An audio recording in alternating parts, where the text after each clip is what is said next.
Hello, hello, hello, hello. I, surprisingly, am on time. Well, mostly.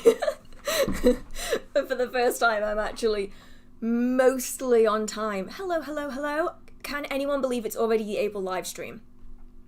Legitimately, what the hell has happened? I'm pretty certain that it was only like 4 days ago that I did the March live stream, and now it is already April. That's kind of scary. So thank you so much everyone for deciding to join the stream tonight. As always, for anyone who is new here, every single month we do these witchy chat live streams where you can pop in, pop out again, you can watch it afterwards, and we talk all about witchcraft and paganism and spellwork and spirits and all things spooky ooky. And yeah, we have fun, or at least I have fun. Everyone else just has to sit through me rambling for hours on end. So let's have a look. See, oh, Phil, hi Phil, how are you? Are you okay? I meant to ask how you were doing earlier, and then it just in one ear out the other. So how are you doing? Let's have a look where everyone is from. We've got Germany, New York, Massachusetts, another Germany, England, Buffalo, New York, Connecticut, another from New York. Wow, so many people from New York. What else have we got? Nottingham, Slovakia, Connecticut, Virginia, Spain, Swindon, Ohio, California, Albany, New York, another New York. Holy, I was gonna swear already. I'm gonna have to try and not do that. Roswell, New Mexico, the Netherlands, Argentina, Wales, Germany, California, Atlanta, Brazil, Maryland, Staffordshire, Mexico, Miami, Cape Town. Wow, so many people. Italy, Singapore, and it's already 2:31 a.m. Please don't feel bad if you have to go to sleep. You can always catch up if it just gets way too late. Oregon, Florida.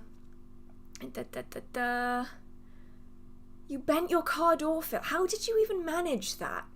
Have you developed super strength? Were you trying to fight the wind and won? Or did the wind hit it into something? Been there, done that. USA, Atlanta, St. Louis, Arizona. What else have we got here? Manila, France, California. So many people from so many places. So, with this all being said, if you are new to the live streams, hi, hello. We are going to have quite a few hours of talking witchcraft. And feel free to put in your questions. You can put them in before the stream happens. You can put them in during. I try and work chronologically though, so do bear in mind that it might take a while to get to everyone's questions because I try to answer as many as I can. Now, I have set myself a little bit of a limit today in that if you've been here before, you know that my streams go on for a very long time. And I have decided I'm going to finish the stream at midnight or when I finish the questions, whichever comes first. So we're going to try to power through this as much as we can so that I can not end up still here at 1:30, which very often happens. So let's go. I'm going to see if I can find my questions and let's have a look-see. So up first, I know that there were a few more questions that came in that appear to have disappeared. So I'm going to do my best to go from where we are and hope that I don't lose any more than I already have. So, any recent book recommendations? Okay, so you might have noticed the giant stack of books next to me. These are not all book recommendations. I managed to go through some of the questions before I started to get the books that I needed for it. And I've put my book recommendations at the bottom, and it was a bad idea. It was a foolish decision. But they aren't necessarily books that I have read per se, but books that I have either just purchased and I'm very excited about, or they are books that generally I think are quite interesting. So currently, oh, here we go. The books that I got recently that I think are going to be really interesting, I got this one, which is The European Witch Craze of the 16th and 17th Centuries. It looks like that. It's one of the Pelican books. They do some really interesting copies that you just wouldn't expect to find. This one is a vintage one though. And when you actually look on the back, it says that in the UK, when this was originally sold, it was 25p. to buy. If you were in Australia, it was 85 cents, New Zealand 75, South Africa I don't know what the South African currency is. I feel like I should know that. And if you were in Canada, it is $1.15. So that one looks really interesting.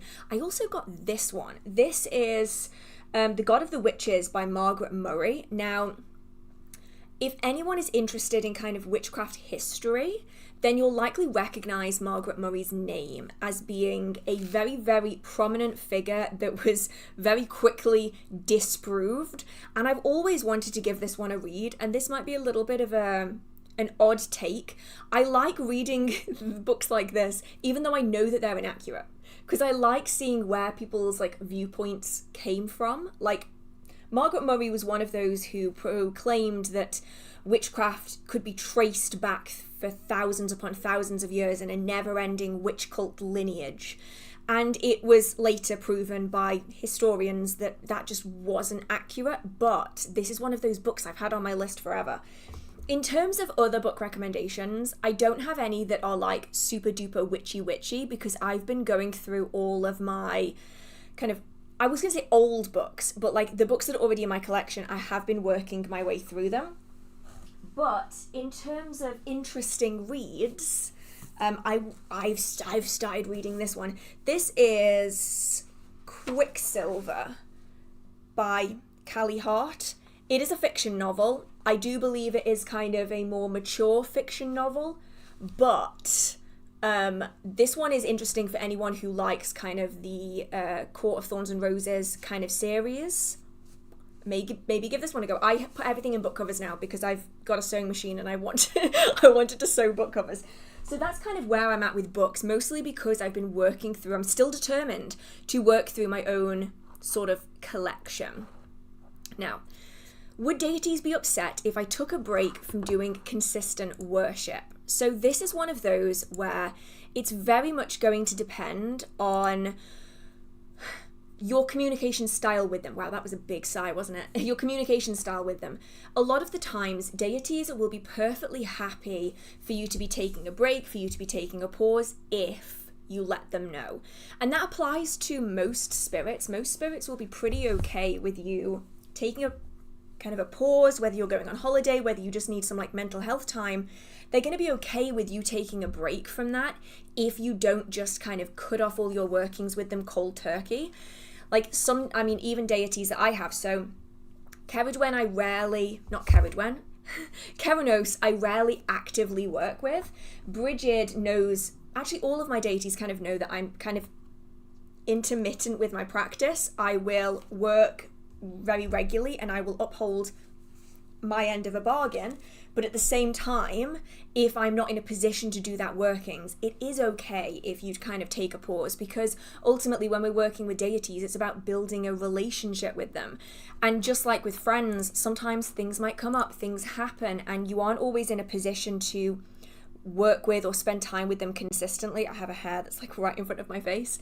So as long as you let them know in advance, you can take a pause and come back to it later. Just give them some idea of how long it's going to be, what you might need, what you might be able to do in the interim.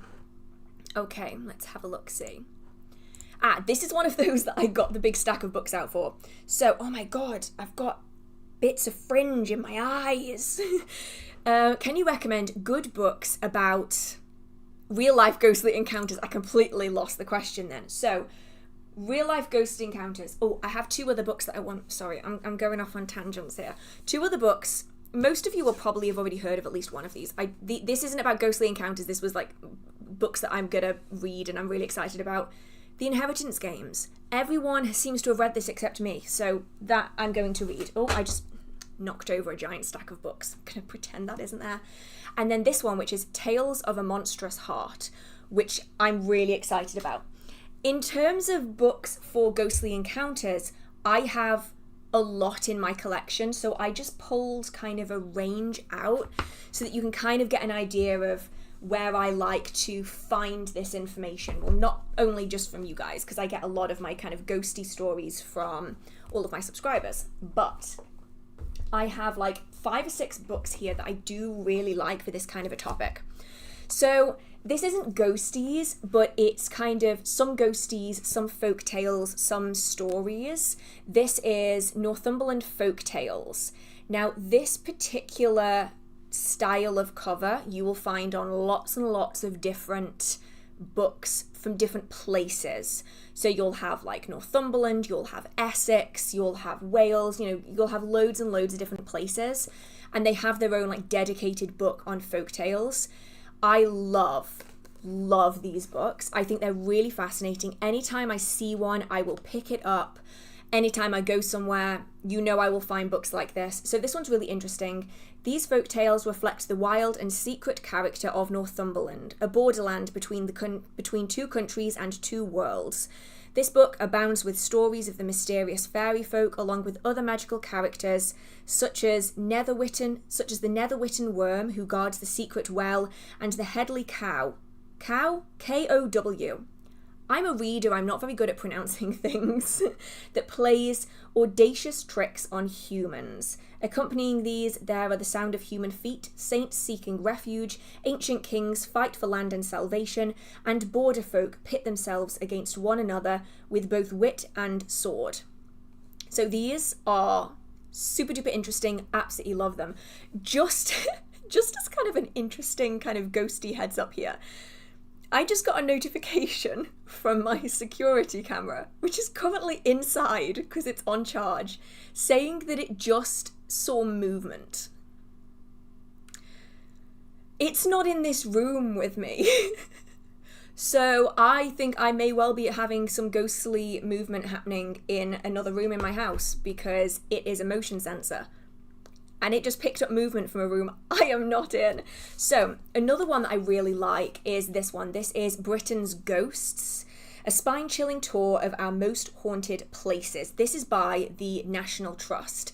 And this is something that I do really enjoy doing. A lot of National Trust places are very old and they're often very haunted. And in the bookstores, they will often have kind of books on ghosts. So this one says, brace yourself for a journey into the strange and supernatural world of some of Britain's most historic and atmospheric places, as we uncover the dark secrets and untimely fates of the people who once inhabited them. And it covers so many different places if I have a look. So we've got like North England, Central England, Wales, Northern Ireland, Scotland, and so interesting. Love ones like this. But you can also go kind of a little bit more interesting. So if you were to go to touristy places like sweet shops, ice cream parlors, things like that, you will find books like this. These are little like pamphlet-y books that are usually like self-published. And this one is The Grey Man of Bellister. This one is from Northumberland. I have this one as well from Northumberland, and I have another one in here. Oh, also Northumberland, you might see a pattern going on here. And they contain like illustrations and stories.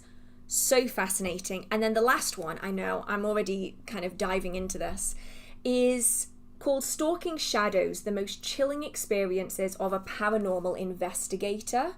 It is by Debbie Chestnut. And this one is really interesting for the more uncomfortable stories. Like, I think a lot of the time we will hear the kind of positive stories or the really unusual stories, but this one is a macabre journey through the terrifying realms of the astral plane.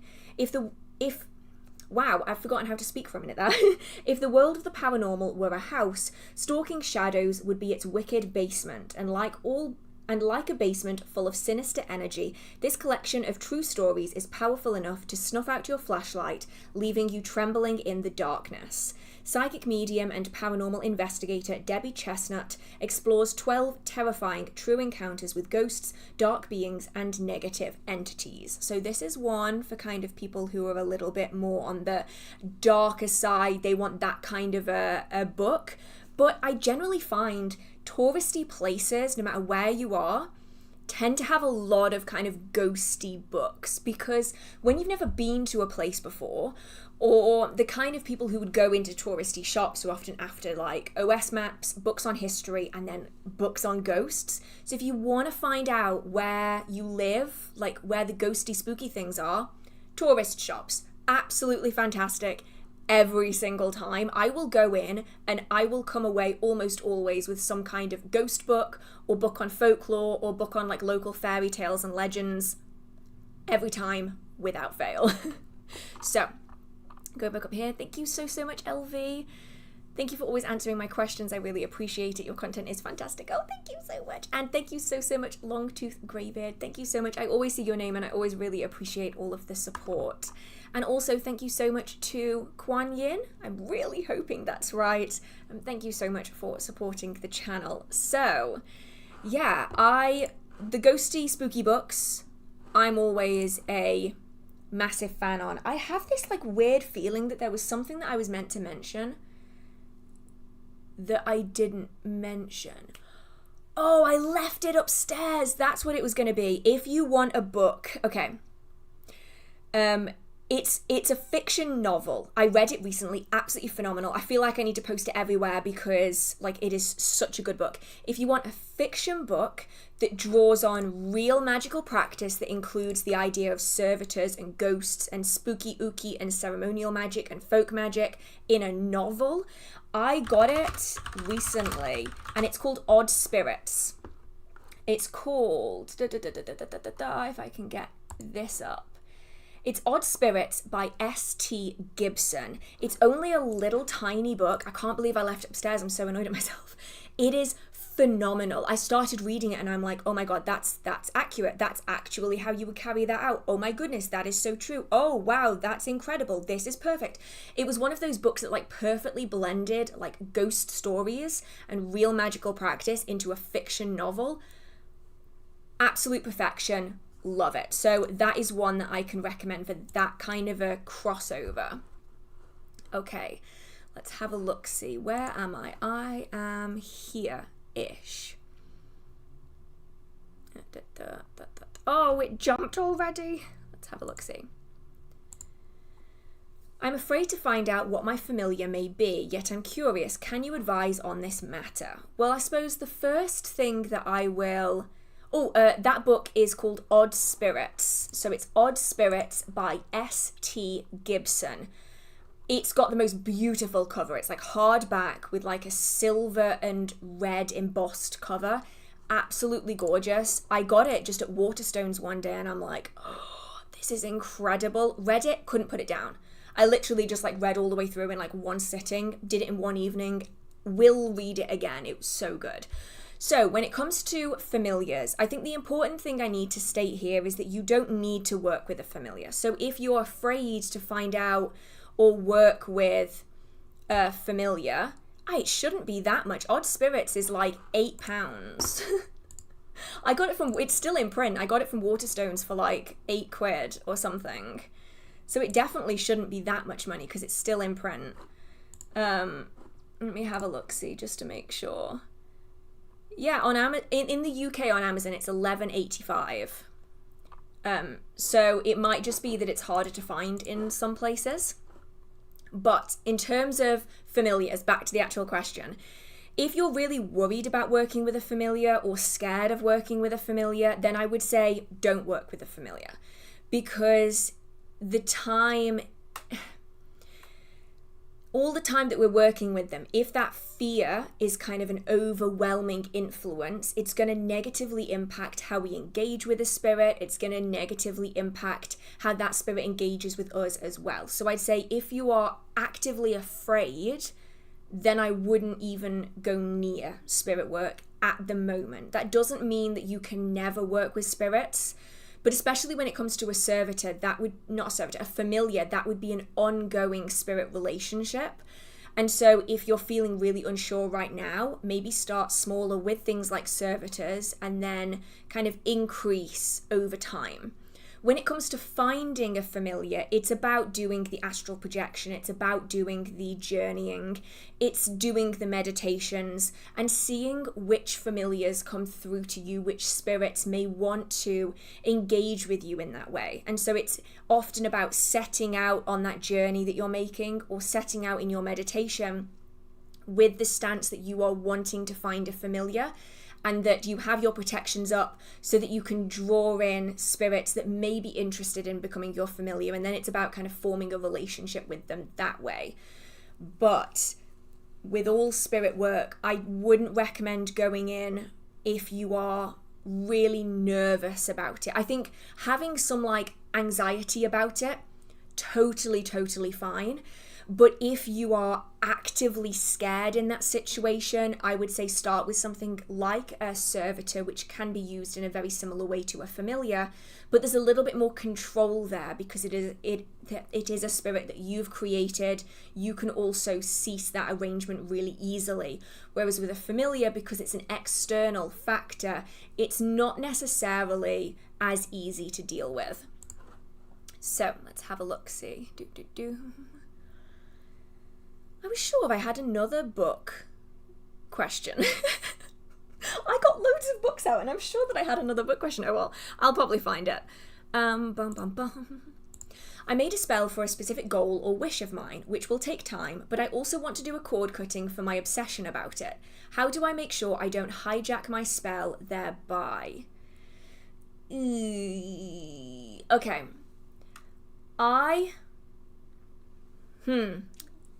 Thinking, brain, words, formulating, sentence. So I wouldn't, and there's a few caveats to that I'm hoping will make this make more sense. So if you are, like I am, quite susceptible to obsessive thinking, ruminating, worrying, kind of freaking out about stuff, like going over everything, you know, I've been there, I've done that. I'm sure lots of us have experienced that. I wouldn't say that this necessarily has anything to do with the working, and it might actually be earlier on. What I mean from that is I think it probably is bigger than just this set working. So I wouldn't necessarily try to break your obsession with this particular working, because you might find that in doing that, the fastest way to break your obsession with it is to cease it from existing. So it's all about kind of the quickest way that energy can get from point A to point B. And so if we're thinking of a lightning strike, if the lightning wants to get to Earth, it will go through the closest point to it that will be able to achieve that goal. And energy, when we do spells and rituals, very much does the same thing. So if you are working towards a goal of, say, prosperity, it's why it's really important that we're specific about what it is that we want, because if we're not specific enough, you might find that you end up getting compensation from an accident at work instead of a promotion, because the accident was a quicker route to get what you wanted than the promotion would have been. So if you were to, say, do a cord cutting to remove... Well, cord cuttings are primarily done to remove energy from a situation. So you're no longer energetically linked to what it is that you are trying to cut your cords from. And so if you were to do yourself in that working, you are breaking the energetic links between you and that working now ceases to exist. Instead, I would say go further back. Because if you're anything like me, you probably will find, when you actually really think about it, you might find that the obsessive thoughts might not just be limited to this one thing. It might actually extend beyond that. So you might want to be working on it beyond just this one working, so you aren't cutting the ties between you and the working, and instead you're working on the obsessive thoughts about it as a separate issue. And then, as hard as it is, and I am the first one to put my hand up and say I really, really struggle with letting go of control. It is so hard to do, but if you can kind of separate out your self-worth as a practitioner, if you're able to acknowledge that you will be okay if this doesn't manifest in the way that you want it to, that's going to make it a lot easier. Alternatively, you can also do intermittent, emphasis on intermittent divination on the spell that you're working on, especially if it is something that's going to take an extended period of time.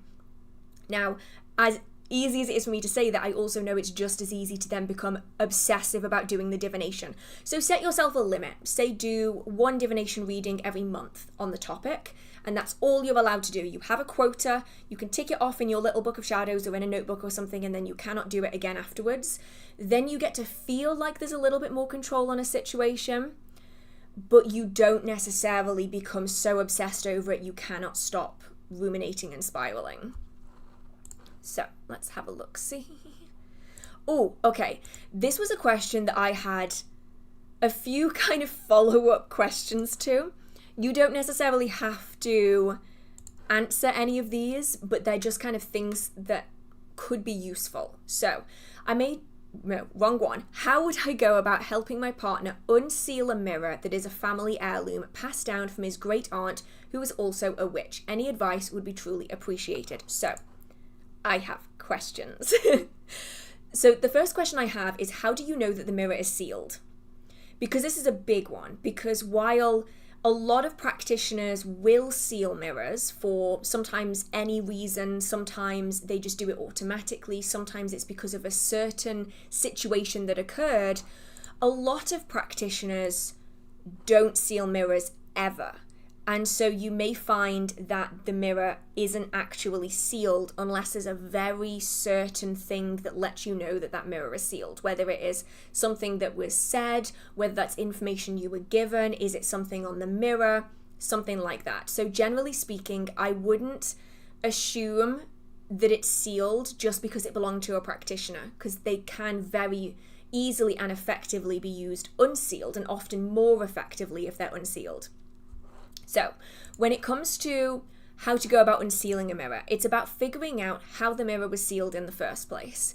So you're looking for any hints, any signs that something was used on that mirror. So this could be a sigil that's been drawn on a piece of paper on the back of it. If it's one of those mirrors where you can take the back off it, you might find that there's actually something beneath the back of that mirror. So say if it's like a picture frame style mirror, where you can take the back off that has all the hooks on it, and then you've got the mirror there. You can see if there's anything that's been put behind the mirror. These could be herbs, these could be sigils, petitions, runes, the like, that have been put behind that mirror. It might be something that's been drawn on the back of that surface. It might also, if you were to tilt the mirror, I don't really have a mirror that I can show you with this with. If you were to tilt the mirror so you're looking like across the surface rather than into it, you might notice that there are symbols or things that have been drawn on the mirror in water, in oil, or just even people use things like rubbers. I know Americans are going to laugh right now. An eraser on the surface of the mirror. We call them rubbers. It's just what it's called. And so you can't really see that it's there, but there is like a sheen on the surface that'll tell you that it's there. When you're looking at the surface as well, you might find like texture changes where there might have been a liquid that's been put on that's been allowed to dry. There might be marks where someone has wiped over a mirror with, say, a mirror wash or a fluid condenser, and you will then be able to see the remains of that, whether it's like bits of herbs, whether it's marks or streaks in the surface that will tell you that something like that has been used. Now, fluid condensers, that's kind of a topic in and of itself. I feel like I need to do an entire video on that because it's just its own thing. That's harder to deal with. That's kind of different than sealing or locking a mirror. So when it comes to dealing with all of these things, if we know that something has been used, it's about countering it. So if there is a sigil in the back of that mirror, remove it, burn it, or bury it in the ground is often a good one, returning it to the earth to release all of that energy. If there's petitions, if there's rune symbols, do something that will remove it from that object. If it's removed, then it's separated from it. The energy is no longer connected. It won't manifest in any way on that object anymore. If we're talking about something that's been washed over the surface, giving that mirror a wipe down and a cleanse that way, like a physical clean, is going to be really useful for removing any oils, as well as any mirror washes that have been used for the purpose of sealing it. This will also get rid of any sigils that have been drawn on the mirror, which can then help to unseal that mirror. Then it's about giving that mirror a really good cleanse, trying to remove any unnecessary energy from that mirror. But all of this is kind of hinged on it being locked in the first place. And so it may be worth actually checking that mirror out, using it, and seeing the kind of energy that you get back off it again. If you're holding a mirror, I wish I had one here that I could just I have a Star Wars eyeshadow palette. It's got a mirror in it, it'll do. So if you're holding a mirror and you're sensing the energy on that mirror and you're getting nothing, it may well be that it has been locked. If you are holding it and you are definitely feeling like a through flow of energy. Like this one isn't locked, and with my hands underneath it, it's kind of the weirdest feeling when I put my energy into it, and it's because it's not a locked mirror, so the energy can literally just pass straight through it and out. You can feel when a mirror is locked and when it isn't, so that's something to take into consideration. You might find that the mirror hasn't been locked at all. If you can find any documentation, though, that any grimoires, any books of shadows, any kind of notes that give some kind of an explanation as to how the mirror was used, why it was locked, that could also give you a good indication as to whether or not that's something that you should be unlocking in the first place, because that's kind of its own thing. I will typically only lock mirrors if I absolutely have to, and there's a reason why I've put a lock on a mirror. Like if I've sealed it, I've done it for a reason. And if someone else were to get that mirror, they might not want to unlock it because I sealed it for a reason. So if you do have any access to any kind of papers, any information, that could be really, really useful in this for you. But obviously that is not necessarily accessible in all circumstances. Grogu. Yeah, Grogu. I couldn't resist. Look how cute he is. I will continue to call him Baby Yoda though, even though it annoys absolutely everybody in my life. Should I lock my bathroom mirror? So I'll do this one now because it's kind of related. Not unless you really need to. Mirrors are liminal space. But I think a lot of fear-mongering goes on around mirrors in a way that isn't necessarily seen the same with other forms of liminal space. So if you wouldn't put protections on every single window in your home or every single door in your home, if you wouldn't protect your fireplace, then you don't necessarily need to be locking every single mirror unless there's been a reason why you might want to lock it. So if you've had really negative experiences, if you've had spirits coming through, if you have two mirrors facing one another, you might want to lock one of them just for ease so that you aren't dealing with anything strange. I don't necessarily think that you would need to unless you've had experiences that are not even just uncomfortable, because normal experiences can be uncomfortable, but uncomfortable to the point where you don't want to be in a space with that mirror. Now, I do think it is important to remember that our brains do often play tricks with us, especially with mirrors in the dark. That isn't necessarily anything magical, that's just the way that we respond as humans to a dark reflection of ourselves. It can get kind of freaky, but I'm talking like things moving, I'm talking like in the mirror, I'm talking like things appearing that are not you, so something behind you, something around you that is unexplainable and uncomfortable. The reason why I locked some of my mirrors was because of a very unfortunate, very self-inflicted experience with the astral plane. That one was entirely my bad. And so I did lock that singular mirror, and it's still locked because when I unlock it, I have similar experiences. So I think it's best just to keep it locked. But generally speaking, unless you've had these kind of really bad experiences, I wouldn't necessarily lock them, especially if you are new. Like, I know that the default is like protection, which, don't get me wrong, can appreciate a good protection, very, very important. Sometimes I found that beginners tend to overprotect before they even really understand what they need to be protecting themselves from. So they've never sensed anything that is undesirable energy-wise, and so even if a negative spirit were to slap them round the face, or even if they were to feel the worst energy ever, they might not really... you wouldn't really know that what you were experiencing wasn't right or normal, and so it can in some cases actually be a real detriment to lock every mirror without ever experiencing mirror magic, or just using mirrors in your day-to-day life as a magical practitioner without them being locked. Tell the story. I promise it really, really isn't that interesting. It is... I was astral projecting, and I made the mistake of not taking a different route back than the way that I went.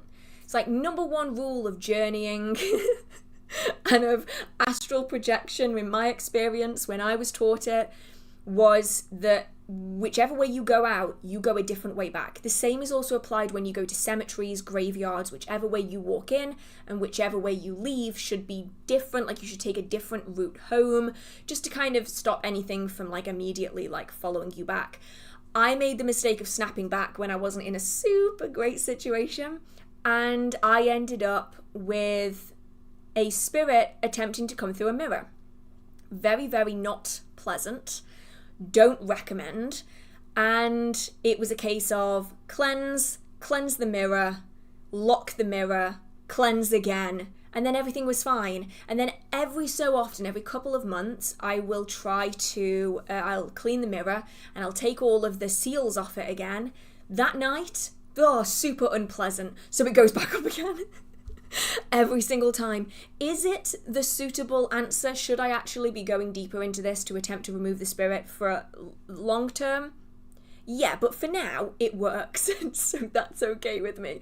But that was entirely my bad. Like, I made that mistake of not going back a different way and just kind of going about it too quickly. And then I'm the one that's having to deal with the consequences. But it's really, really unfun when you wake up to find a spirit just leaning over you.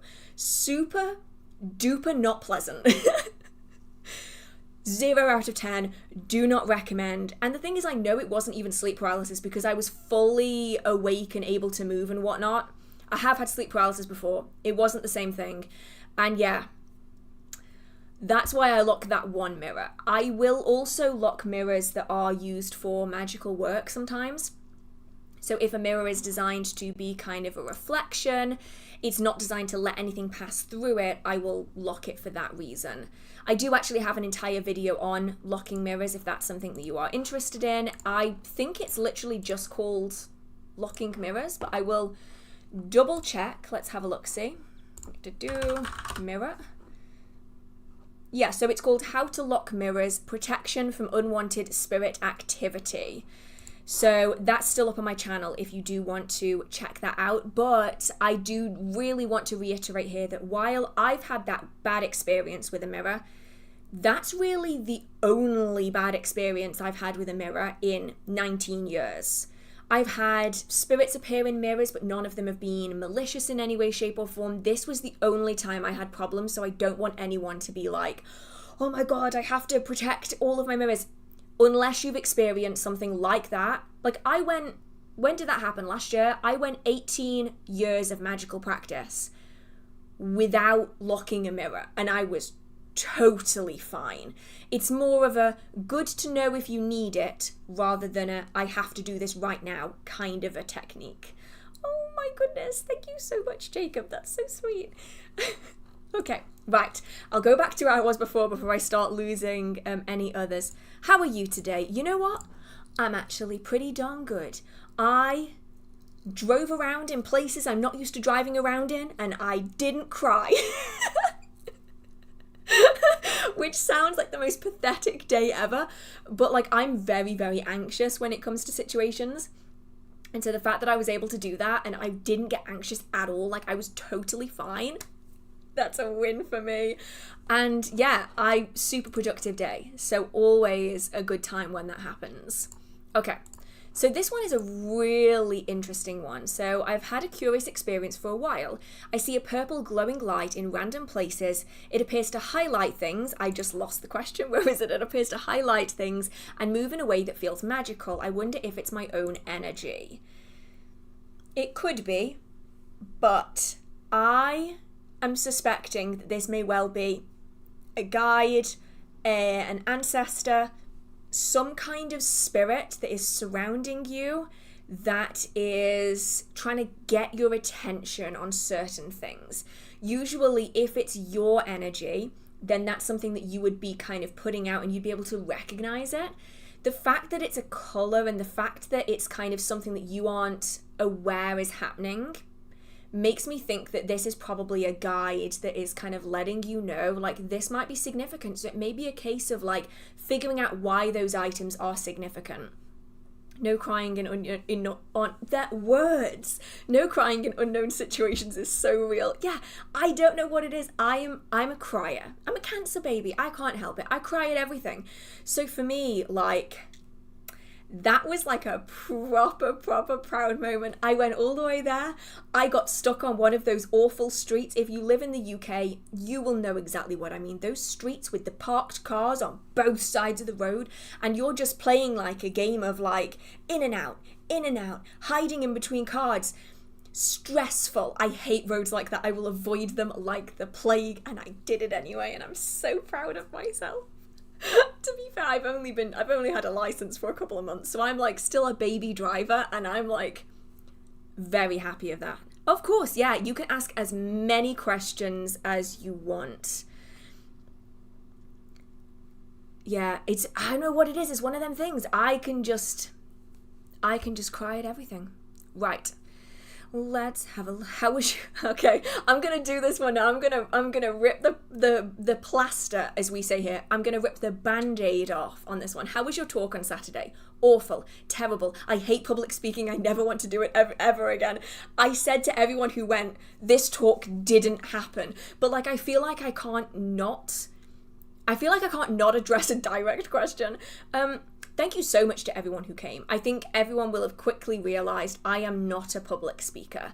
I was shaking so bad. I don't think I said anything in English. Everyone said that everything I said made sense.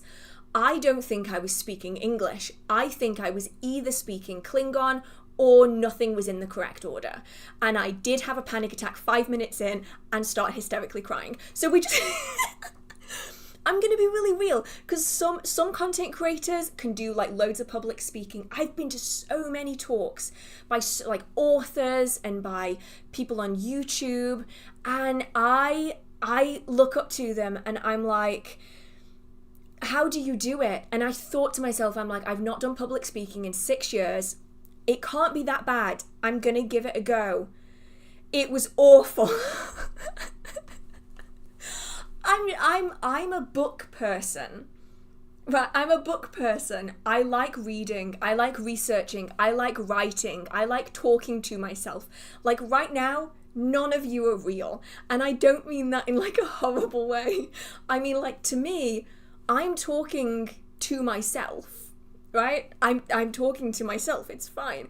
Everyone was so lovely though. And thank you so much for everyone who like came up and said hi. Really appreciate it. So if you too are also really bad at public speaking, please don't feel bad about it. Some people are just meant for public speaking, and some people just aren't. And I am one of those people that's just really bad at public speaking. So I do have another one that I'm meant to be doing in October, and I'm already nervous about it. It's fine. It's fine. It's fine. Oh yeah.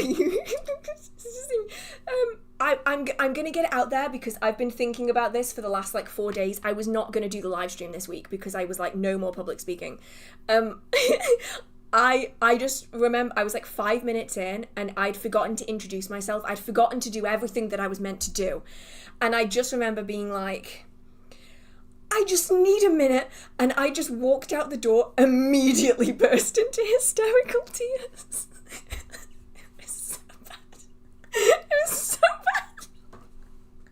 And I walked back in and I did like a Sharpay moment. I was like, and I just walked back in. I'm like, I can't just not. Yeah, exactly. It was like Eminem lyrics. It was bad. Like, at one point it nearly became like vomit on my sweater because I'm like freaking out. I think books are my thing. Oh no, see, I can't. I'm so envious of anyone who can do public speaking. I'm so envious. Like, there's so many of my friends who will go up on these shows and they will. Hi, Jamie.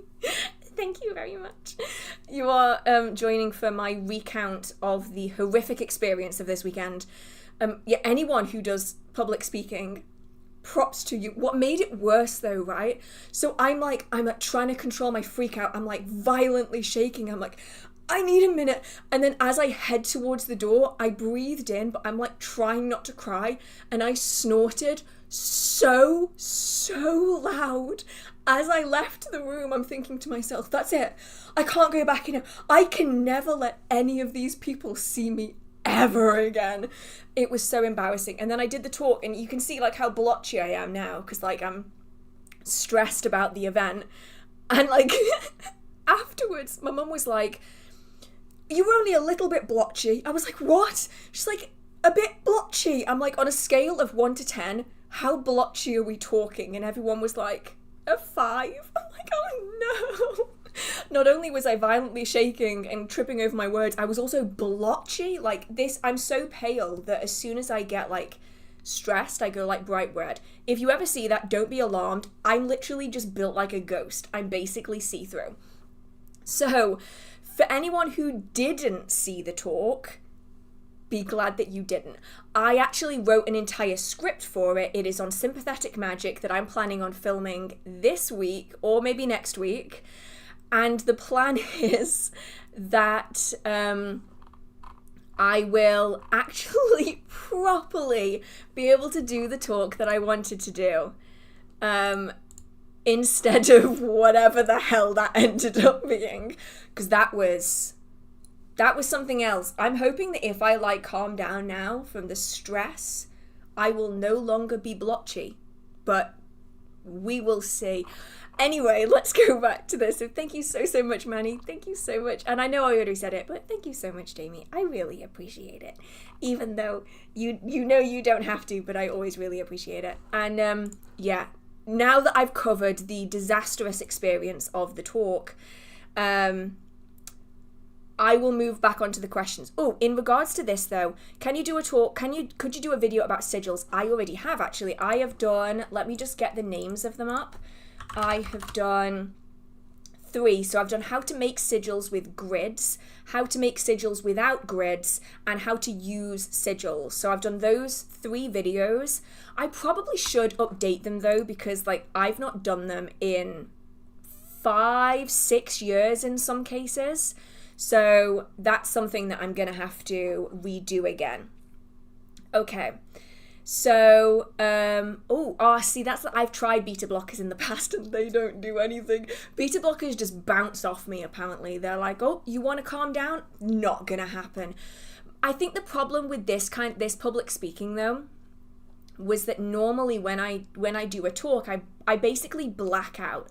Not like physically or anything, but like I just go into like public speaking mode, and I remember walking into the talk and I remember walking out of the talk, but I don't remember any of the content of the talk. In this talk, I was so conscious of everything that I was doing, I think I kind of sabotaged myself. So, trucking, I'm so jealous. You're gonna have to show me this. Sorry, I'm having 2 different conversations at the same time. So hopefully on the next one, it will be better. Honestly, it can't be worse. I went in having not done any public speaking for 6 years, and I went, you know what? It can't go as bad as the last one. And it went worse than the last one. So now I've had my worst case scenario. I think the next one will be so much better. It can't get worse, honestly. I said beforehand, I said that the worst thing that could happen is if people pulled like rotten tomatoes out from under their seat and just started throwing them at me. I'm like, as long as that doesn't happen, it's fine. So have a good stream. I've got trucking to do. Enjoy your trucking. I'm sure you will have an amazing nerdy time, as you always do. Thank you so much to that High Wizard of Rum, and also to Starlight Genesis. Thank you so much. How do you find if a deity is trying to get your attention? So generally it will be signs, it will be things that are unusual that are appearing in your life. So it might be that you're seeing a particular animal over and over and over again. You might be seeing a particular symbol. So for instance, you might see the Bridget's cross everywhere, or you might see certain runes that represent them, things like that. You might have their name come up over and over and over again. That was my experience anyway. You might actually see them during meditation or through scrying. That happened on another of my deities. And it will be things that are hard to ignore but cannot be explained. So I'm not talking about you see a swan when you're at your local pond or something. Instead, I'm talking about you are seeing swans everywhere. So it's not just in your day-to-day life. It's on the sides of buses. It's stickers on the back of someone's car. It is plushies or someone's t-shirt, or it's on an advert. Like, it's literally everywhere and you cannot escape it. And then it's about looking into the associations of that particular deity to see which resonates kind of the most. So I forget that I forgot what was that noise? I forgot to say at the very start that all of the questions, if they could and if it works, if they can go in the Q&A chat, that would be super duper great. So then they're all in one place and then I can just kind of work through them. Otherwise, I do worry that some of them will sort of get lost in the main chat. So just the few that are in here, just so that I don't lose them, because I know that I definitely will. Where am I? I was somewhere. I've already lost where I am. This is what I mean. Oh no, it's gonna jump. Yeah, there we go. Okay, it jumped. Oh, and it jumped again. Okay. Yep, it's definitely one of those where it will jump quite a lot, so I'm trying to keep it kind of all contained in one place. Let's have a look-see. Oh, so this is one that I think is really important for so many people. How can I stop feeling like a failure in my witchcraft due to not having much time or not being able to put in as much time and practice as other witches do? So, I'm going to answer a question with a question, which I know is so annoying. Wow, I don't think I could have sounded posher if I tried. Okay? Which witches are you talking about? Because this is something that I get asked a lot, and I always give people the exact same question back, which is, who are you comparing yourself to? If the answer to that is people that you see online, that's not real. It will never be real. Their practice isn't real. What they're doing isn't real.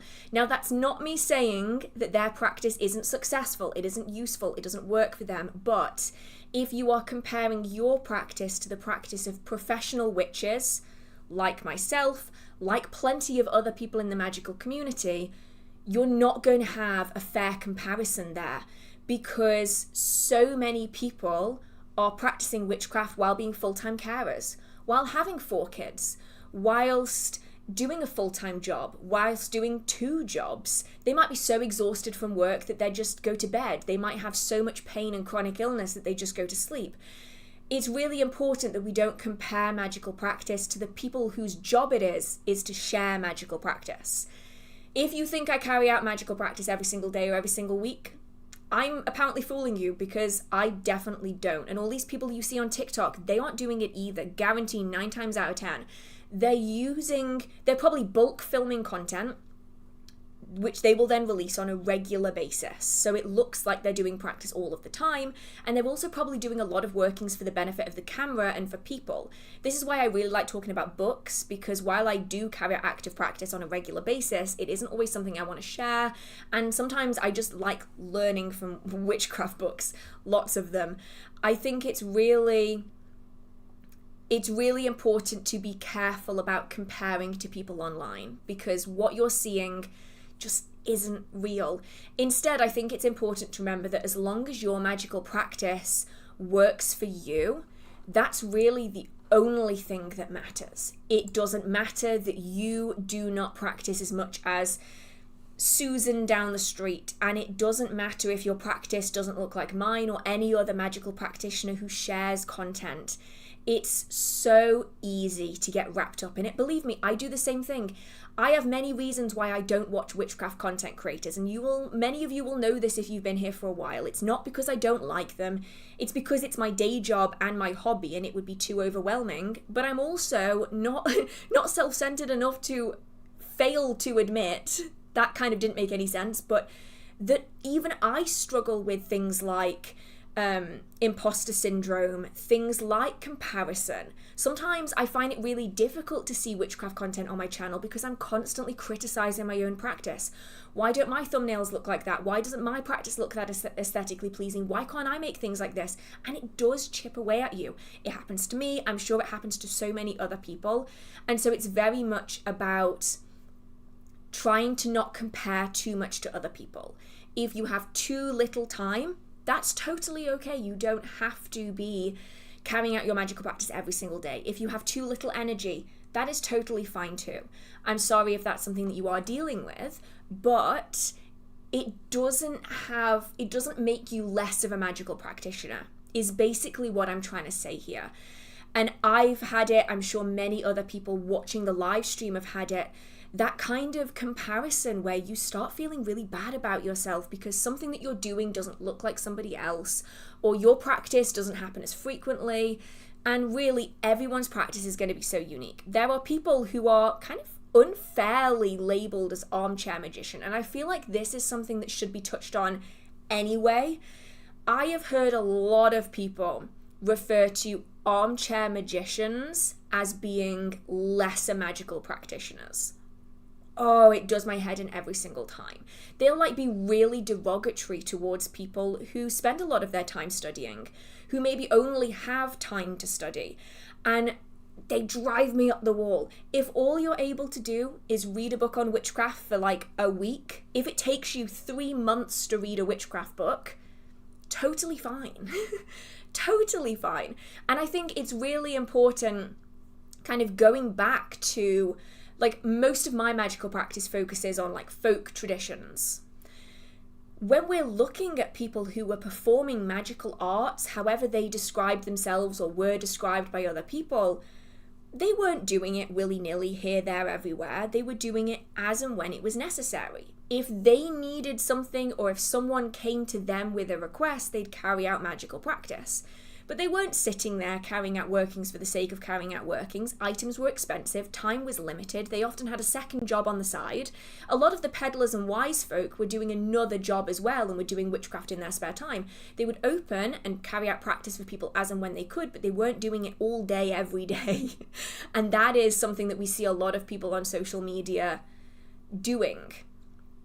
Is it looks like they're doing magical practice all day, every day, but if you watch my content, and you will notice it now that I point it out to you, I will be wearing the same thing in 3 different videos. And it's because if I'm doing spells or rituals, or if I'm getting everything set up to do a Sabbat altar or whatnot, I will do other things while I'm there because it just makes sense when the cameras are all set up. My actual magical practice isn't like that, where I will do things back to back to back. It's way, way more spread out. Anyway, that was a very long tangent, that was, if anything, just me ranting, because I see it so often, it drives me up the wall. I don't know what it was in. I think I might have been watching a documentary where they were doing interviews with people. I don't think I did this one as a reaction. I'm pretty certain that I just watched this. And one of the people that was being asked questions was being really, really negative about people who read a lot of books. And I just find it really ironic that someone who wants to study ceremonial magic is getting annoyed at someone learning from books. How else are we meant to learn? Because most people don't have a kind of a tutor that they can go to anymore. That's not something that we see in the same way as we did before. Anyway, different topic, moving on. So this is one of those questions where there is no straight answer to this. So have you done any magic regarding legal matters, and can you share how? I have. I can't share how though, because everything is so tailored to the specific goal in mind. And so it's very much about deciding what the outcome of that working needs to be, and then accommodating your working to fit. So is this for success? Is this for finances? Is this for justice, for freedom? What is this working for? You don't need to tell me. This is just kind of me throwing things out. Pick items, pick correspondences, crystals, candles, herbs, whatever it is that you're working with that fit the outcome of that working. Create a sigil that's specifically designed for what it is that you want to be manifesting and work with that, rather than just looking for like legal matters as a whole. There are definitely workings that are designed as like general legal spells, but typically I would recommend aiming towards the specific goal in mind. And what I ended up using it for will not be the same as what someone else ended up using it for. You know, different people, what's it called? Different strokes for different folks, something like that, are gonna need something different. For me, I was helping out someone who'd asked for it, so I was going specifically off what it is that they needed. I didn't really have any personal investment in that. So it's just about figuring out kind of what it is that you need and accommodating for it. Right.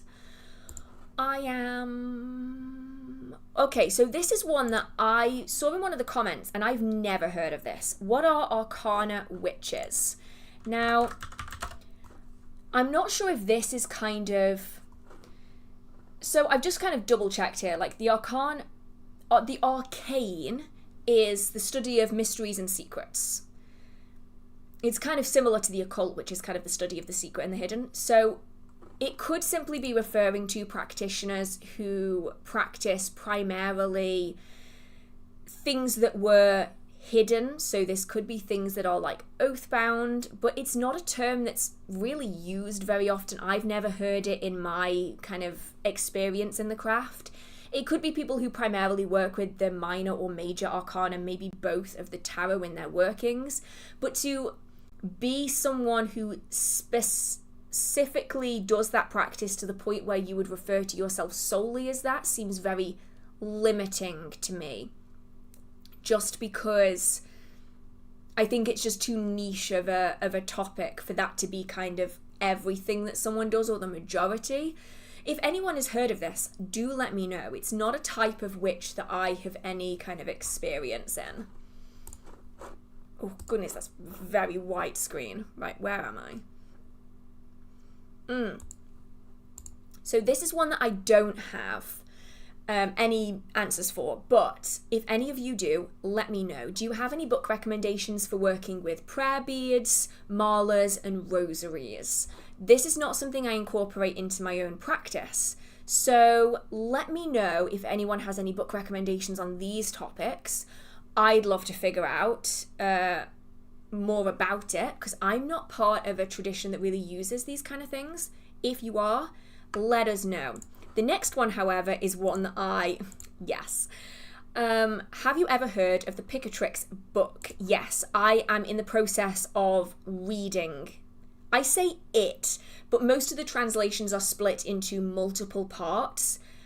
Absolutely fascinating. A lot of modern practice is based on this. And if you have a chance to check it out and read it, do so. Very, very cool. There are translated, I think it's translated editions, on Kindle Unlimited, which is where I was reading it from. I just forgot how to spell the word unlimited. That's why I looked seriously constipated for a minute then. This is why I can't do public speaking, right? Because I just word vomit. Yeah, so they are available on Kindle Unlimited. There's books 1 and 2, and then 3 and 4. I'm currently working, I think I'm 3/4 of the way through book 2. But yeah, really, really interesting. Super cool read. Right, let's go back to this page.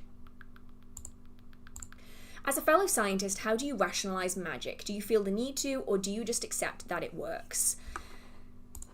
I don't feel the need to. Mostly because... Okay, I'm trying to like formulate this into a way that makes sense. We know that gravity works because we've had explanations for how gravity works, and we're able to acknowledge that gravity works. But even without the explanations of how gravity works, we can acknowledge that it works. I don't know if that explanation works. I've just said works way too many times, and now it sounds weird. And that's kind of the same principle that I apply when it comes to witchcraft. We may well, in the future, have a deeper understanding of how it works and why it works. But just like gravity, if I don't understand how it works, that doesn't mean that it doesn't. You know? Like, gravity still exists even if someone doesn't know what gravity is. And that's kind of the same application I've applied onto it. I don't understand how 99% of things on Earth actually work. I just know that they do, you know? And if I were to focus so heavily on the whys of everything in life, I don't think I'd have a life. I'd be like spiraling, and I'd be like researching everything all of the time and going over things. And instead I just work on the principle of, if it works, it works. I have a very response-based practice. So if something doesn't work, I won't do it again. If something works, then I will. It is a way of shaping the energy around us. And so if it works, I'll accept it.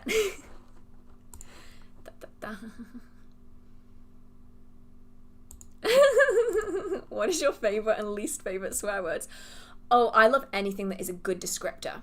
Anything that is a good descriptor, I will happily use. I have to tone myself down massively on live streams because I swear like a sailor 99.9% of the time. I'm terrible for it. I use them as extra descriptors.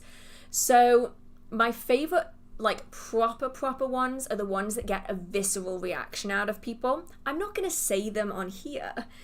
But the ones that get visceral reactions out of people are the best ones to use as actual swear words instead of just descriptors. The rest of them are just descriptors. Yeah, Phil can definitely attest to this. We're so bad. We are genuinely just as bad as each other every single time. Oh, it jumped. Where am I? Oh, okay. I think I'm here-ish.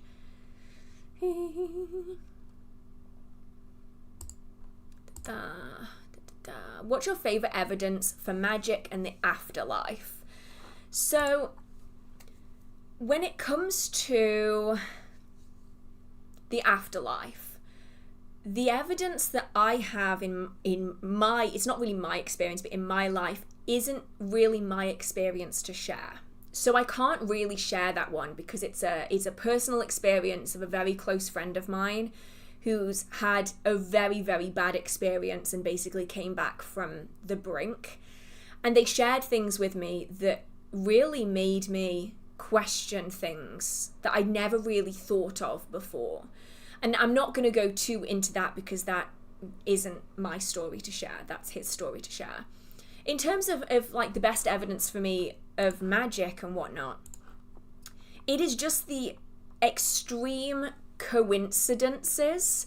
Like, I very much believe that some things genuinely are a coincidence, but there have been things in my magical practice where I'm just left with this like feeling of, okay, I don't understand how statistically this can just be another coincidence. When you've had like a chain of events occur where things have lined up so perfectly where you're thinking, while it definitely could still be a coincidence, there's something in here that I don't think reasonably makes sense to be a coincidence. It would be statistically so difficult to achieve that it seems less probable for it to be coincidence than it to be something else.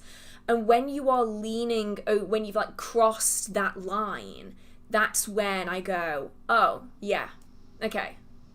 This makes more sense to me than just a coincidence. Right.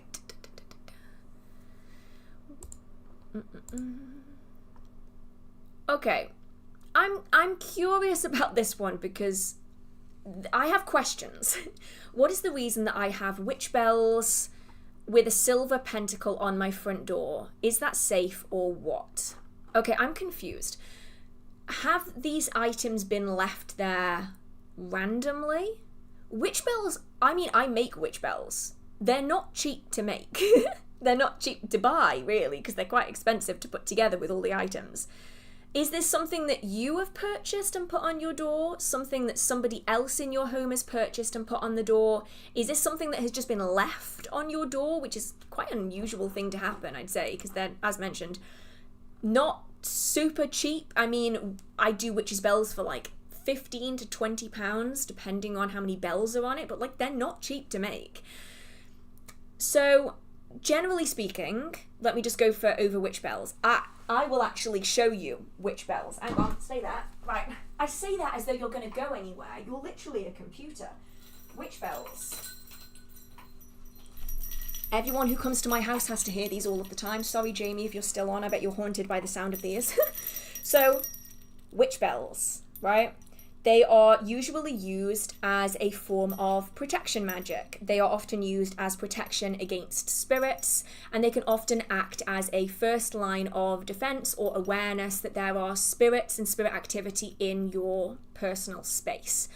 So I myself have heard my witch bells move and jingle when no one is around, there is no air. They take quite a lot to jingle. Like, me moving it like this, they aren't really jingling at all. I apologise, I will move them over here so they don't destroy your ears. But they're quite loud when they do go off. And so if you have spirit activity in that space, you may well find that the bells will jingle of their own accord. Bells are also a really good way of disturbing the energy of that space, to stop any settling energy, to disturb any energy that might be entering into that environment. So they're commonly placed on doors as a form of protection. If anyone is in the UK and you would like witch bells off me like this, I have some on my website, and I just made some new amazing ones, which are going to be going on in a couple of weeks, I think. So keep an eye out if you're from the UK and you fancy getting a set that look kind of like this. So they're used for that purpose. You then have the silver pentacle. I'm going to have to put these down before they like deafen you really gently onto the floor.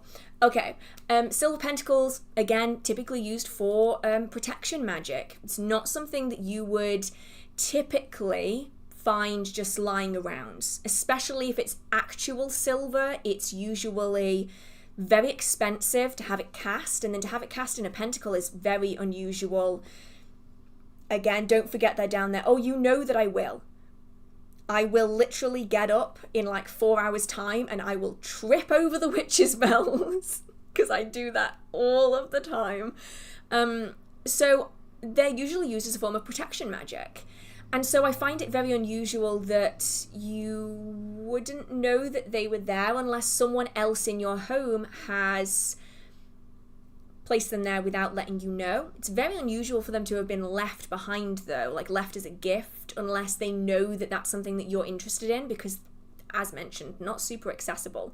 America wants the witch's bells too. Oh, I know, I really want to try and do America. I went to get insurance for America, and they were like, yeah, sorry, we can't do it. Why? Because not all Americans, I feel like, not everyone.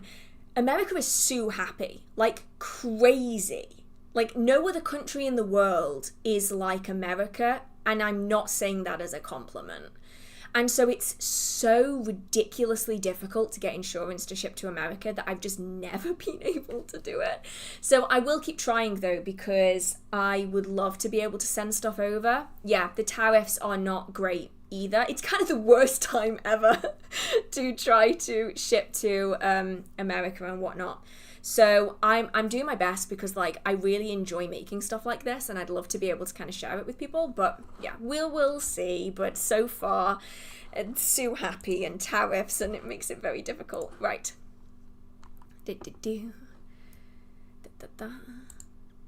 Okay. How would you recommend explaining to a Christian who already holds strong opinions already that what it is that you practice and what you believe in? So, okay. Unless you have to, I wouldn't bother. That might sound like crazy stupid, but generally speaking, unless there is a very specific reason why you need to be explaining your practice to someone who already really isn't interested in having a different opinion, I wouldn't bother wasting your breath. Been there, done that, absolutely no point. It is like bashing your head into a solid wall. And that makes things really difficult. However, if you are wanting to approach someone who is interested in learning and they are open-minded about learning, I think it's very much about coming at it from a perspective of, here are some references that you can learn from. Here's a way of dispelling. Yes, Phil, you keep laughing because you're the one in question here. I will never forget that. And none of you have any idea what's happening. Come with the information to dispel misconceptions, to answer questions that they may have. Because you might find, and what you often find, especially if you are kind of in the Bible Belt area of America, is that there's a lot of misconceptions that happen because the only information people are learning about witches isn't coming from witches, it's coming from other Christians. And so it's a difficult one. I would say come with answers to misconceptions, come with some information that they can read, some channels, some basic guides, and then it's a case of explaining it in a way that people are perhaps going to understand. So while people may have crosses or images of Christ, you do the same with deities and spirits that you believe in. Instead of taking communion, you may give offerings to a specific deity or spirit. Instead of prayer, you might be doing spells and rituals. If they are someone who uses like rosary beads in their prayer work, maybe that is a good explanation or translation for a form of meditation. If they request answers from the Bible, you request answers by going into meditation. You know, things like this where you can find common ground. But if you don't have to, I wouldn't engage. And that's mostly for your own sanity's sake. I think it can escalate very, very quickly with some people. And so if you don't feel safe in that situation, if you don't feel comfortable, if you aren't ready to be open about your magical practice, you don't need to be open about your magical practice. If someone wants to learn about it, they can learn about it either in their own time, or they can learn about it when you feel ready to open up about it and not a second sooner. Not letting me forget is completely fair. I honestly wonder how we became best friends after those 6 months. 6 months, Phil. I remember it being considerably longer than 6 months. Nothing quite like being told you're going to burn in hell and convert. And now look at you. You're modding a Witchcraft live stream. How the tables have turned. Right. Let's see where I am.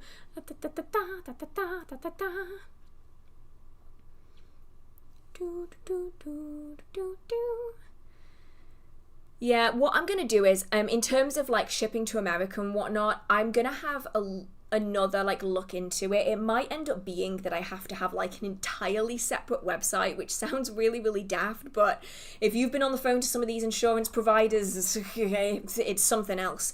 Just for things that can ship to America, I think that could be really interesting as a way of doing it. But yeah, one day I will be able to do this. It stopped by the end of first year, right? Yeah, I'm pretty certain it did stop by the end of first year, thankfully. And now we've been, best friends for 11 years? 12 years. 11 years. Too long, it scares me. Right. Okay. Do you have any recommendations for spells or books or types of workings that can be done to address chronic pain? Unfortunately, it's something that the mundane has been unable to address. Now, I will reiterate here, I will always prioritize the mundane over the magical when it comes to situations like this, but as has already been mentioned, those avenues have already been kind of gone through. So in terms of this, I suppose there's a few different ways that you can go. You can go for things like mind calming meditations as a way of almost giving yourself mental respite from the pain, as a way of almost being able to temporarily compartmentalize. Now, while I do suffer with chronic pain, it isn't something to a degree that a lot of people do deal with. So obviously what I'm dealing with is very minor by comparison. If you struggle with small movements, if your hands really hurt, if you just hurt, and you don't necessarily feel like you can do like long walks, if you don't feel like you can do rituals in person, you can do inner work instead, where you go inwards and do your workings through meditation in your mind. That can be a really good way of kind of stepping out of your physical limitations. That applies to many other people in other circumstances as well. It's a way of being able to practice without the physical limitations that we might be experiencing in our mundane everyday lives, whether that is chronic fatigue, whether that's physical disability, these kind of things. Going inwards can allow us to be more free with our magical practice. And then I'm sure there are many, many workings out there for different styles of healing, whether that's crystal healing, whether that's Reiki. That's something a lot of people have had great success with. I can't speak to it personally, but I know a lot of people who have had great success with Reiki. It might be something that you want to look into, though obviously this is all a big might. It's going to depend on what you feel resonates with you.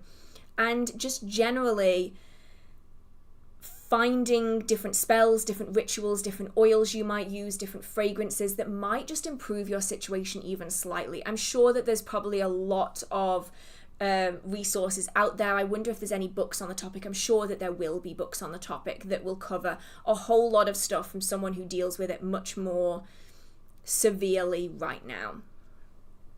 Right. Da, da, da, da, da. Da, da, da, da, da.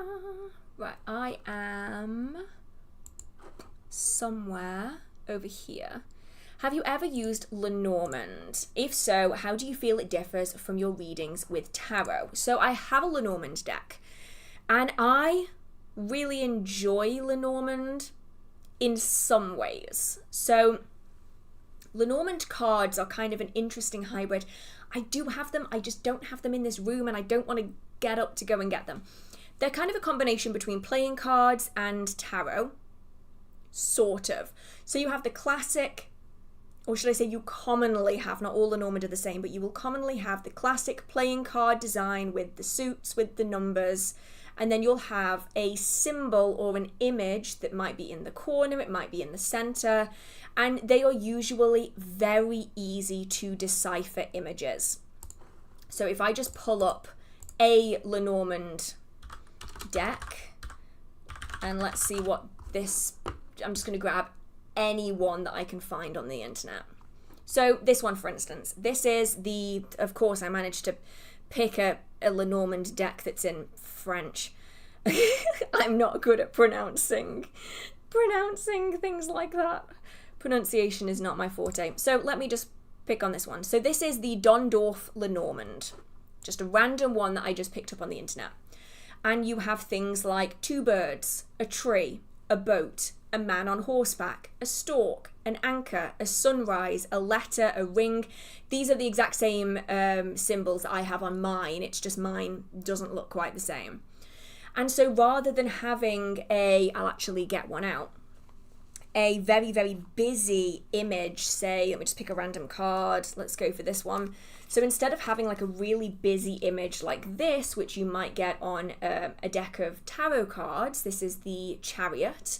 Instead, it's a much simpler kind of image. So for me, if I were to pull a single card out of the Lenormand and it was the letter card, as in like a postage letter, then that to me represents communication. That might be me giving communication, that might be receiving communication from someone else.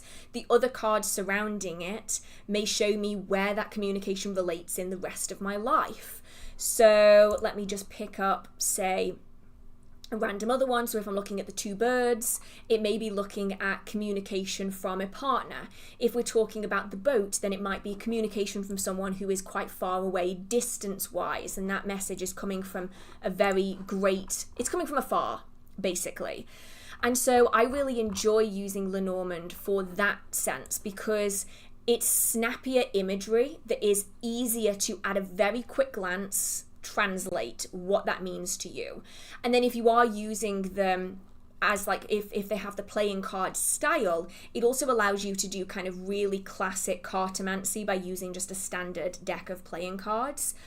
I do typically lean more towards tarot though, because it's just something I resonate with a little bit more. There's more to it, I think, than Lenormand for me personally. But obviously, everyone is so unique in that. They're also really affordable by comparison. I mean, tarot decks are getting more and more expensive. If you find a cheap tarot deck, it's probably fake.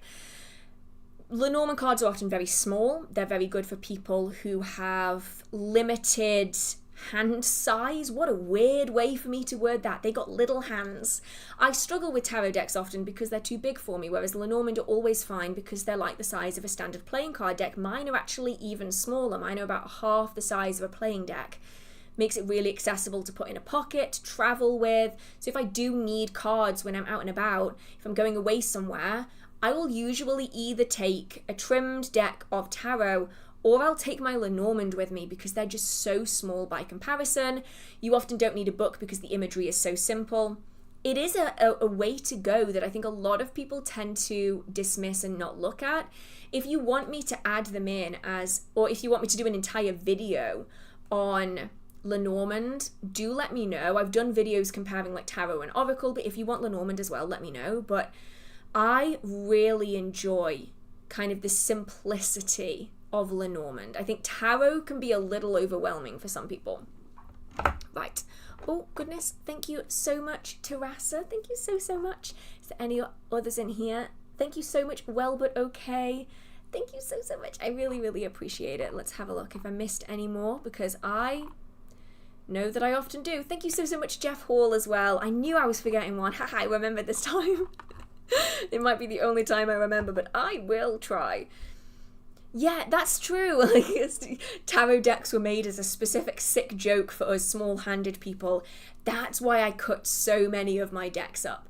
There's one deck in my collection. It isn't tarot. It's the Living Altar Oracle deck. Love it. Gorgeous, beautiful, amazing energy. Why the hell is it 3 times the size of a standard tarot deck? You can't shuffle it. It physically hurts. The deck is like wider than the span of my fingers. Why make it so big? And so many decks now are like that like I regularly have to trim all of my tarot cards and my oracle cards, and people are like, I'll tell people at events when they complain about the size of decks, I'm like, have you tried cutting them down? And you can feel them viscerally react, and they're like, never. I'm like, trust me, it's really useful. Try it. Right. Let's have a look. See, I am. Oh, no. Sorry, immediate no. Is it okay to use baby oil and herbs for candle magic instead of expensive oils? No. That came across way harsher than I intended it to. So, baby oil is not made of the same thing as grapeseed oil or olive oil or anything like that. It's a mineral oil. And mineral oils they will react very differently. Let me just double check this before I make any statements. Double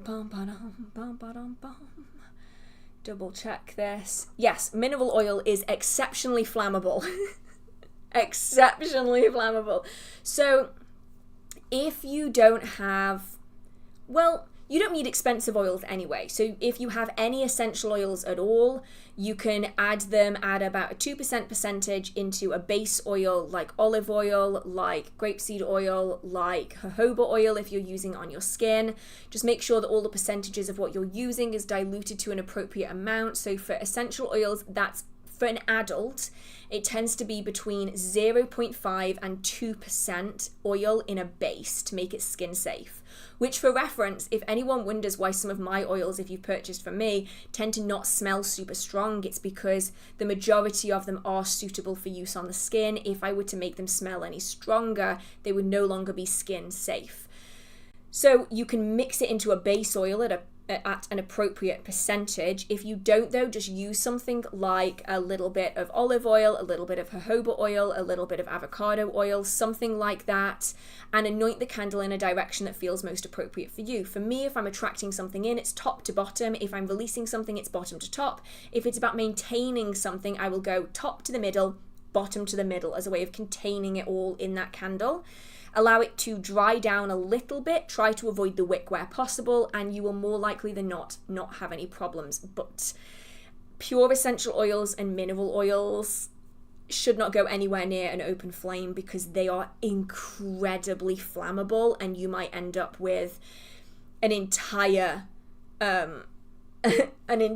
like inferno that you weren't looking for. So you can certainly use mineral oil in a way like on yourself. So if you want to be drawing, I'm doing this, you can't really see what I'm doing. If you want to be getting some mineral oil on your fingers, charging it with your intention like this, and then you can draw sigils on yourself with the mineral oil and then allow it to soak in, totally do that. If you want to be massaging intention into your skin, you can totally do that too. I just would stick to that being skin and then use other oils for candles. So, I'm somewhere. I've lost where I am again.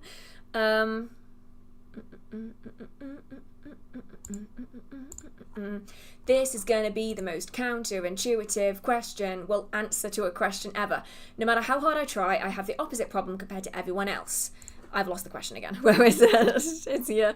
I find almost no spiritual connection, although I'm always looking for signs. What do you suggest? Stop looking.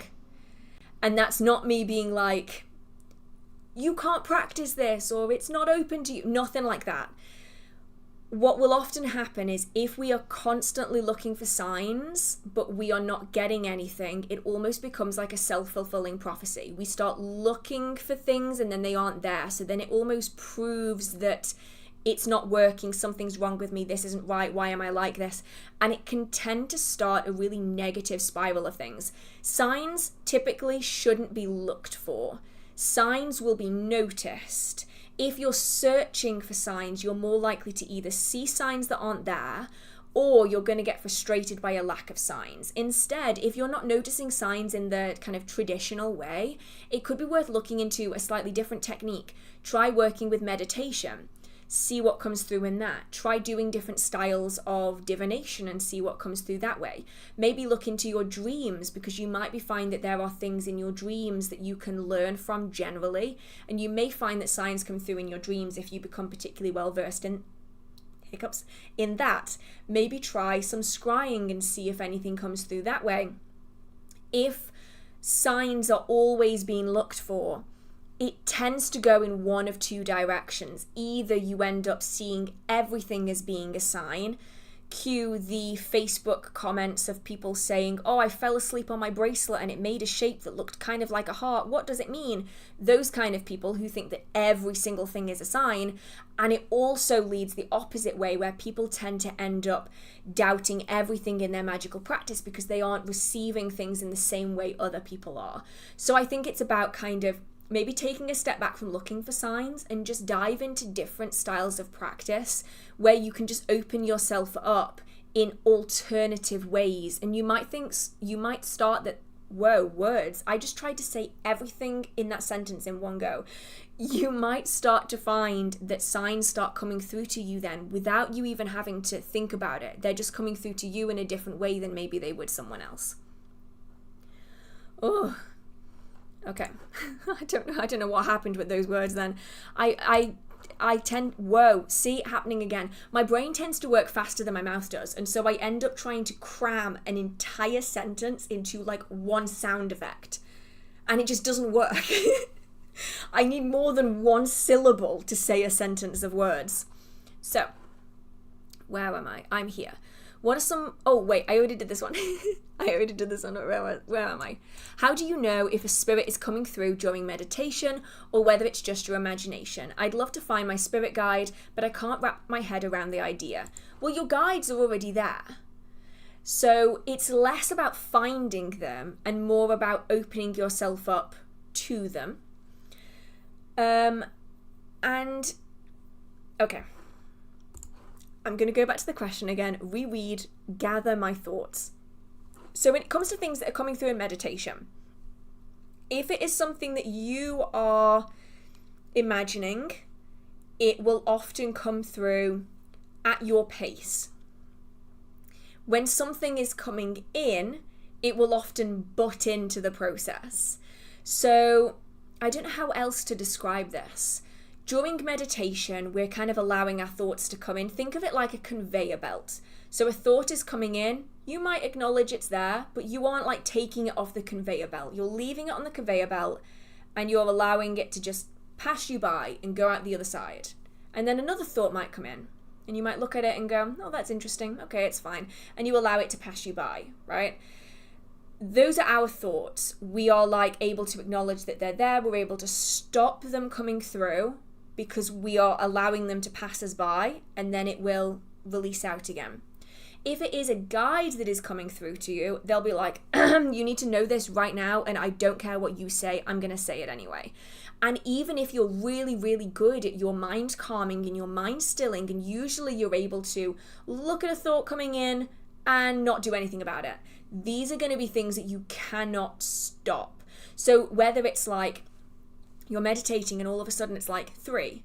Why do I have the number 3 in my head? Why can't I get rid of the number 3 in my head? Where's the number 3 coming from? You try to relax, you try to calm, you try to do all the things that you usually do during your meditation and just let it go. And instead it's like 3. Why can't I get the number 3 out of my head? That's something then that has broken your normal pattern of how your own mind works, and it will not listen to you. Instead, you are having to listen to it.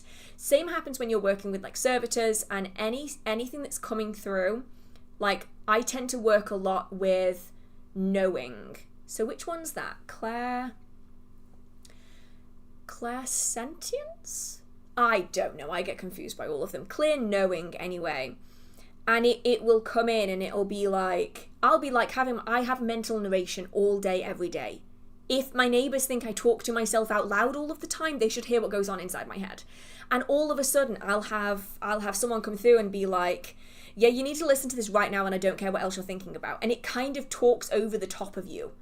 And that's kind of how I find it is. Yeah, guides are typically already with you. So you will have guides, you will have ancestors that are with you all of the time. It's just most people don't even acknowledge that they're there or don't notice that they're there. It's why when we do spells and rituals aimed at other people, that it can become tricky, because even if that other person isn't a practitioner themselves, they will still have protections on them that are then likely or possibly able to send that working back to you or completely block it. And so it's why not just magical practitioners, but everybody has a level of protection to them. Just depends on whether you choose to connect with them or not. So you can choose to connect with your ancestors, you can choose to connect with guides. It might come through in dreams, it might come through in meditation, it might come through in divination. You can ask them to step forward and engage with you and see what comes through. I have guides and ancestors that work specifically in spellwork and ritual, and then I have a guide that specifically comes through when I'm doing divination. And oh boy, if I do not read something right, he stands there and he's like, I'm like, what? He's like, look. I'm like, I am looking, what am I not seeing? And then if I'm still not getting it at that point, it will like come through and be like, this is the dumbass. This is what I was trying to tell you. I shouldn't have to verbally tell you this. That tends to be what ends up happening. Yeah, claircognizance. Because clairaudience is clear hearing. I'm not very good at French. I never liked French. I did French for years. I was never, ever very good at it. Where did you get your necklace from? Very pretty. Oh, thank you very much. This one I actually nicked out of my own stock. I'm allowed to do that. I own the business.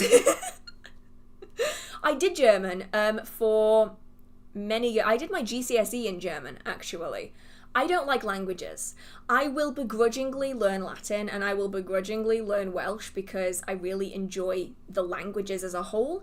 I'm bad at actually doing it though. I have really bad memory, like catalogued in my medical records, bad memory. And so languages, not for me. But yeah, the necklace was, it was in the stock for aid. I think I nicked it from my own stock. Or did I? No, I probably nicked it from my own stock. I'm a nightmare with it. If I get books in for the store, I'll be like, ooh, that one looks really good. Mine? I can't help it. I just, yeah, I just nick things from my own stall all the time. I mean, I paid for it, so I can. So, yeah, in terms of languages, in year 9, we had to do like an oral exam. Yes, all of the 13-year-olds did laugh at that. And I had to just recount this spiel in German. Hello, my Name ist Hearth. Ich bin, I mean, at the time it was 13 Jahre alt, which I think would have been 13. Hello, my Name Hearth. Ich bin 13 Jahre alt. Ich habe am 1. Juli Geburtstag. I've got no idea what any of it means. It got burned into my brain age 13. I have never been able to get rid of it. I'm pretty certain at some point during the talk, I say that I have 3 guinea pigs. And like I name the guinea pigs and I'm like talking about the guinea pigs. It's burned into my brain. And yet I cannot translate it back again. It's just one of those weird things that I think is going to be like stuck in my brain forever. Right. I am... Da, da, da, da, da, da, da, da, da, da. Are you familiar with Morgan Dharma's book, 21st Century Fairy? Her views on their variety and dealing with fair folk are much like yours. 3 to 4 pages compare fairies with aliens. Oh, so-called glamour, ? That's a really interesting kind of concept. I know we've covered it quite a lot in the live stream, so I won't kind of rehash that again. But yeah, it's one of those where I've really, really resonated with their work before. I actually am planning on getting their new book, Sealed with a... Was it Sealed? Is it called Sealed with a Kiss? Or something like that, that new book that is being released. I'm planning on getting that one to add into my collection because I do find that a lot of our opinions do kind of line up in that regard. They aren't my favourite books on fairies, but that's because I have very niche interests. But they're definitely really, really interesting. Right, let's have a look-see. Okay, this is actually a really interesting one. So I'm going to take this question, I will answer it, and then I'm going to like apply it to other things because I do think it's really important. While learning about a deity I'm considering working with, I've heard so many rules. Some I have capacity for and some I don't. Do I need to take all of it seriously and how do I sift through it all? Okay, so when we're talking about deity work, I think it's really useful to look at pre-existing worship, tradition, belief systems, and the like. That's really important. And so I have a question that I am going to answer with another question again, and that is, where have these rules been learned from? You would think I hate TikTok. I don't hate TikTok as a whole. I do just find that sometimes things are said that are personal practice rather than general rules. I mean, I found things... Oh, YouTube. Okay, so same kind of applies, honestly. A lot of the time what you'll find is people's personal experiences that are being represented as steadfast rules. And that isn't necessarily always the case. So when it comes to working with deities, I always think it's really useful to look back at earlier source material. So if you can find record of the belief systems in situ, that's really, really useful for figuring out kind of the way that specific spirits and deities were worked with and worshipped. And so that is a really useful starting point. So say, for instance, Bridget. Bridget had the priestesses of Bridget, and they would keep an eternal flame burning for her. This is something that we can apply into our magical practice, but you don't have to be keeping a flame burning for Bridget every day for the rest of your life. That's just not practical. Instead, it's a way that people practiced, but not a hard and fast rule. And so generally, I find that when we're looking at people's experiences with deities, it's really important to take them as individual experiences rather than collective agreement. If you learn from different people's experiences, see where the crossovers are. See where this person works with this deity in a certain way, and so does this one, and so does this one. See if you can find some earlier source material that will explain it. And then the other way of looking at it, which I would also do alongside it, is if you do decide to go forwards with a particular deity, ask them what is required. Ask if they need certain things, ask if this is right or that is right, and they're more than likely, if they're trying to form a relationship with you too, be willing to answer those questions. I don't need to leave an eternal flame burning for Bridget, but in my practice, I find that the workings with Bridget are best done via fire. With Ceridwen, that isn't always the case. A lot of the time, the workings that work best with Ceridwen fit the specific goals of that working, rather than all surrounding a specific element, for instance, like my work with Bridget. But that doesn't mean that the next person who works with Bridget is going to connect with her in the exact same way. It can be different. The exception to this is specific spirits. Now, if anyone has read The Red Dragon, it's a very niche book that was published by Black Letter Press. It's very niche, and most people are not going to have any use for it whatsoever. But it's me, so I'm basically a book whore at this point. And in that book, there is work with a specific demon, and this demon requires gold coins as payment.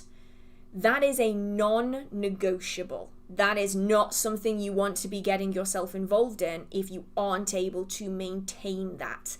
And the reality is that in the 21st century, most of us don't just have gold coins lying around. I mean, solid gold coins. And that's because this working and the particular demon in question is applied to the time period when these agreements were initially struck. And so if that demon was worked with in this set way, for them, time does not pass the same as it does for us. So while we can acknowledge that this has been like 400, 500 years, we don't have access to the same stuff anymore. For that demon or that spirit, that is the blink of an eye. That is seconds, hours, days, maybe years at most. And so I wouldn't necessarily enter into any kind of agreement with something like a named demon, or even say like a prince, like not even just a named demon, but like a prince type demon, like a prince of hell demon, that requires specific things if you aren't able to give those things. I know it's different than the question in mind, but it's just something to bear it into consideration for people who are interested in working with beings like this. If you don't have access to what they're asking for, don't even bother entering into it. When it comes to deities and the like, it's a lot more flexible, because that is like often a long-term built-up relationship rather than something that is quite transactional like it is with the higher demons. So just something to bear in mind. But that is a book that I found really, really fascinating, was that one from Black Letter Press. Phenomenal. Actually, all of the works by Peter Summers Young. Please say that's right. My memory for names, terrible. I will always remember a face. Always. I will never. Paul Summers Young. Oh, I was so close, so close. All of the translations by Paul Summers Young are phenomenal, like absolutely phenomenal. I have The Red Dragon, and also, which one? Natural Magic by Giambattista Della Porta.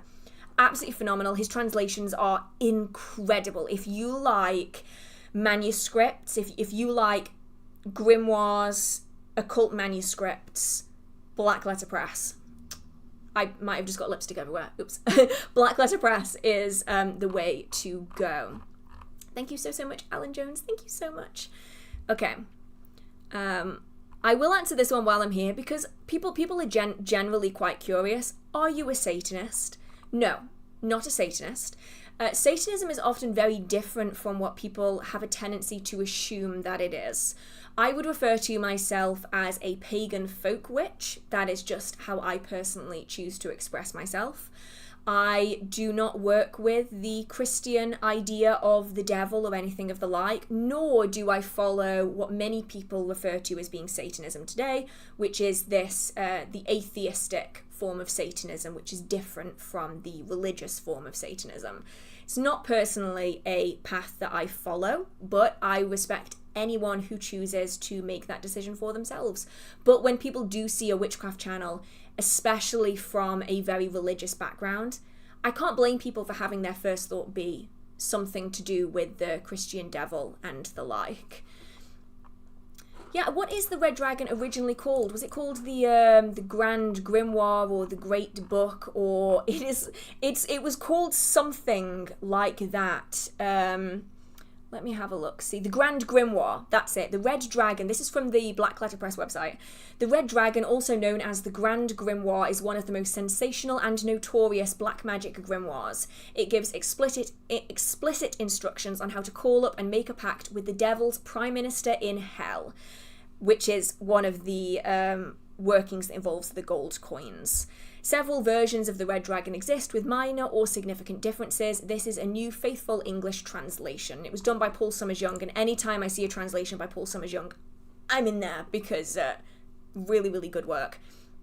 Oh, thank you so much, Mandy. Thank you.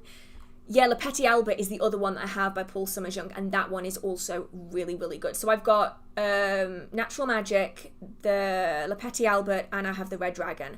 I'm planning on getting what's the other one here? The Black Pullet is another one that's on my list, as well as that's a word that there's a reason I couldn't remember that off the top of my head. The Pseudomonarchia Demonium is the other one that I have on my kind of like wish list of things I'll probably get the next time I'm in Glastonbury, because I love this kind of topic. Like, it's not something that I personally choose to practice, but it is something that I am always really interested in. No, I don't think he ever adds footnotes, but they are just phenomenally translated. Like, I have an edition of the Black Pullet actually on my website, which isn't done by Paul Summers-Young. It's a different edition. And every translator has a slightly different kind of style that they do it with. I just really, really love how Paul Summers-Young does them. I think they're great. How long do the stream go on for? They usually go on for about 4 to 6 hours, depending on how quickly I can get through all of the questions. If it is too much for anybody, though, they are posted afterwards if you do want to check them out. And actually, even if you just want to go back and kind of like, I know people who like go back and like listen while they're cleaning and stuff. I'm totally fine with anybody wanting to do that if you do find that it's just too much to watch it kind of all in one go. Anyway, where was I? So this is one where it's very much going to be a case of, it's going to be an annoying answer, I promise you. Time, patience, practice. So any advice for scrying with a mirror? I've tried unfocusing my eyes, anointing with mugwort, putting sigils. I can't seem to get it. So this is one where it might be a case it will suddenly work for you. It might be a case that sometimes are going to be better than others. I've had amazing success scrying in crystal balls. I was in the Chalice Well in Glastonbury. Absolutely phenomenal. Like the clearest images I've ever had come through. And phenomenal. I could go back on a different day. No experiences at all. It might be worth trying liminal times. It might be worth trying kind of in it like the witching hour, which for different people is different things. For some people it's midnight, for some people it's 3 a.m. It might be good to do it just before dawn, just as the sun is setting. Liminal times like Samhain or Beltane. But really it's just a case of kind of trialing and erroring, seeing what works, seeing what doesn't. And sometimes it can take months, years to get to the point where it works successfully. I have times now where I will just be staring into a mirror. I get nothing. Diddly squat. Nothing. And then I'll get other times when I'm in certain places. For me, it's very much a place thing. Certain places are going to be more successful than others. For me, Glastonbury's a big one. Any scrying in Glastonbury, super intense, works every time. I try scrying in my own home, good luck with that. I take it out to the woods, fantastic, works every time. It's the weirdest thing, so that could be something to look into as well, like taking it to different places and seeing what works best. It's very expensive, $80, €80 for natural magic. It is, do I actually have a copy of it in here? I don't think I do. I think they're all in the other cabinet. It is a very, very, very beautiful book, though. Like they're €80. It's a small publishers, so they're a small independent publishers. They are not like going through Amazon, big business or whatnot. So small publishers typically come with a much higher price tag. I'll be honest, I have seen a lot worse, but that is because I do tend to really enjoy hard to find books and copies. Actually, while we're on this same train of thought, I brought another book out for a very set reason, and it's kind of a bit of an update, and it's going to sound really, really bitchy, and I don't intend it to sound really, really bitchy, so don't mind me just piling books onto my lap, because of course I put it at the very bottom. It's just a bit of a heads up on a book that I spoke about in previous months' live streams. So I've not fully finished it yet, but I just want to give a heads up for anyone who's tempted to spend, if they aren't comfortable spending large amounts of money on books and they've been considering this one, just a bit of a heads up. This is Piercing the Veil. It's from Troy Books. You'll know I adore Troy Books. I collect Troy Books, love them to pieces, right? This one isn't going to be for everyone. So this is about tarot in the astral lunar plane. Let me actually get this up. Performing tarot divination while in the astral lunar plane. And I started reading this, and I was unprepared. Okay, so I know that some of you have already read this book. You have this book yourself. If you've been considering it, I just want to give you a little bit of a heads up. So it's still a very interesting book. I can appreciate an interesting book. The introduction, however, did take me aback, and it might not be for everyone. So this is a little bit of the introduction. Some of you might recognize what I mean. This book addresses the use of the archetypal imagery of the major arcana of the tarot as a vehicle for ascending to the lunar astral plane. The tarot is not a tool originally developed by the Coven of the Black Sun, and it was not adopted by the Coven as a practice until the first few centuries AD. First few centuries AD. That contradicts all of the information we have on tarot in history. Essentially, the Coven has been practicing for hundreds upon hundreds of years unchanged, and there's some language in here that I don't particularly resonate with, which includes I will not argue with those who scoff at the premise, as it's likely that my arguments will fall upon closed minds. And at that point, I put the book down. I will continue to read it, but I do just want to give people a heads up that this one might not be for everybody. I will continue to read it for curiosity's sake. I already have it in my collection. I think it will be a very interesting book. But I do know that a lot of people are very picky about the books that they get because they're working on a limited book budget, and I don't want someone to be going into something not knowing what to expect. I personally didn't know that that's what I was going to be getting when I purchased this book. I have spoken about it in several months, so I do feel the need to kind of update you on that. I struggle when it comes to any kind of author who will be like, if you don't agree with me, it's because you're closed-minded. I struggle with that, so I will keep plodding away at it, but I have seen kind of comments from other people who've had similar experiences with the book and they had like a similar reaction to it, so just bear that in mind. Okay, back to where we were in the questions before I get sucked into sucked into talking about books again, because you know, it's very easy for me to do. So, what was I doing? Oh yeah, this one. Do you have any experience about painting or portraits that shapeshift into another or a different face? Could spirits impact paintings like that? Okay, so I personally am terrible at drawing faces.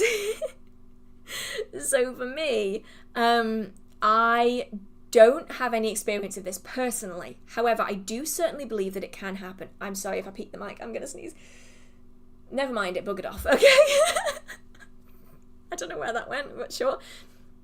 But I have seen very incredible artists have this kind of thing grow and develop. And I've forgotten his name. I told you I'm better with faces than I am with names.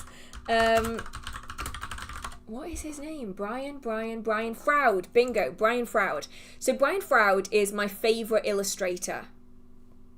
Especially my favourite illustrator of the fair folk. In my personal experience with first-hand encounters, Brian Froud's fair folk are the most accurate to my own personal experiences.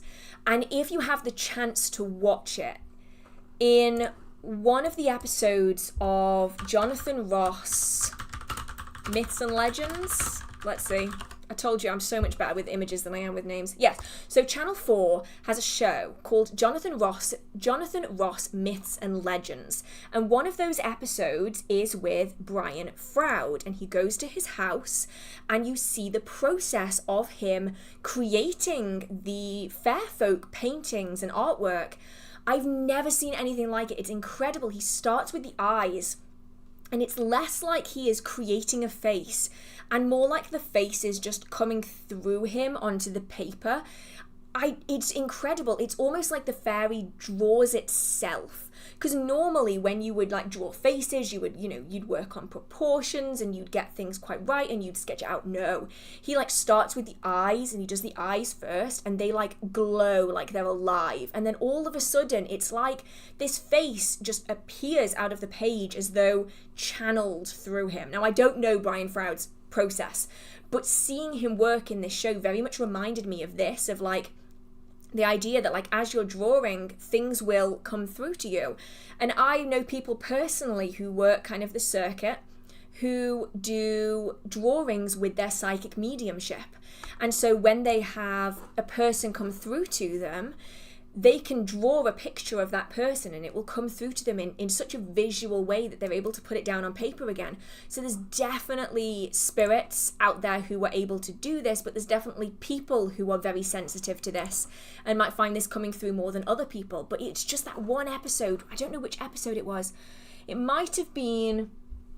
Was it episode 3? Oh, I don't know. Oh no, I think it was episode 4. It was episode 4. And it just absolutely incredible watching it come out. So if you're from the UK, you have access to Channel 4, do check that out because all of it was so fascinating. But that episode in particular was amazing. And you'll probably find it in other places as well. It's just, it was on Channel 4 here in the UK. Okay, let's have a look.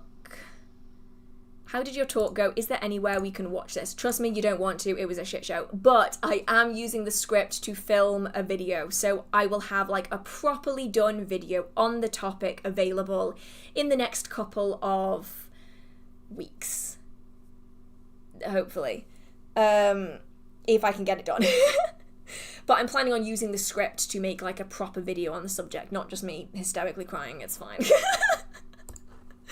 Oh dear. Do you recommend making tarot by hand? No. But you should know by now, if you've been here for a while, everything I do is full of caveats. I personally wouldn't recommend making tarot by hand if you are inexperienced about working with tarot. And that's because depending on the system that you're using, obviously there's like two main different forms of tarot, but there's far more than that. If we were to look at the Rider-Waite-Smith system, there's a lot of numerology there, a lot of colour symbolism, a lot of symbolism in general. Everything that's packed into the cards has significant symbolism to the meaning of those cards. And if you aren't used to reading the cards, if you've not used a deck of cards yourself before, you might miss a lot of the symbolism that goes into those cards. Now, that doesn't mean you can't make your own cards or that you shouldn't make your own cards. In this, I mostly mean that if you are new to using tarot cards, I wouldn't recommend starting by making your own deck, because a lot of that symbolism that you might find yourself really drawn to, you're never going to know is even there, because you are kind of missing that by making your own deck. Now, many people, once they kind of understand the cards, make their own, and they are absolutely beautiful, they're gorgeous. But I know that some people will make them as a way of kind of circumnavigating buying their own cards, which is perfectly understandable. Just be sure to try to not miss some of the deeper symbolism in there that you might find really useful to your practice. Okay. I am... Were you able to manifest seeing someone you've seen briefly before? So, I have never even attempted this, but there is a... I know I say this every single live stream, but I do think it is important. There is a reason that spellwork on celebrities doesn't work. And it isn't because you're not a powerful practitioner, it is because there are too many threads that have to be pulled to line things up to encounter them again. So if there are limited threads that you can pull that will allow you to engage or interact with that person again, it's perfectly possible.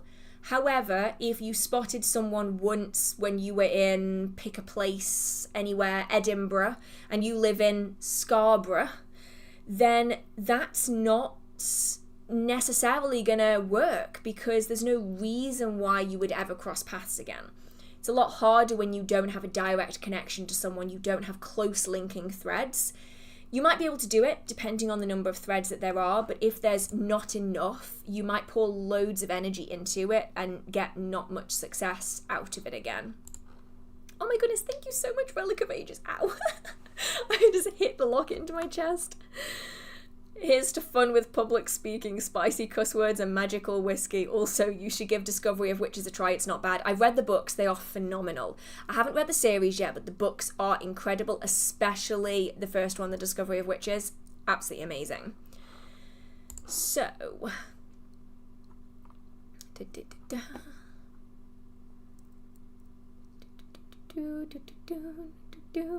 Ah, that's the problem, Joe. It's all top secret. It's top secret. But, I mean, I'm hoping that it's a nice scent. But all of my sprays and their ingredient recipes are top secret, just in case someone chooses to pilfer them. You never know, it might happen. Right, where am I? How would you go about charging and activating a sigil on a Word document or digital platform?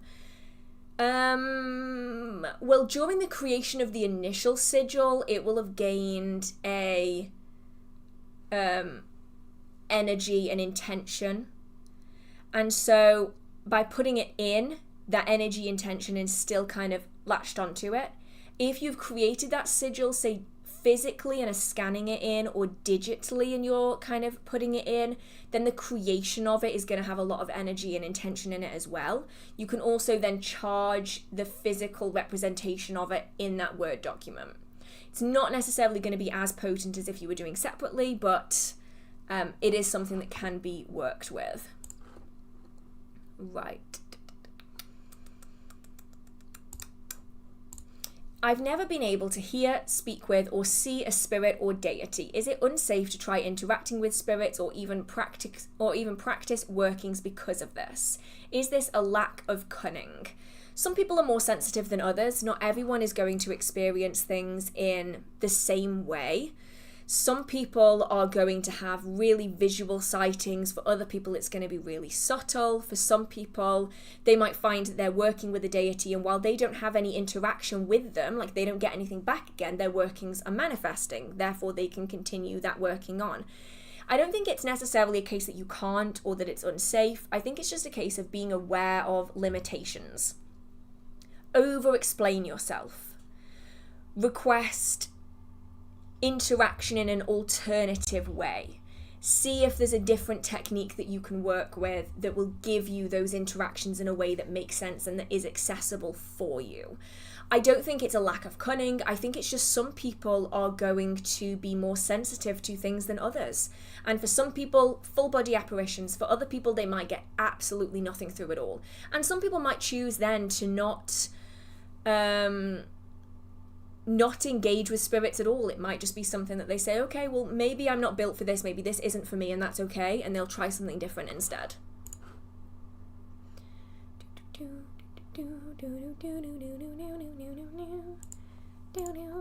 How best to work with two different deities, both dark goddesses, both have their own spaces, similar offerings, but I want to please them both. Any advice? I think you probably have all of the information that you need right there anyway. They're happy to be on their own separate altars. You know what it is that both of them are after. They want similar offerings. Work with them in the way that is most applicable for them. I think there's a lot of overcomplication when it comes to deity work. And if you already know that they have like their own different spaces and you know what they like, then you're already completely on the right track with it. It's just about figuring out how to best do things. Do you do things on alternating days, or do you do them at the same time? Just choked on air. Do you focus a lot of time on one on, say, a certain day of the week and then another on a separate day of the week? It's just about figuring out how to balance that so that everyone stays happy.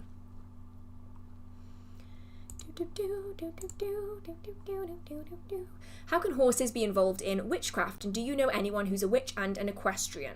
I mean, you can be a witch and be anything. I know a lot of people who practice witchcraft, though, who are very... This sounds like a derogatory term, but I don't mean it to be a derogatory term.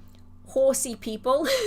I know a lot of people who really enjoy riding horses, who keep them themselves, who work with them on a daily basis, who really enjoy working with their symbolism, who enjoy working with deities that are related to horses.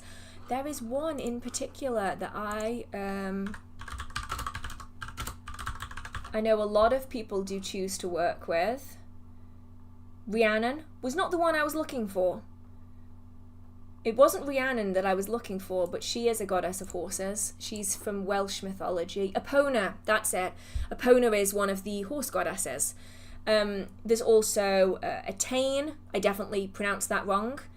And she's from Irish mythology. So there's lots of ways that you can do this. But some people will choose to work with specific horse goddesses and horse deities. Some people will choose to work with them as an archetypal figure that they resonate with. They may choose to use working with horses as a form of meditation, in a way of entering into a meditative state while doing brushing, while doing maintenance, while looking after all of the kit.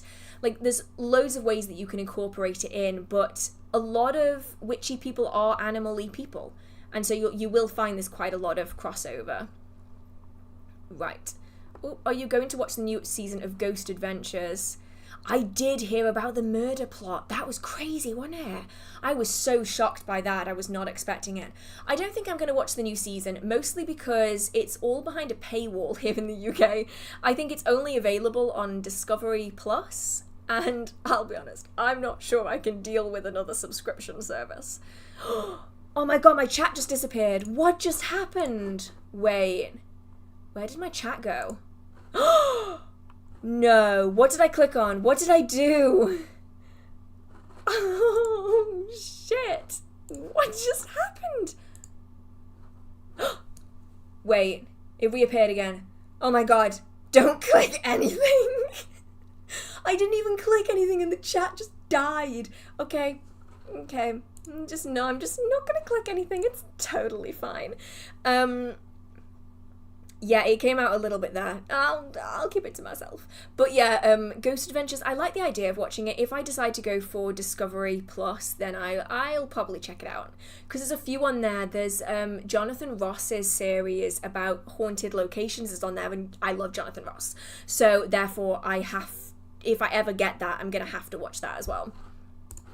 Oh, did I say thank you? If I didn't, thank you so much, Ella. I'm so sorry if I didn't. My memory is like a sieve. Like, it's bad. Right.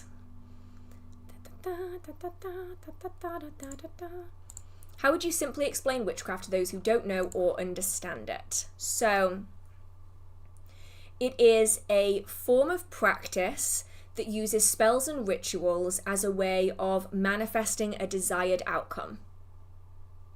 That's about as concise as I can make it, and that's especially useful if you are talking to someone who is likely to get quite spooked by words like magic, energy, spirits.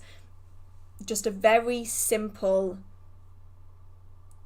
laid out explanation, and then if they have any more specific questions, then those can be asked and you can go more into depth with it.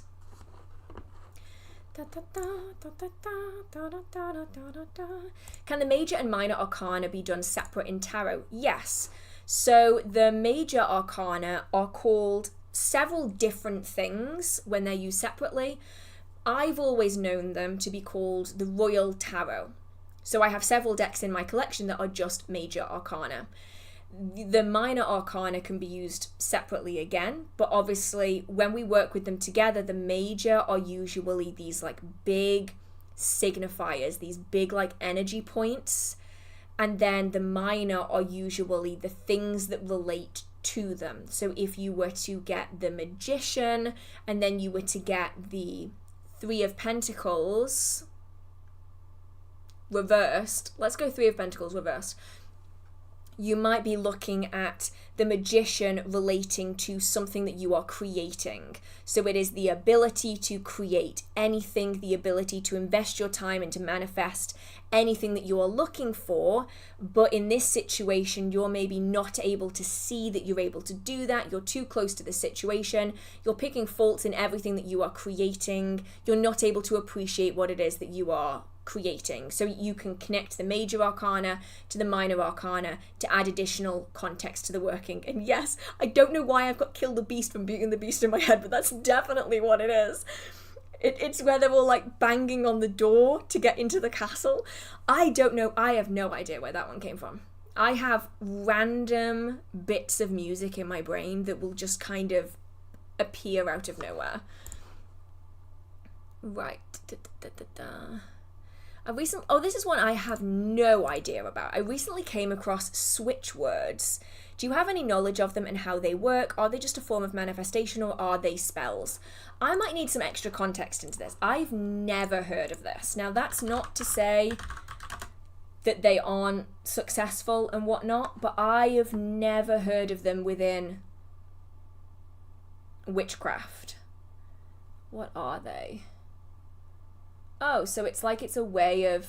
Oh, so it's manifest... that's why I've never heard of it. Okay, it's in manifestation, and it apparently comes from one book. It looks like it comes from one book. From the research of Freud and T. James Mangan in the 1960s. They are power words that speak directly to our subconscious mind, helping clear blocks to success and activating our ability to manifest love. Yeah, this is very much manifestation, which is not really my category. I wouldn't necessarily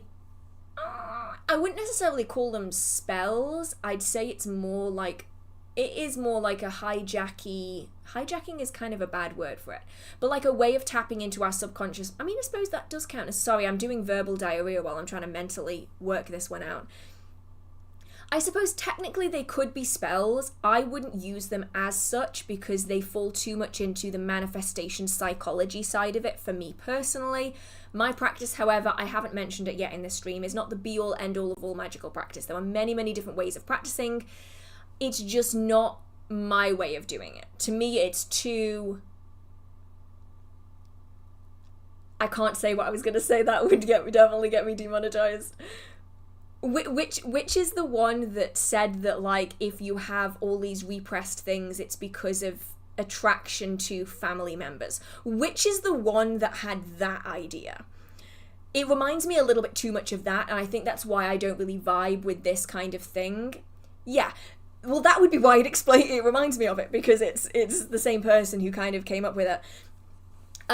It's not for me personally, but I can see how they would be useful if that's the kind of path that you do take. If you are more of the manifestation, the tapping into the subconscious mind, the secret, You know the book The Secret that kind of swept the world about 10 years ago? It's that kind of a thing, that if that really resonated with you, these might too. Personally, not for me, but everyone's unique in that. Yeah, I tend to try to pretend like some of these people in the past didn't exist, because some of the stuff is kind of alarming. Let's have a look. See.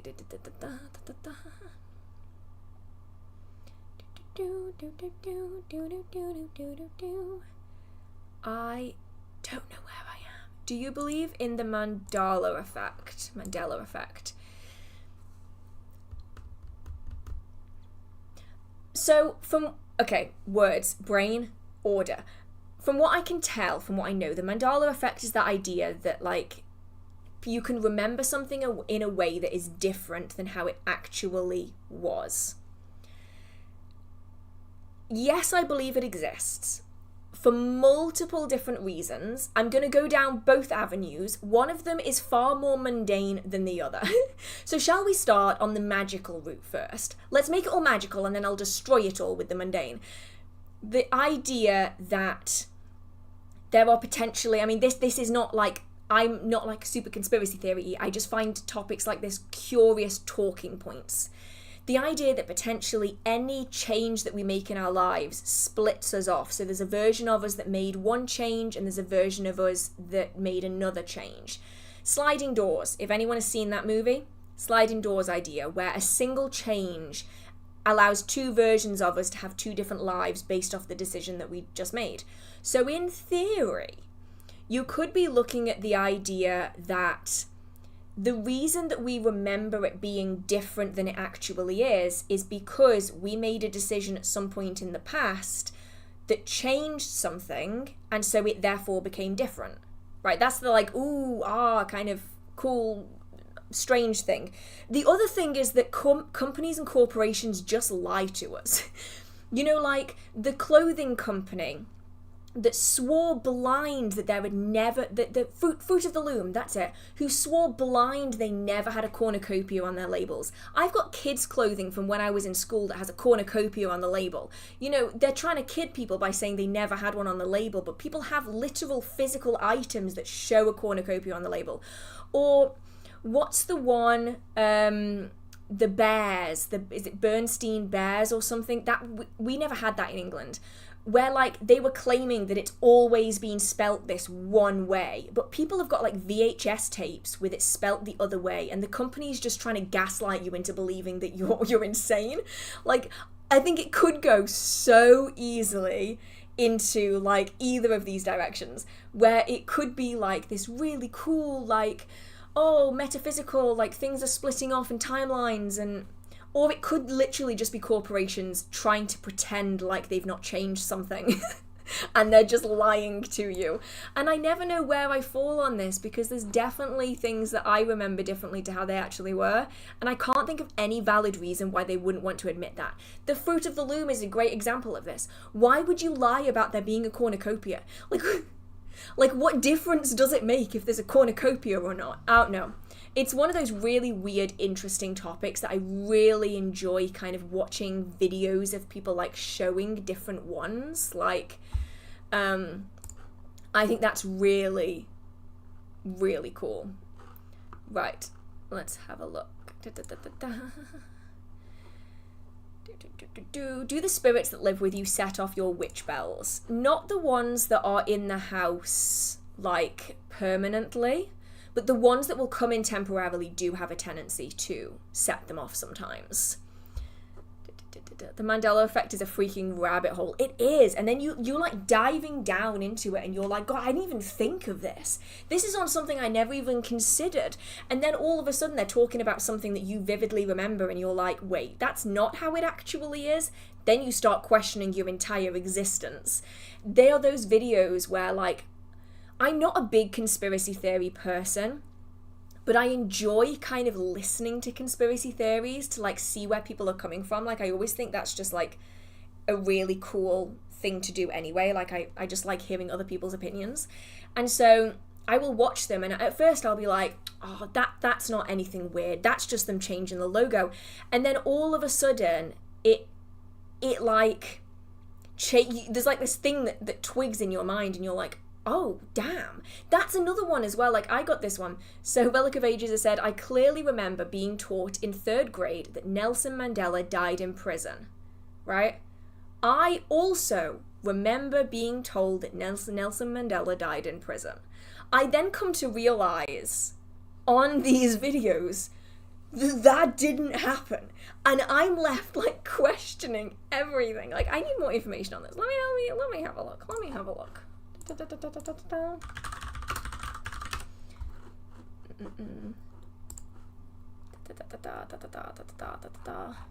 Need to double check this to make sure I'm not going crazy. Right. Where am I?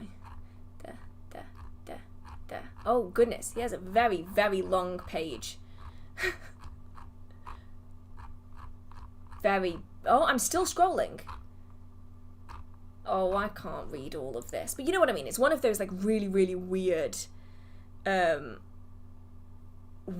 where you're left like, well, yeah, that's what this is what was so confusing, is I vividly remember being taught that Nelson Mandela died in prison.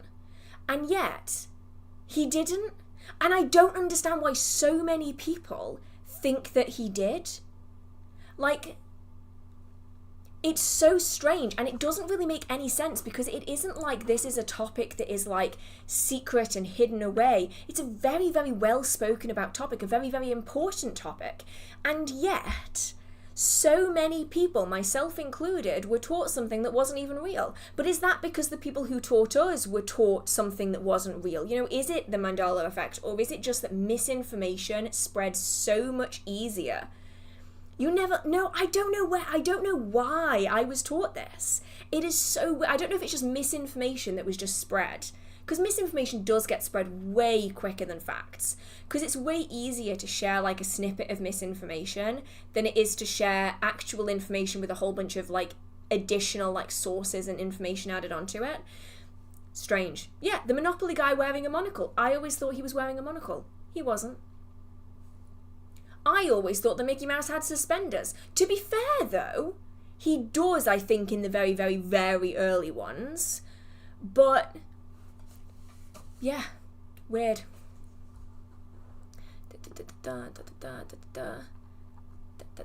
Right, let's have a look, see, where was I? I was somewhere. I don't know where I am. Oh, it jumped. Okay. While I'm there, I'll do this one, and then I can scroll back up again. Did you ever finish the Fairy Fae video that you were researching? Oh no, I'm still going. Still going. Of course, I decided to compare every single fairy magic book that I could find ever and attempt to read them all. And that's a lot of fairy magic books. And I'm so far about 2 books in, because I started going a little bit doolally. Because I just couldn't cope with learning any more about fairy magic. So I've moved on to kind of other topics, and I'm going to circle round again. So be warned, when that video does come out, if it ever comes out, if I can even find the footage from the earlier recordings, I am probably going to look about 1,000 different ways. I will like have curly hair, and then I'll have straight hair, and then I'll have wavy hair, and then my hair will be up, and then I'll have a fringe, and then I won't have a fringe. It's going to take me a long while. Right.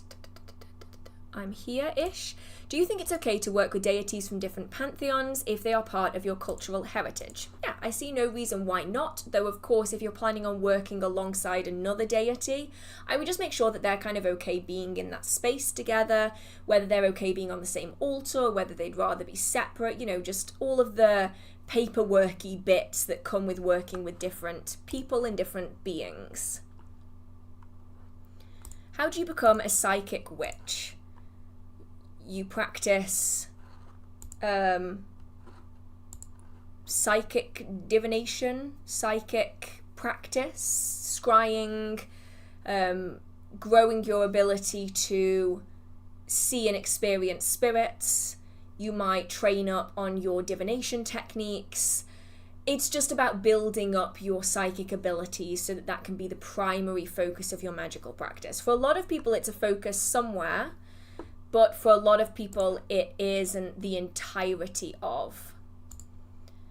What is your opinion on the current "can you be a Christian witch" controversy? There's a controversy? Where is this let me guess. Is this on TikTok?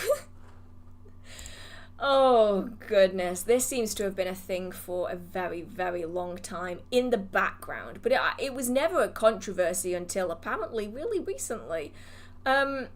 So, witchcraft is secular. It does not have a religion. It does not have deities attached onto it. It is a practice, and you can choose to add deities, you can choose to add spirits, you can choose to work with none of those things in your magical practice.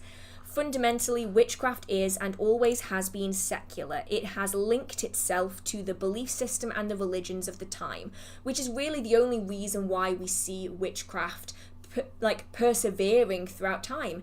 If you look at books during the early modern period specifically, which is my main time period of focus, which is why I talk about it so much, we see a lot of the witchcraft being used alongside Christian traditions, because the Christian faith, of the variety that we do see as it flipped violently backwards and forwards from Catholic to Protestant in the UK, we can see that the witchcraft aligned with the belief systems of the time. And so what we see is that we have earlier forms of pre-Christian practice, which worked alongside pre-Christian belief systems. We're talking about the cursing tablets that are made of lead that were found in Greece and in Rome specifically. And then we find them here in England as well when the Romans conquered the UK in the 74 AD? I need to remember the specific dates of that. We see cursing tablets being found here as well, alongside the religious traditions of the time period. When we see Christianity taking over, we see the Father, the Son, and the Holy Ghost being used in the same breath as earlier witchcraft practice. And then now we see pagan witches, we see secular witches, we see Christian witches. There are so many different ways of practicing witchcraft. And so I will never ever understand why people are so willing to die on the hill that witches cannot follow a Christian faith. There are many folk practices that actively use Catholic saints within their spells and rituals. To say that witches cannot follow such a faith is to undermine all historical magical practice, and it drives me up the wall. If you look at any references to found charms, found practice from the 14th to the early 19th century, we see in it deeply ingrained Christian ideology.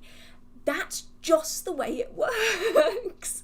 And then I'll also swing it the opposite way. You don't have to be including Christian ideology in your witchcraft to make it successful.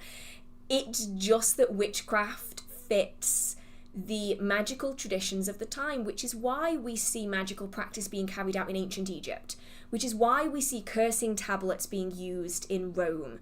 It's why you can incorporate Brigid into your spells and rituals, as well as Keranos, as well as Nyx, as well as Rhiannon, any different deity or spirits into your magical practice as well, because it's so flexible. Yeah, you don't have to follow any kind of religion or religious belief or deities to practice witchcraft. You can work with your energy, the energy of the natural world, in order to manifest things. It's been so long and yet this thing still keeps happening where people are like, oh, you're not allowed to be a witch because you're a Christian. Piss off then. If someone comes to you and says, oh, you're not allowed to do this because I don't do that, fuck off. Go somewhere else. Bother somebody else. Right. In other news, it's getting to that point of the night where we're getting to that point where the filter starts to die. It's just one of those topics that drives me up the wall. I know it shouldn't, but I get so many emails and so many DMs from people who tell me that they have been told that they aren't allowed to practice witchcraft because they don't believe what someone else believes. And oh, it's so, some of the messages are so heartbreaking, where they genuinely believe they've been shunned from the magical community because one person who's has taken it upon themselves to be the voice for like every single magical practitioner. You're not allowed to sit with us. That's what it sounds like. You're not allowed to sit with us because you don't dress like us. You're not allowed to sit with us because you don't believe what we believe in. And it's different people are going to have different magical practices. I don't work with the Christian God or any Christian ideology in my magical practices. But that doesn't mean that, like, my way is the only way. Like, I'm just one random person. Like, I'm just a random person passionate about a topic, and that's it. Right, I'm going to turn the heater off because I'm melting. Right. Oh, where is it? Oh, did I turn it off? Yeah, okay. Spinny, spinny, spinny, spinny, spinny. Spin it round. Someone said, is that a moon magic book that I see? And yes, it is this. This is Moon Spells by Diane Alquist. Basically, before the live stream, I get out some books that I think are going to be kind of particularly popular during a stream, or things that I think are going to come up. So if you want a book on moon spells, this one is pretty interesting. It covers all kinds of things from controlling anger to, what have we got here? Sensual desire. Let's see, what else have I got in here? A special form of healing, and that was actually the one that I marked. I don't remember why I marked that with, no joke, a piece of toilet paper. Don't know, don't ask. I've got no idea. I just mark everything with random shit. But yeah, it's kind of a good kind of basic book on moon spells for anyone who is interested. All bookmarks are valid. Exactly, all bookmarks are valid. One of these books, this one, this is A Complete Guide to Fairies and Magical Beings, I'm not sure if you can see that, this is the serrated edge of a sweet packet. Like, what actually is this? Like, can I find the page? What page was I on? Because I'm always curious to see which page I felt the need to, like, tag. Oh, no, sorry, I changed my mind. I must have been reading this in the middle of summer. That is the edge of a Solero ice lolly packet. Oh, dear. Oh, it was on the Spirits of the Dead section, if anyone was wondering. I mark my books with all kinds of random shit all of the time. You know, I actually am not that person. I won't even take anything that I care about into the bathroom with me. It's not happening. Some people will take their phones. I won't take anything. I don't want anything in that space. If it's in that space, I have to clean it. That's my OCD talking. But yeah, it's, I think that one was probably hay fever season. And hay fever season means I have to be surrounded by tissues at all time because I seem to be allergic to existence. Since when did you practice? I have been practicing now I did the maths actually the other day because I was like, I should probably do the maths and make sure. 19 years till July, and then it'll tick up again, and that's kind of scary. Okay. I don't like that. I'm just gonna pretend like that's not real. Okay, where was I? Let's see where I am. So, do you have a favorite morning ritual that helps set your mood, energy, or intention for the day? Okay, so I will be the first one to say I typically don't have like daily rituals. However, one that I will do every day, and it sounds so extra. I am going to talk about this more in a future video, so I'm not going to go super into it because I think it's going to be next week's video is going to be this topic. I have loads of different shower gels. Loads. And they all have really specific fragrances. And depending, like, unusual fragrances. I buy weird shit. Like, oh no, my chat disappeared again. And so I will typically choose a fragrance that's based off what I want that particular day. So that is something that I will do every single morning, is I will pick one of them and that will be the one for the day. That's the intention that I'm setting. And so for me at the minute, it's usually like a citrusy one. Hearth buys weird shit. Shocker. Oh, look who's snarky now. I buy cool shit. It just happens to be a bit weird too. I mean, I am the person who came back from a Mind, Body and Spirit show with ducklings. Oh, you can't see them. They're taxidermy ducklings. They're hidden behind me. That's the kind of weird stuff that I will end up bringing back. Right. Some of the questions I have already answered earlier on, so I'm going to try not to repeat them that many times, I don't think. I'm a baby witch and really only do energy work like manipulation. I'm not sure what to call myself or how to go further. Any tips? So, I actually have an entire video on this. It is called... Where is it? Where actually is it? What did I do with it? It's called From a Beginner to an Advanced Witch, How to Grow Your Magical Craft, or something like that. How to Grow Your Witchcraft. That video is all about that topic of like taking it a step further. The reality of it is, though, is that all witchcraft is going to be based on the principle of energy manipulation. So if that's what you're doing, that is just the foundation of magical practice. And so you can really take that in whichever way you feel particularly drawn to, but that video might help.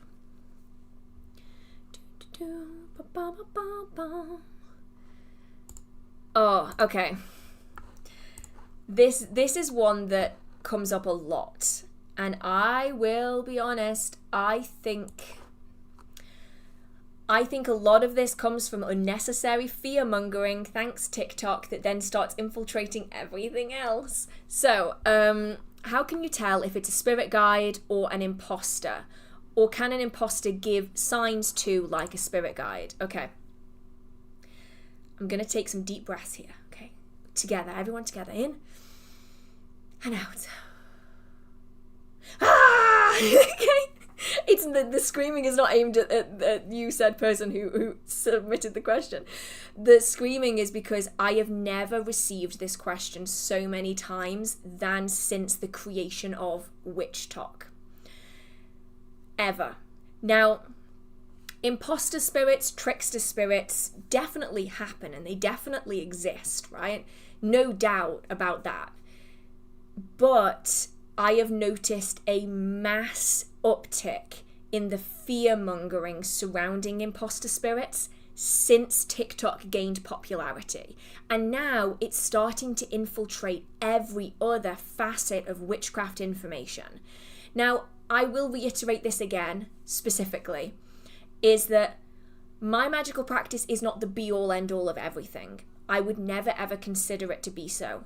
In all of my time practicing, I have encountered a trickster spirit once. Once in nearly 2 decades of magical practice. That is the only time I have ever experienced one. And so I find it alarming how many people are talking about how trickster spirits are everywhere, how imposters are everywhere all of the time. They're constantly trying to come at you. And me and all of my friends who practice are like looking at each other being like, where? Like, I've encountered one in this long. So they are out there and they are definitely possible and they do happen. And it's very difficult to tell at first glance. So you will find that they may come in and they will pretend to be a deity. Yes, I am this deity. I can help you. I can do this for you. But you will probably quite quickly find, and it's why I will often recommend people to do some research on the mythology of particular deities before they start working with them, is that they will not have the information that they should have if they were actually that deity. So you'll notice inconsistencies. So at first you might think, oh yes, they're showing all of the typical signs that you would expect for, say for instance, Bridget. Like, yes, I'm seeing this, and yes, I'm seeing that. I can appreciate this, and then all of a sudden you'll notice that, oh, that was odd. That didn't really match anything that I've learned about in legend and mythology. No, that's also really strange. I wouldn't expect her to do that or to ask for that. That sounds really strange. And this is something that you'll probably start noticing over time, is that, especially if it's a guide, guides primarily, anyway, don't ask for anything in return. So a trickster really, or like an impersonator, really doesn't have any goal in becoming a guide, because a guide doesn't ask for anything. So what a trickster or an imposter would usually get is energy, or they'll get offerings, or they'll get something in return that's a benefit to them, right? Because it's about gaining something. But guides don't typically get anything in return. They're there to guide you because they want to guide you. They don't need offerings, they don't need devotionals, you know, all of this kind of stuff. And so you'll notice over time that things don't add up. They are asking for things that are really strange and bizarre. Why do I need to do this for you for a month? Why do I need to be doing this complex thing? That doesn't make any sense. And you'll notice that things will slowly start chipping away over time. And also, if you have kind of protections up that are designed to limit the amount of spirits that are there for undesirable reasons, then they are going to struggle to get through that anyway. Your guides will typically come through. They're always there, they're always with you. They're not going to need to fight through any protections because they are present with you all of the time. They will just come through to you in a way that is most suitable for you, and they usually won't ask for anything in return. And they're usually there to just be very helpful.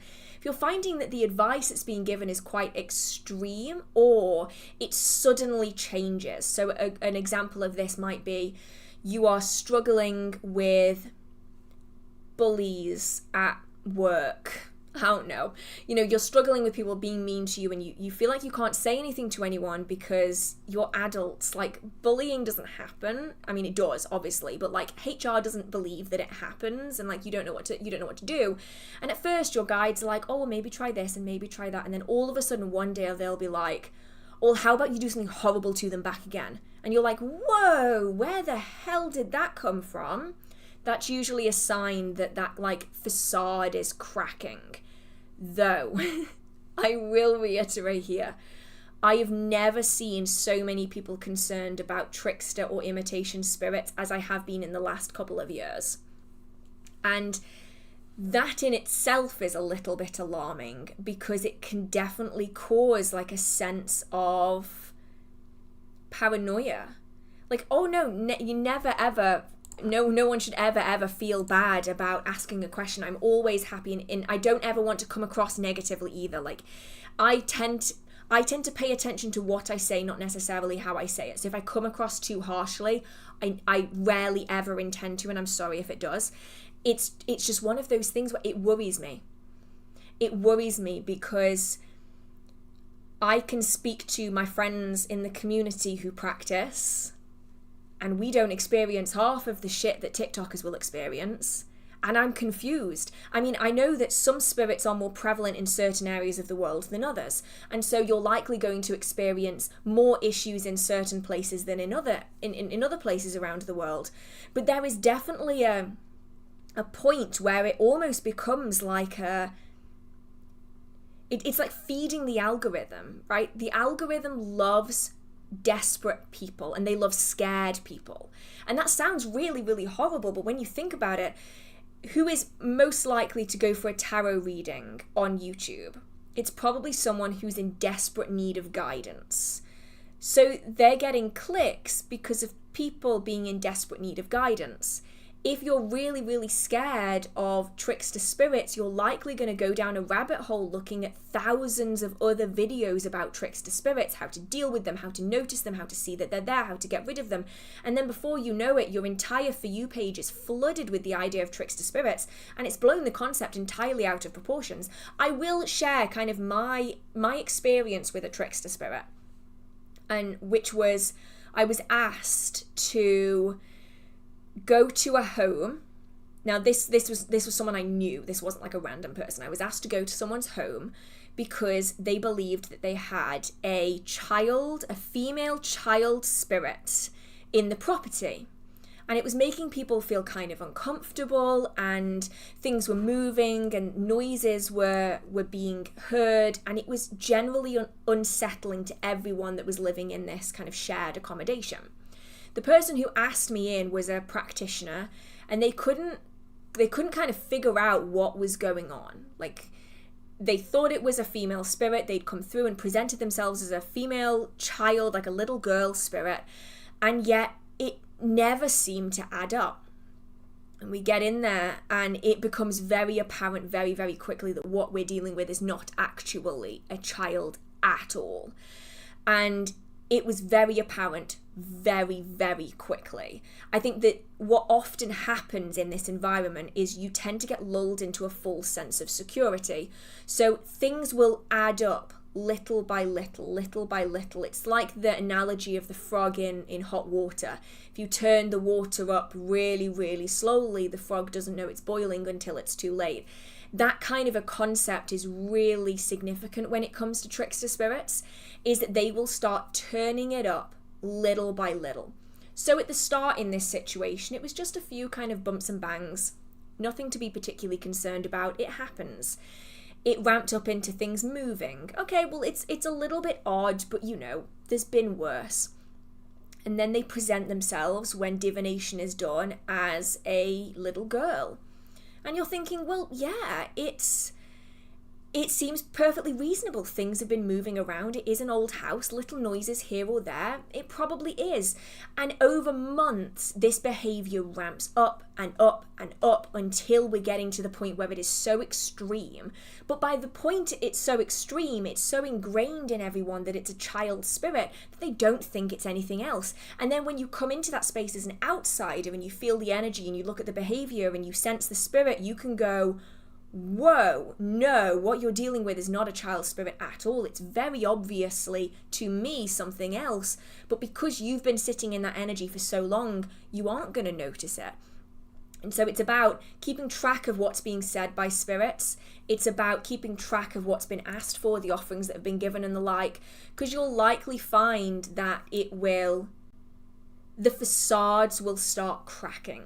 But that's the only time I've ever had an experience like that. And so I wouldn't be overly concerned about trickster spirits. Cautious, sure. Have protections up, perfectly fine. Overly concerned, though, maybe not so much. Oh my goodness, thank you so much, Jennifer. Oh, my kitties say hi. Oh, that's so cute. And thank you so much to the Fluffle gang and to Emily. Thank you so much. Right, let's have a look. How would you ask for outside insight and messages when doing your tarot readings? So I will typically ask my guide to come in and assist me in that particular reading. But if you don't have a guide that you work with, you can ask your ancestors to come through. That's a good way of doing it. It's a way of connecting to something that is very close to home. If you have a particular spirit in mind that you want to work with, you can do that, a particular deity. It's about just asking. And ask if they are willing to assist you with this working, and then start that reading as normal. And you'll likely find that you're stopping at times when you don't feel like you would stop normally, but you feel this instinctive urge to stop, or cards are just kind of going absolutely bonkers and going everywhere, and you're getting a reading through that way.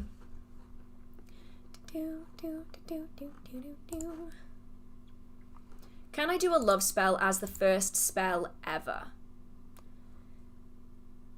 Yes. How beginner are we talking? You don't actually have to answer that. But generally speaking, when it comes to any spell that's going to impact another person, it's about taking a lot of things into consideration. It's about knowing it might not manifest in the way that you want. It's about figuring out whether that's something that aligns with your ethics and morals. It's about deciding whether the outcome to that is something you're actually going to be happy with, or whether it's something you're going to change your mind on later. It's about knowing that you've got the foundational practices down to the point where your working is going to be successful and you're going to be able to release all of that energy. And then it's about figuring out the way that you're going to be carrying out that working that's going to be most suitable for your style of practice. I personally wouldn't recommend any spells for a beginner, But obviously at some point we have to start somewhere. Personally, I would typically recommend something for protection for a first time spell, something that is going to be sitting in your energy rather than something that has to be directed out again, mostly because it's easier to manifest. You're not going to be interfering or interacting with other energies. It just makes it easier to manifest, and it means you can layer them up. So if you want to practice another one and then another one and then another one, you can do that because they're going to layer up over time. You're not then going to be directing it out to another person. Honestly, I feel like child spirits are more creepy than adult ones. Interestingly, the spirit in question wasn't even human. So I don't really know what I would classify it as. When I say I've only ever had one demon encounter, to be fair, this could also be classified as a demon based on the behavior that it was kind of expressing. It was dark to a point where it was either like a horrific, horrible, vile human being, or it was a non-human entity. It was one of the two. Absolutely vile. I've very rarely been in the presence of a spirit as awful as that one in that house was. Whether there was like it was a murderer, or whether it was a non-human spirit, that's the kind of evil that we're talking about here. That level is what we were dealing with. Oh, I would have taken the child spirit any day of the week. That was horrible. The speed at which you blasted that information was so impressive. I'm so sorry if sometimes I just like blast words at you. Because I tend to do that quite a lot.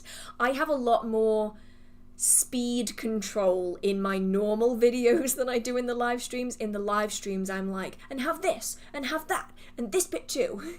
If you ever need me to slow down or repeat something, do let me know, because I tend to go a bit quickly. Oh, thank you so much, the Fluffle Gang. How many deities is too many to work with, and do I need to build a relationship with a deity? Yes. Or can I just work with them casually? Okay, so when it comes to how many deities are too many, I think it's important to kind of flash back to pantheon belief systems. So there are many different belief systems out there that follow a pantheon of deities, like a large collection of them. And while they might only work with individual deities on an active basis, there was a belief system in potentially hundreds at any given moment. So we're talking about ancient Egypt, we're talking about Greece, we're talking about Rome, we're talking about Welsh mythology, Irish mythology, hundreds of different deities. So too many is however many you are able to maintain relationships with. Or you might take a different approach and view it like a pantheon, where you may believe in many deities, but you may not actively work with all of them. While we can petition individual deities for specific intentions as necessary, as long as you are doing so respectfully, I wouldn't necessarily consider it casual, just because I do think there needs to be a little bit more respect and reverence there. If you are wanting to work with a deity over an extended period of time, I would recommend having a relationship there, because it's a little bit like how you are more likely to get a favour off a friend than you are a stranger on the street.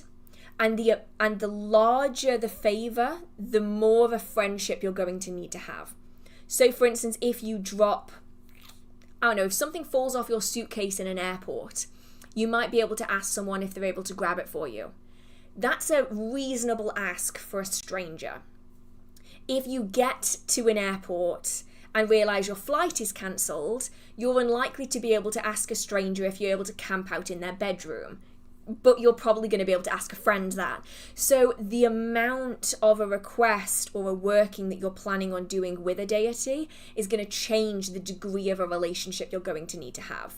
The bigger the request. Why is the outside glowing pink? Sorry, I don't know what is happening out there. Does someone have pink headlights? Oh, now they're red. What is happening? I don't know what's going on outside. I think someone might have like color changing lights on their car. Anyway, sorry, I got distracted. It's going to change the amount of a relationship you're meant to have with that deity. So it really is going to depend on the specifics of your specific working relationship. Right. Oh my goodness, thank you so much, Alyssa. I nearly said it wrong then. Thank you so much. Oh, it means so much to me. I hope that you're enjoying the live stream. I mean, if you aren't, I don't know why you'd still be here, but I still hope that you are. Oh, I wish it was the Northern Lights. We don't really get them here. Yeah, we don't really see them.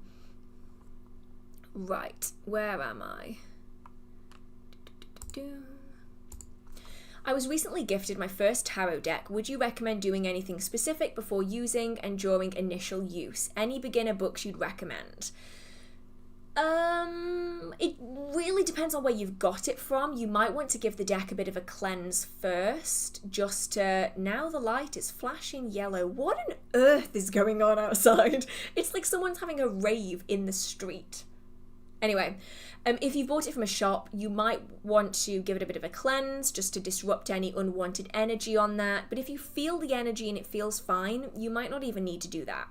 You might want to spend some time just sitting with the deck, sleeping with it near you so that it can really connect with your energy and get a feel for you. The first reading you might want to do could be an introduction reading where you're introducing yourself to the deck and the deck is introducing itself back to you again, just as a way of getting a feel for how that deck's going to read. In terms of books, I have one here that this is the one that I was actually given. Phil, I know that you will remember this. Dave actually gave me this. Dave gave me this years ago for my birthday and I still use it. I should probably tell him that. I got this one. I don't know if it's still in print. This is by Hay House. This is Tarot, Learn How to Read and Interpret the Cards. Still really like this book if I'm having a day where I just can't be bothered to do it intuitively and I just want to pick up a book.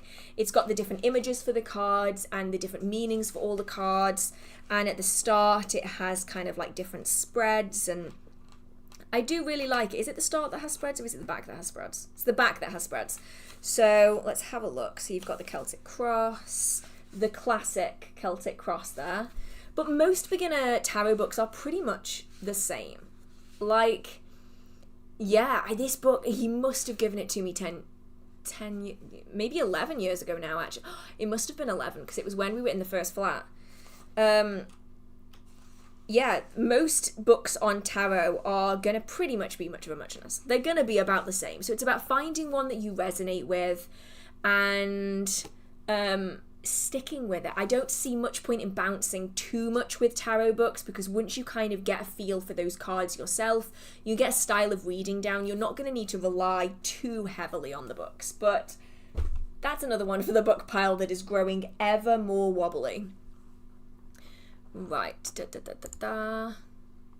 Right, I just kind of want to reiterate here, because I haven't done it in a while. If you do have any questions for the stream, if you could put them in the Q&A tab, that would be fantastic, just that I don't lose them. They tend to go missing when they're in the general chat, and it's just easier just to keep it all in one place. Do you know how to level up or advance your practice in energy work? It really is just practice and practice and practice and practice. It sounds really tedious, and that's because it is. But over time, it becomes like a muscle. When you are working it over and over again, it becomes easier in the long run. Do you know of a spell to send someone a dream or make someone dream of you? I mean, there are loads of spells for that.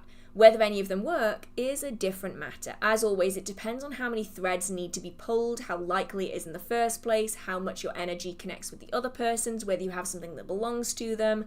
I always create my spells based off what I need at that given moment. I will rarely go and, oh, you're playing Baldur's Gate 3. Yeah, valid reason, can agree. If you have an item that belongs to them, it's going to be a lot easier because you have that direct connection to them. So there are definitely workings for it. It's just about figuring out one that works best for you.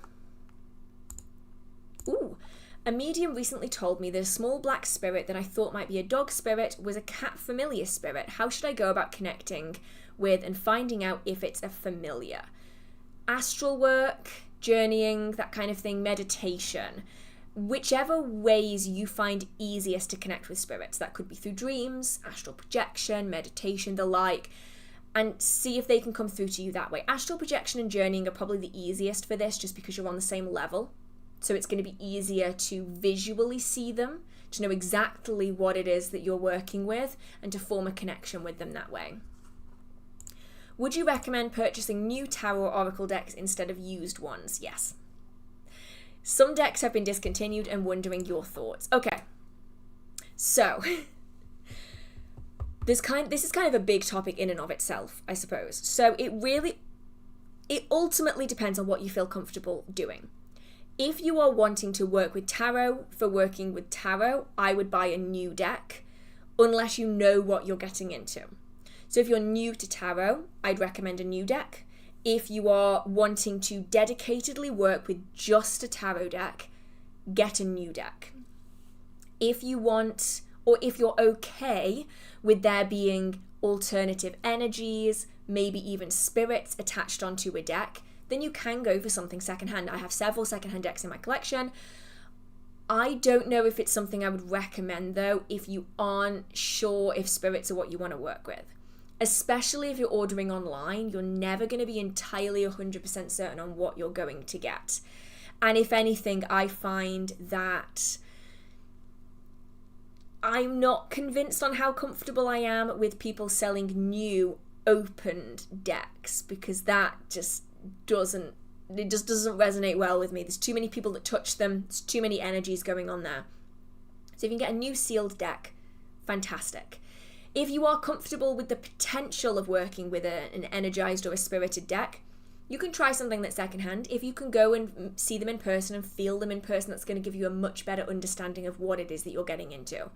Then it's a case of deciding, do you want to get rid of that energy or do you want to keep it?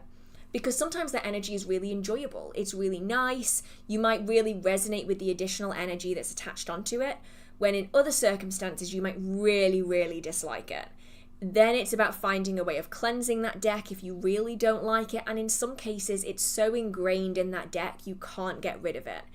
If there's a spirit attached to that deck, it's then about figuring out whether or not you connect with that spirit, whether it's someone that you want to work with, whether they want to work with you as well. And then you can do your readings with a spirit as an assistant, which can be really, really useful. I don't use my spirited deck very much anymore, mostly because I don't want to damage it, because it is out of print and I don't want to hurt it. But it really just depends it really just depends on what you feel most comfortable with.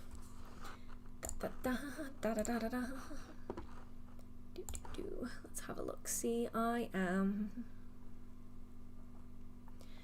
I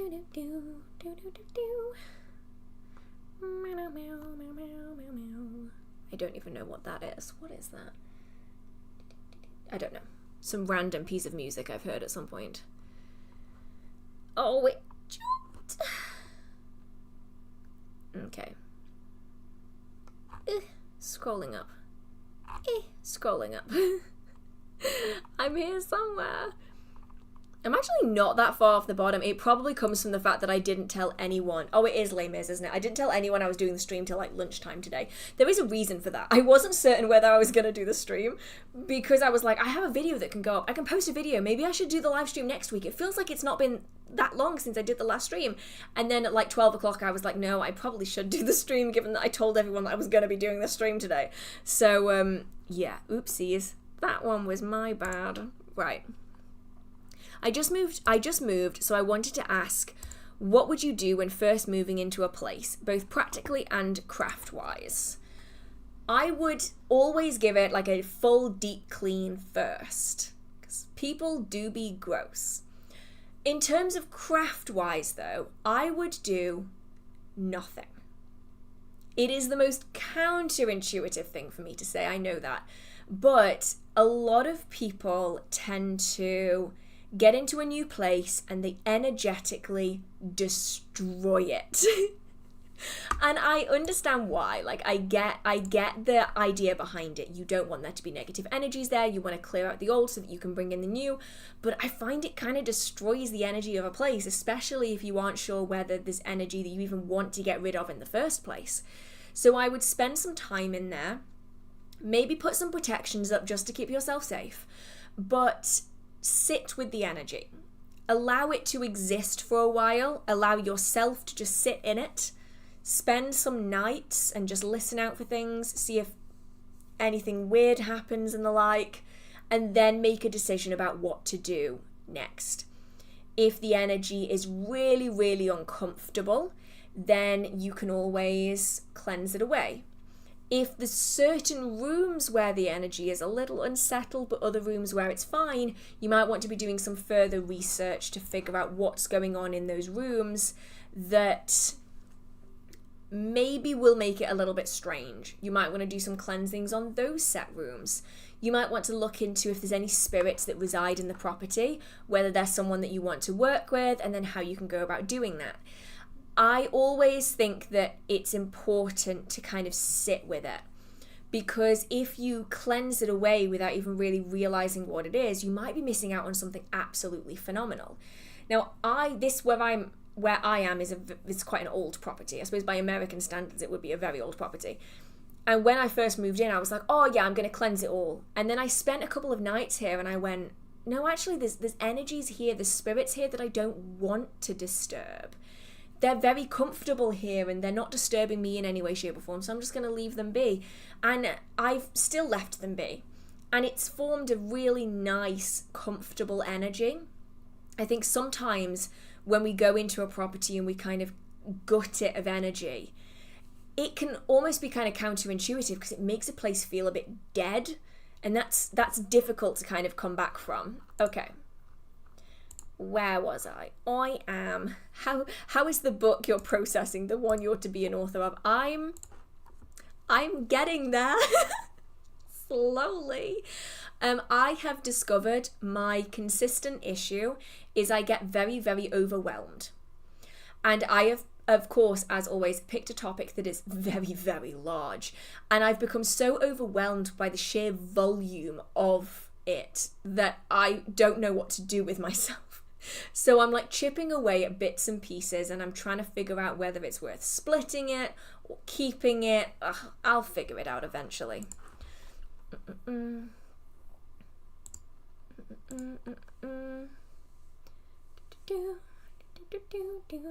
I think in one of your videos you said that you don't meditate. How do you mainly communicate with your deities?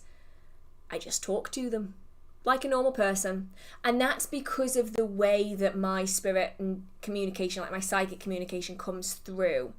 It's not, I don't have to be sitting in like a very set place. I'll literally be doing the dishes and I'll just get you need to stop thinking about that. You still haven't done this. It'll just overlap whatever it is I'm doing. I'll listen to an audiobook and I'll just get you need to change the flowers. And it just comes through out of nowhere. And that's just how it's always been, is that like, I will just get like talked over, like mentally talked over. And it's just, yeah, one of those like weird things. Whereas for some people, they need to be like sitting in a dedicated space and like having communication that way. Like that's not something I've ever had to deal with. I'd love to read a book from you one day. I would like to read a book from me one day. That would be good if I can ever do it. I will get there eventually. I think I just need to chip away at it little by little. I do that thing where when I can't finish something straight away, I struggle to then keep going. It's like that thing where I don't want to practice, I just want to be good.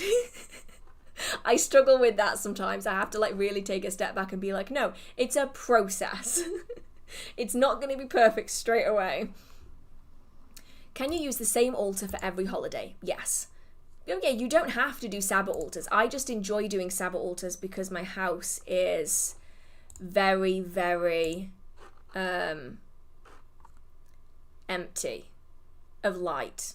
What was I saying? Phil, are you able to in the chat, please? Thank you. I can't do it. I tried to click it and it won't let me do it.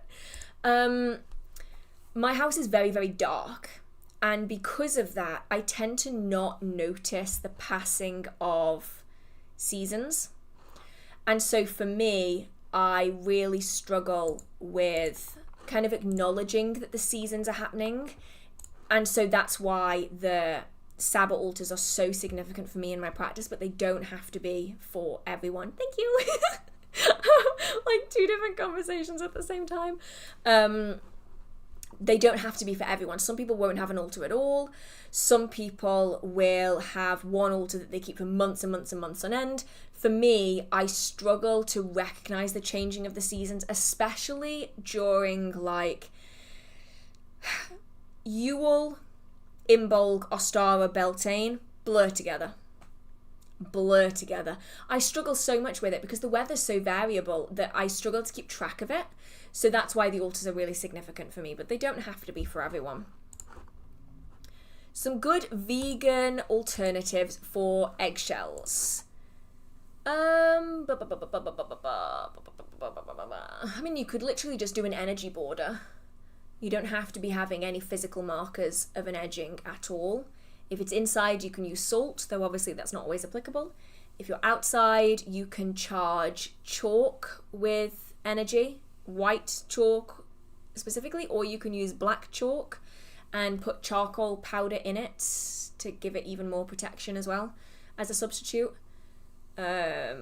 Generally, though, I'd go with energy as like the primary. Anything else is kind of a bonus. What's your favourite Sabbath? Samhain or Beltane? I like the it sounds awful, but like the hippy dippy summer of love kind of romance fertility festival of Beltane. I just find it so nice. And then we can still in the UK we can still go and see maypoles and things like that. So all the traditional celebrations kind of still happen, which is really nice. Like you can go to well dressings and you can go to maypoles and they crown a May Queen and things like that. Like it's really nice to have those traditions kind of continuing on.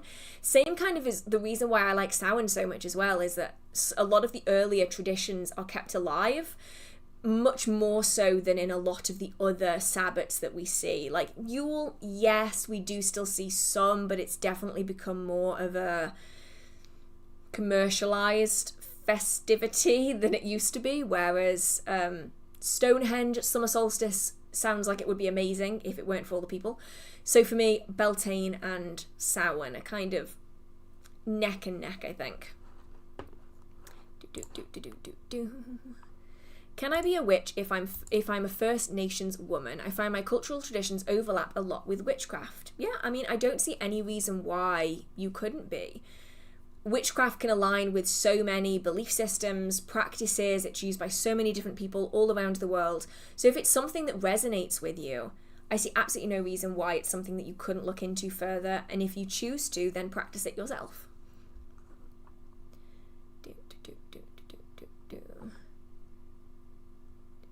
If you don't manifest, do you set it and forget it?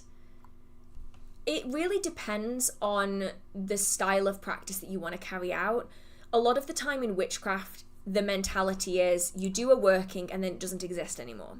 And that's not because it doesn't exist anymore. It's because you raise that energy, you release that energy, and if you keep focusing on that energy, you're going to constantly keep drawing it back to yourself again, and you might then influence negatively that working if you have a negative mindset when it keeps being drawn back to you again.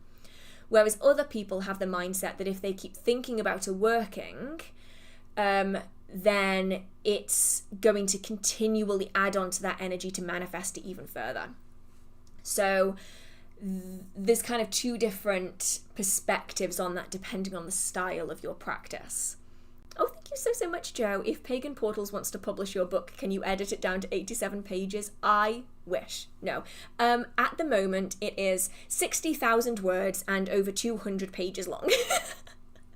And I'm not even halfway through yet. So it's a big boy. It's a big boy, and I might need to split it. We'll see. I don't know what's going to happen yet. But I have my eye on a few places that I'd like to go through, but we'll see. We'll see what happens. They might read it and go, no. And then I'll be like, okay, fine. Fine, I'll find someone else then. Okay. How do you kick fear to the curb? Some days I don't fear spirits, other days I get uncomfortable feelings and get scared. It's to the point where my third eye shuts off completely. Protections are really useful in that regard, because then you know that even if something does happen, you are going to be protected against it. It just takes the edge off a little bit, you know, like wearing a seatbelt. It's probably the best analogy I can think of off the top of my head, where it's like wearing a seatbelt isn't going to stop you from getting into a car accident. But if you do get into a car accident and you're wearing one, you've got a much better chance of being able to come out of that okay. That's kind of the way protections are. Protections aren't going to necessarily stop you from having any experiences at all, but it does give you that reassurance that if something were to happen, you have that protection there to help you in that situation. And then it's just about baby steps. Like, healing in all regards is never going to be linear, and it's gonna be there some days and it's gonna disappear some days, and it's not a failure if 1 week you feel more nervous than you did the week before. It's just the way things go, and our own mental state's also going to have a really strong influence on that. So if you know that you've already had a really bad week, then you are going to be more on edge, because if something else were to go wrong, it's like another thing being added onto it. So I think it's just important that healing isn't linear, and the protections are going to massively help. If you have backups of ways that you cleanse a space, if you have backups for ways that you can protect yourself, it makes the entire engagement with spirits a lot less scary.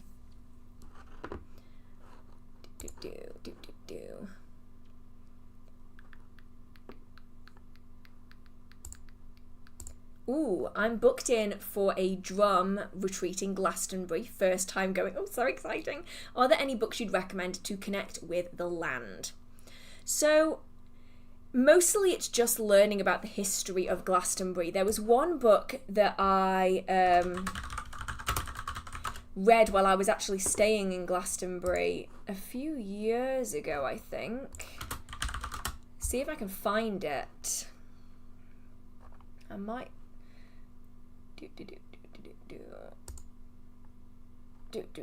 See if I can find the books that I read. I would say the best ones to go for are anything that is about the history of the place, because there is so much history there that you maybe wouldn't even realize are there. So any book about the history of Glastonbury Tor, of Glastonbury Abbey, the White Well, the Red Spring, all of that, really useful. And then I've also read a book called, I've got the hiccups again, The Signs and Secrets of the Glastonbury Zodiac, which is kind of interesting in and of itself. So this is, it's not like the most highly recommended book ever, but it's pretty interesting. It's the idea, well, this is a really bad description on it. Why can't anyone give me a concise description on this book? Instead,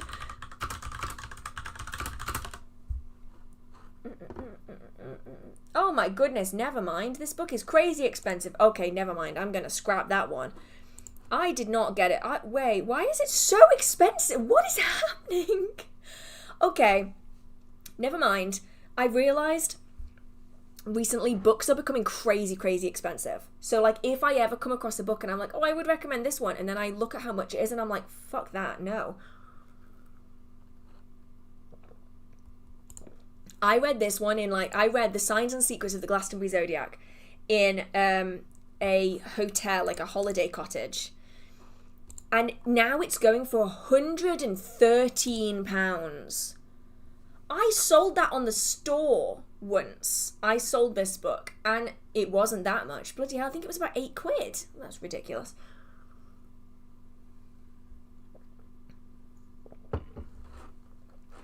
Anyway, back to what I was saying. Really, any book that goes over like the history of the land. I would recommend not a book, but if you go onto the white... Right, let's see if I can figure this out. Where is it? The White Spring Glastonbury.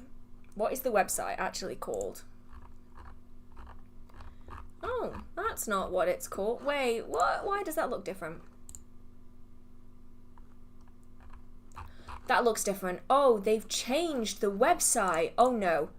Wait, hang on. Here we go. whitespring.org.uk is the website. And it is all about the White Spring in Glastonbury. And it goes over the history of it. And it goes over why the space is sacred and the different altars that are there. And it's kind of that first stepping stone into getting like an idea of what the place is like. Look into the history of the Chalice Well as well. Look into the history of the Tor and the labyrinth on the Tor. These are all things that you can find in most books on Glastonbury, but even online you can do research on them, and that will massively help, because Glastonbury isn't just a sacred space because there's witchcraft shops there. You know, the witchcraft shops were drawn to Glastonbury because of its connection to Arthurian legend, because of its connection to the fair folk, to the Holy Grail, to the healing waters. I mean, I've seen it personally. You see people pulling up to the side of the road and filling ginormous water containers of the water that comes from the wells. Now, I wouldn't recommend doing that. It is not drinking water. There are places inside of the Chalice Well where you can drink from, but people will pull up outside getting giant jugs of water, and it's all the water that they drink. Like, the healing waters are so significant to people, and that's what makes it so sacred. So it's about rooting into kind of the origins of that, the folklore and the legends and the ley lines and all the mythology, like the idea that the Holy Grail is found within the Tor itself, and how they believe that the Fairy King is living underneath. The White Spring is phenomenal. Be prepared, it's wet inside and there will be nudity. You will likely see bits of people you never wanted to see, but that's part of the joy of going to Glastonbury. You're gonna see weird things, it's just par for the course. 113. Yeah, I had this. So I have been reading. So the other week I recommended Anna Franklin, Hearth Witch by Anna Franklin, the first one. I thought that was still in print, right? I got it ages ago, but not so long ago you'd think it would be out of print. I got that maybe like 5 or 6 years ago. I'd read it like 10 plus years ago when my partner at the time purchased it. And I thought, oh, this is a really good book that I can recommend. If I go on and just put in Hearth Witch, Anna Franklin, now, I nearly fell on the floor. That's a bit dramatic, but ridiculous. It was like £200, like £150. And someone wrote in the comments, they were like, this book is crazy expensive. So I'm hoping it's... My phone is ringing. Sorry, can't answer it right now. So I'm hoping it's going to start coming down again, because that was absolutely bonkers. It just spiked through the roof for no reason. I've noticed that as well. A lot of like Troy books are being sold for like crazy prices, but they're still in print. Like, I don't know what's going on with like the witchcraft book world, but it's going a bit bonkers. Not worried about nudity. Good. I mean, I'm not really fussed about it. I like people just being able to be free. I think that's always just such a nice thing when you can go somewhere and people are just so free to be expressing themselves, and you see some amazing, beautiful things in the White Well. I mean, the last time I was there was just... I've got no idea what he was going through, but it sounds weird, but it was beautiful that he felt like he could express himself in this way, but you could tell he was having a really, really hard time. Just this big guy that you can tell has just been bottling stuff up for so long, just sat at the in the Bridget shrine and was just sobbing, like getting everything out in front of Bridget. And it was really beautiful to see that he had a place, a safe space where he could talk to Bridget and he could just let it all out and could just open the floodgates to all of his emotions. And I think more people, regardless of like where that is, whether that's in Glastonbury or whether that's in a church somewhere or whether that's just confiding with friends and family, I always think it's really beautiful when people have a safe space like that where they can be emotionally so free and so open. And it's the kind of thing that you see in Glastonbury. Like, people are very, very free to be themselves. And so you see a lot of odd things in Glastonbury, and it's just such an interesting place beyond just the magic. The people there are so interesting. And some people really don't like it. That's something I've noticed too. Some people will go and they're like, I hated it. It was awful. And I'm like, I don't get it, but okay.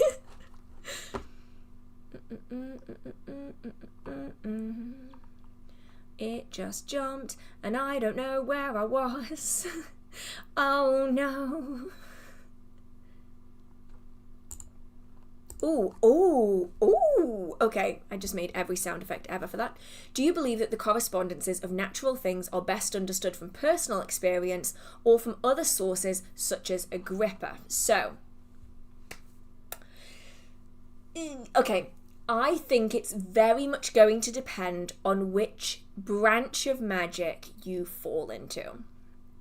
If we're talking, shiver, someone just walked over my grave. If we're talking folk magic, traditional witchcraft, then I would say it's all about your specific associations. That's going to be the most important thing. Things are going to be significant to you because of other things in your life. That's just how things work. You know, we're going to associate certain flowers with certain time periods. You know, if you... I don't know, let me think of a flower. If you, in your wedding bouquet, had carnations, carnations to you may then be deeply associated with union and marriage. Whereas if your grandmother had carnations as her funeral flowers, you're probably going to associate carnations with death, maybe rebirth, the end of something. These associations are so important when it comes to folk magic, traditional witchcraft, because it's very much rooted in cultural, localized, individual magical practice. If, however, you are more of a ceremonial magician, then it's quite likely that you are going to maybe resonate more with what was written previously. The works of... Whoa. I'm sorry, I'm not sure if you heard that. I have that's weird. I have a box light in front of me here that has a fabric cover over it. And it was literally like someone just flicked the fabric cover of the box light, because I saw it dent, I heard the sound of it, and then I saw the vibrations over the cover. Except it's just me, and I didn't do it. It was literally like someone just went over the surface of the lamp, and it ricocheted like that. Weird. Anyway, okay. If you are more of a ceremonial magician, you might find that you focus more on pre-existing workings, pre-existing associations and correspondences, especially when it applies to working with planetary magic, especially when it applies to other forms of more ceremonial style practice, so things like working with demons, working with angels. Like if you're fully dived into like Enochian script, then that's going to be really, really valuable to you more than, say, your own personal experiences. And that's why I think it's really useful to have books on the subject, but also to come up with your own correspondences. Like, know what it says in a book, but also know that you can adapt that as you see fit. Right.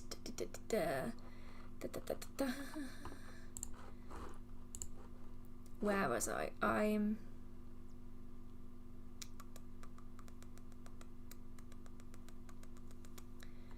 don't know where I am. I see a lot of glamour spells about getting noticed, but most of the time I don't want to get noticed. Any advice on ways to be invisible to others? So they're called concealment charms. They're also called invisibility working, so you might want to look into like both of those topics, because that's more what you're after. I'm gonna say it again, and it's gonna make me sound like I hate TikTok. I don't hate the fundamental idea of TikTok, but I do find that certain ideas get spread around a lot. Glamour magic, unfortunately, has deep connotations and associations with looking more attractive, love magic, attracting the perfect partner. Glamour magic is far, far more than that. And so many people, especially on TikTok, tend to forget that. And so it's worth maybe looking into concealment charms, invisibility workings. It is allowing things to... It's essentially a way of blending into the background. So think of these kind of concealment charms less like invisibility. So it's not like you don't exist. It's more like an octopus that's blending into its surroundings. If you know where to look, you're going to be seen. But if someone is just passing by casually, they're less likely to notice you. That's probably the best kind of layout analogy. Why did I get the word layout from analogy? And so it's about doing workings that are going to disrupt the way that you appear. So whether that is putting up particular shields that are kind of discreet, they're more likely to show the background than they are you, whether it is glamour spells to make you look slightly different so people are less likely to notice you, as in like they're actively going to notice you less. So you make yourself look as plain and as generic as humanly possible as a way of avoiding notice. It's that kind of a working that we need to be working around, and so concealment charms and invisibility workings are probably going to be what you want to look into. I really sometimes just want to etch-a-sketch TikTok. Just etch-a-sketch it, just shake it violently so it resets. Because I genuinely am worried that in 10 years' time, people are going to hear glamour magic and they're going to think it's about looking more pretty. It's going to be about looking more beautiful. It's about making your eyes a slightly different color. You know what I mean? Like, I'm concerned because I don't know what people are going to be referring to in 10 years' time. If anything, that's my biggest problem with all of this, is these terms tend to be kind of driven down one avenue. And I worry that at some point people are going to stop knowing that the term means more than just that. And that's kind of scary when you think about it. There's so much information that could be lost so rapidly. So here is my etch-a-sketch moment. Glamour magic is not just making yourself look more aesthetically pleasing. And actually one of the primary ways that people do use glamour magic are concealment charms. Hiding a book of shadows from prying eyes. Commonly used by practitioners as a way, if they were in an environment where they didn't feel super comfortable, they were able to conceal their workings.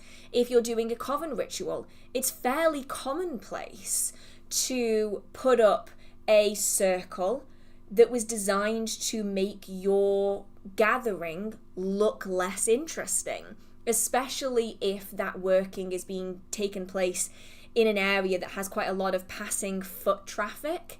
If you can make your gathering look less interesting than a ritual circle, people are less likely to ask questions, they're less likely to disrupt the circle, they're more likely to just pass you by.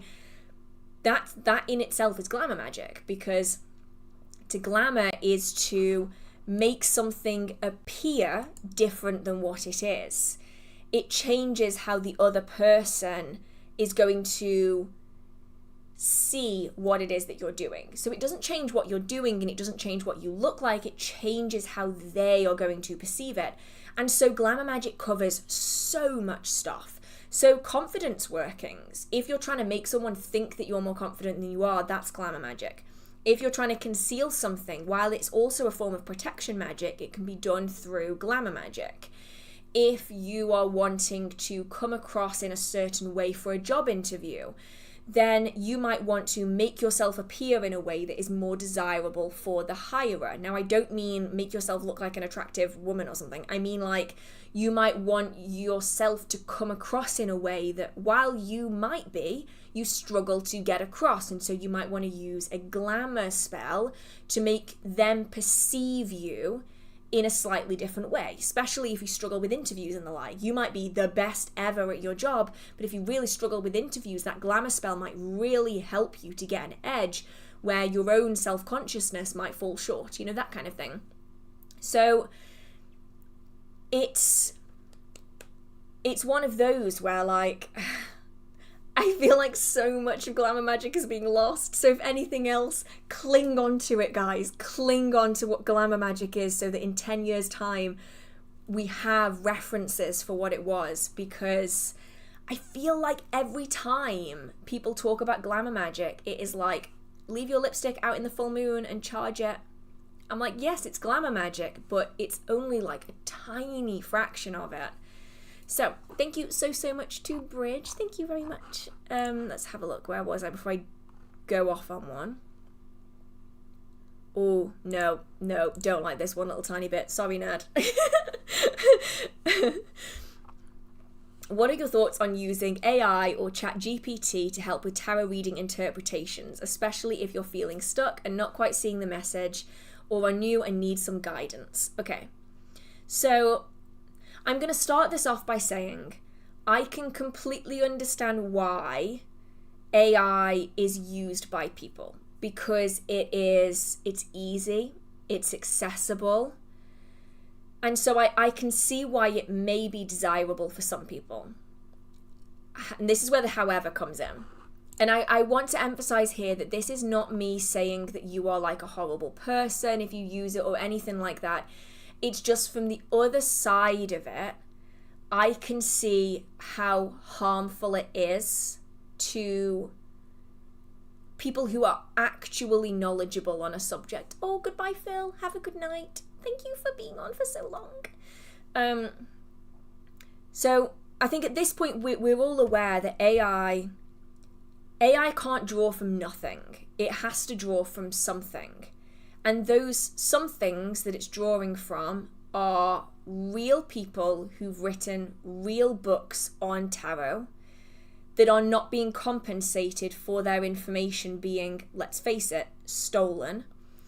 It is real blog posts and real articles that are being written by real people who get paid on the ads that are on their websites who are being stolen from, so that someone can be given regurgitated information for free that is also damaging the environment. There's something about that just really deeply doesn't sit right, on top of the fact that AI is often completely takes things out of context, and so when it comes to witchcraft stuff, it often gets things jumbled up anyway. But ultimately, it is damaging the livelihoods of the people who actually know tarot. Now, I brought another book with me because I got 4 comments last week and an email, I think, about AI, specifically about a certain author's work. And it was about a book on Bridget, and I got asked for a recommendation of a book on Bridget, and then I got an email that basically said that, oh, never mind, I found one by Mary Silver. It's really good. Mary Silver is an AI author.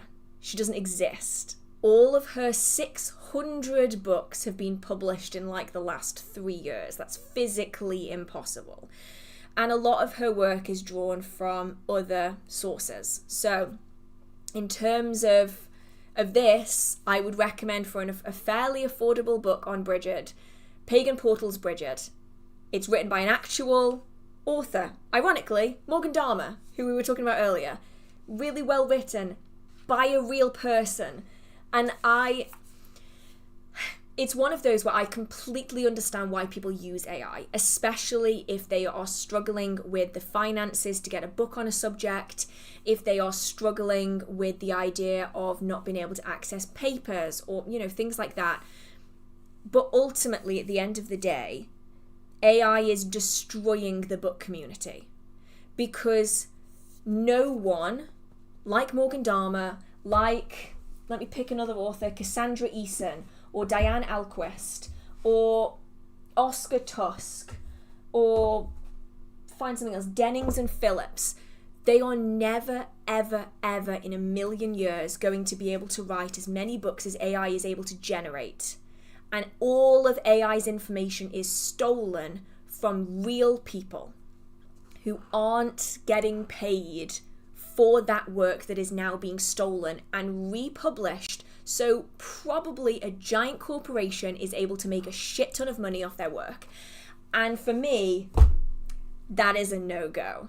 Now, as always, you are always welcome to do whatever you feel comfortable with. It's all about making your own decisions in all of witchcraft, about what you feel comfortable with, about where you draw the lines, about what you want to include in your magical practice. What I will say is, if you're making a decision about what you're going to support, I think it's really important to have the information as to where AI is getting its information from and the damage that AI is causing, because it is bad.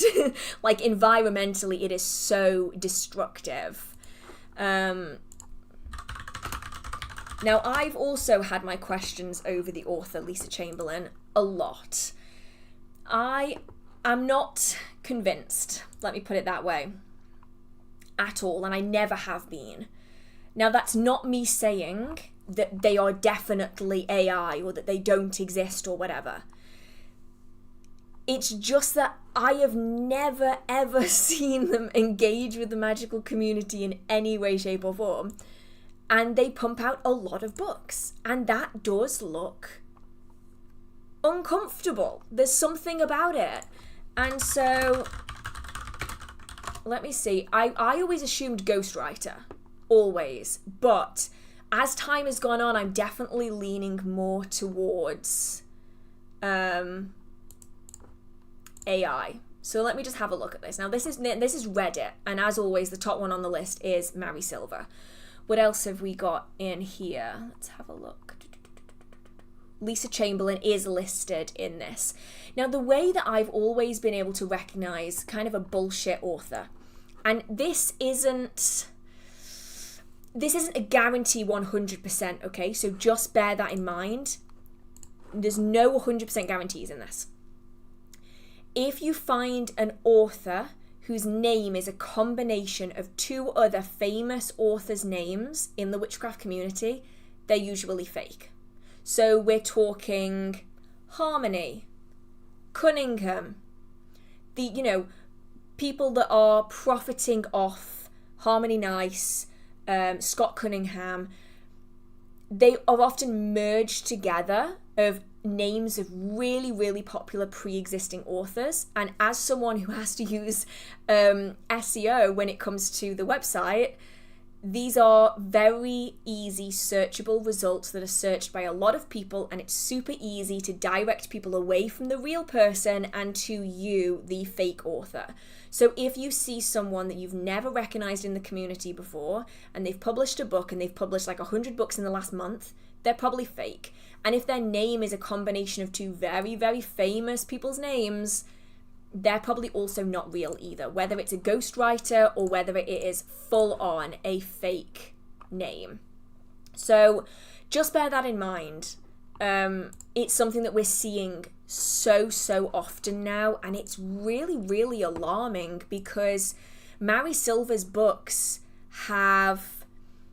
that's what I thought as well. Lisa Chamberlain was always pre-AI, so I always just assumed that the books were ghostwritten. But then as time has gone on, it's gone more and more and more. It's like the books are being written so fast. I don't know how any human being is able to catch up with this. So I don't know. It could just be ghostwriting. It could just be lots of really small books being published really quickly. It does make me very, very nervous though, because I'm wondering how anybody can research a book in enough detail to be able to write a book on it in a matter of weeks, maybe even months. So she's one of the many, many authors that's on the list that people kind of are a little a little uncertain of. But with everything, I think it's definitely just a case of being really mindful. It's about looking up an author and seeing if they do go out with their books, see if they engage with the magical community, see if people have met them, spoken to them, see if they connect with the magical community beyond just Kindle Unlimited. That's not me saying that people who publish on Kindle Unlimited are definitely fake people, but if they've never engaged with the magical community ever, and they're only available on one massive platform online, that's a little kind of dodgy, right? If they don't have any connection with the magical community, their social media page has got nothing about them at all, it's just like AI generated images, that's also kind of a massive red flag. Also, the frequency of books. Now, a lot of the time, if there's a series of books, an author will write like one, and while one is in the process of being published, the second one is being worked on, so they will come out in quick succession. But if hundreds and hundreds of people are publishing, like that one person is publishing hundreds and hundreds of books in a year, there's no way. There's no physical way that that's happening. So it's just about being mindful, just researching the books, check the reviews, see what people think. I really hope that Lisa Chamberlain isn't AI. I really hope that they are genuinely authentic. I hope that with all of them. That's the thing, I don't hope that anyone is AI. It's just now it's getting so hard to tell that people are being taken for a ride. I mean, Mary Silver is one that people are very, very determined is AI because of the amount that they have published in such a short amount of time.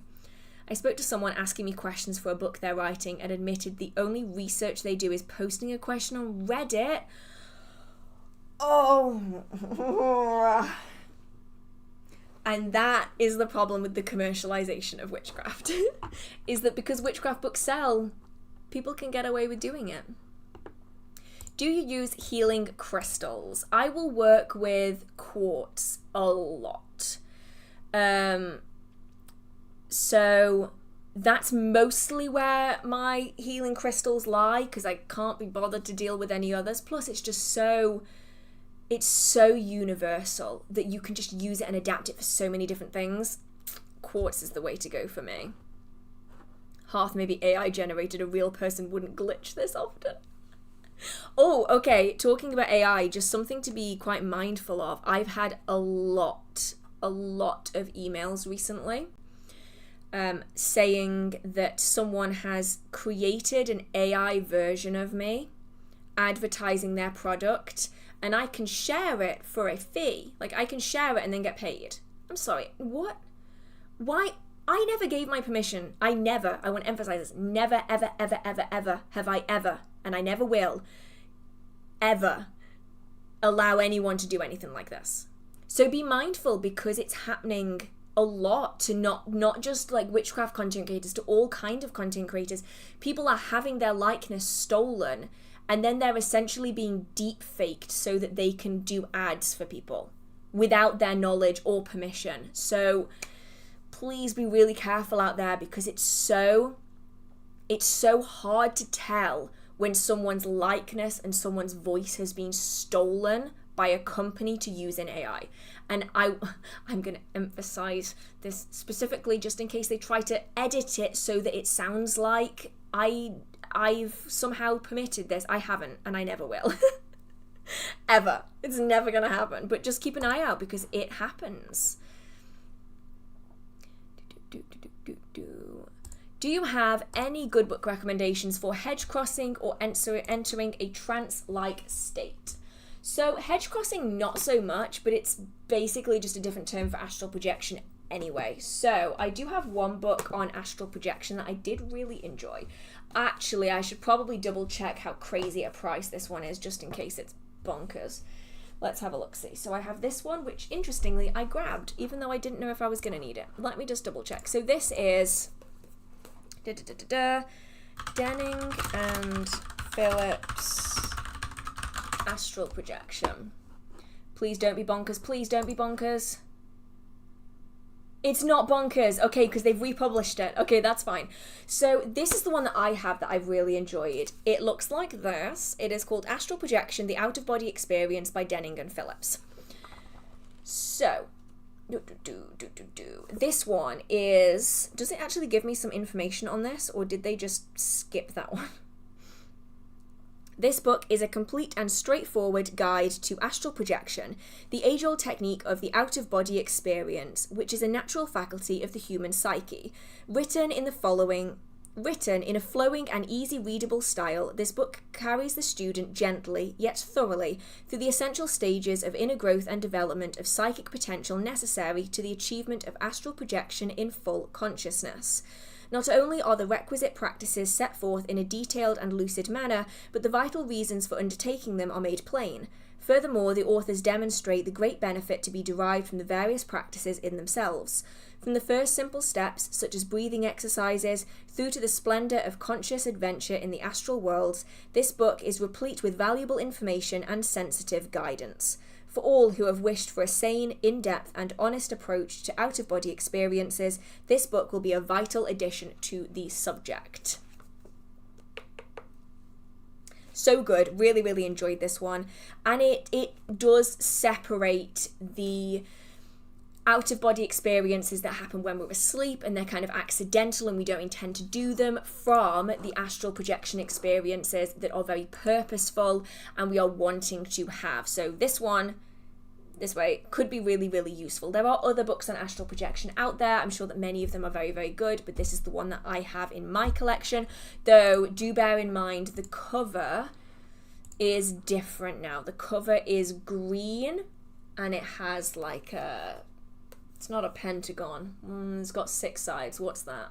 Hexagon? No, that's still 5, isn't it? Hept. Is Hept 7? I don't know. It's got a little shapey on the front and it's green. So it doesn't look like this. But this is an older edition. So I'm hoping that the new one is better.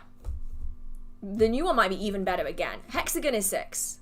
So I thought is Pentagon 5? I think Pentagon's 5 and Hexagon 6. Anyway. It's got a new cover, so if you're looking for it, it's not going to look quite like that. But you can get editions of this on... I'm sure I just saw this exact cover somewhere. And anyway, you can probably get this cover somewhere if that's the one that you wanted. Okay. How do I deal with disassociating when meditating? I suppose the question is the disassociation actually a problem? Because some people aim for that kind of a thing when they're doing their meditating. It just depends on what it is that they are trying to be achieving. If you are struggling with that, then maybe having something to focus on, like guided meditations, might help because they give you something specifically to focus on so you don't lose track of time and space and the like.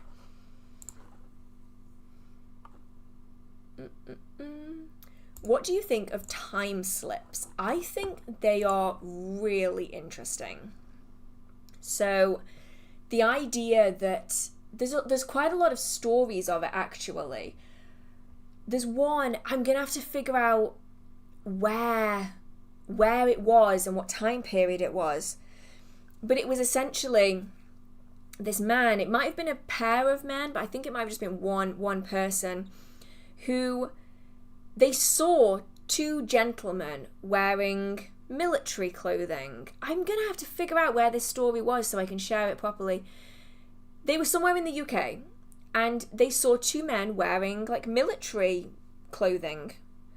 Like Second World War, First World War, that kind of military clothing, not like with, proper fancy stuff. And they looked at him and he looked at them.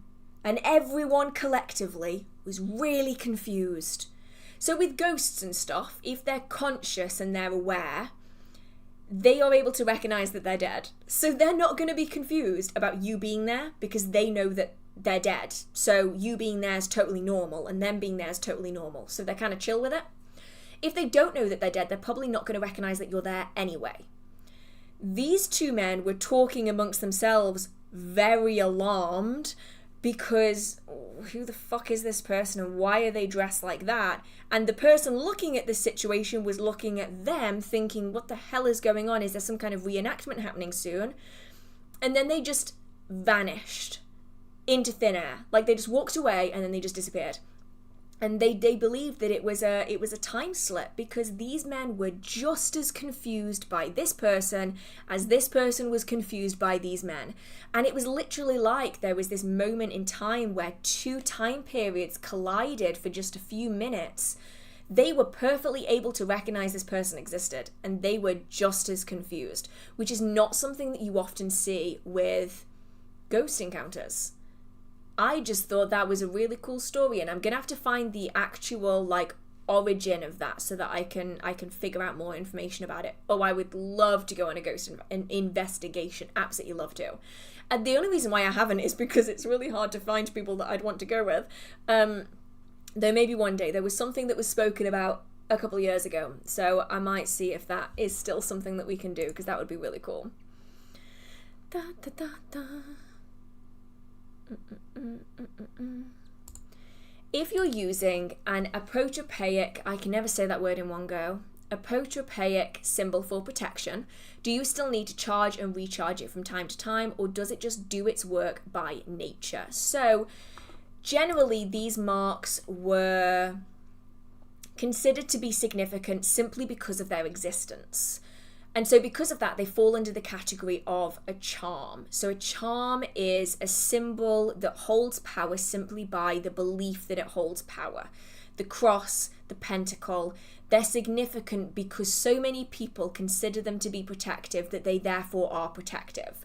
You can add additional intention, additional energy into them, but fundamentally they carry that protection with them all of the time anyway. When the apotropaic marks were initially used, they were considered to have intention and power by their existence. And so therefore, they continue to have such power. So daisy wheels, the hexafoils, the spirit webs, the concentric circles, the burn marks are considered to be significant because of their creation. And the mere creation of them is powerful in itself. I mean, initially these, like the burn marks, were literally burned into the wood over an extended period of time. The hexafoils were carved into woodwork or stone, so the creation of them was quite laborious anyway, and so that can also apply to something like stained glass. The process was very purposeful and it was very laborious, and therefore that energy is kind of imbued into it. I mean, you can go a step further and you can add additional energy into it if that's something that you want to do as well, but just by its existence it has power.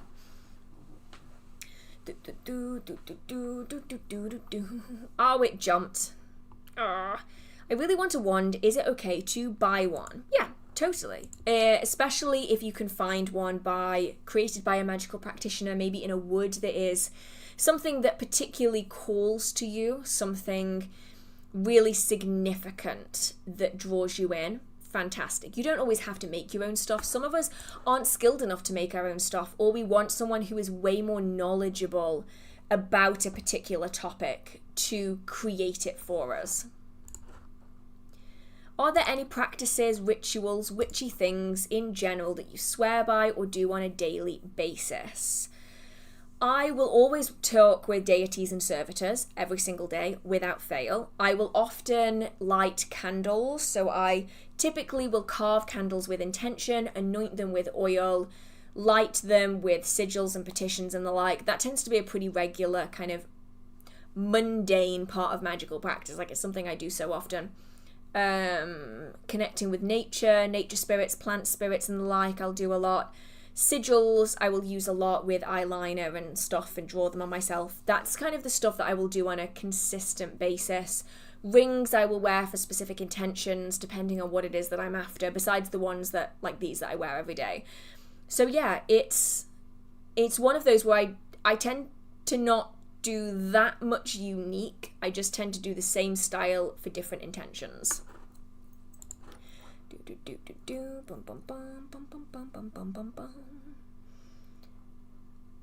What would you call coincidences that occur so frequently that they feel eerie or unsettling? I wouldn't call them coincidences anymore. I think you get to a point where something happens so often and it is so... It is such a limited percentage chance of it being a coincidence that many times that it almost ceases to be one. That's kind of where I draw the line with that. Do you use elementals in your witchcraft, and have you had weird experiences worth noting or tips? I have worked with elementals a lot in the past. I don't so much anymore. I more work with the water and fire elements than I do, say, water and fire elementals. They can be quite temperamental. So you got to be careful about what you're working with and what you're mixing and just making sure that they're okay with it. And then I think the biggest thing that I can say when working with elementals is that there has to be a level of work in there. And this applies to like all spirits and whatnot. I've noticed this a lot, is that people tend to want to work with spirits, want to work with... Well, I'm not even servitors, because servitors are more kind of, that they don't really apply the same way. But they want to work with spirits, they want to work with the fair folk, they want to work with elementals, they want to work with demons, but they're not actually willing to do the work.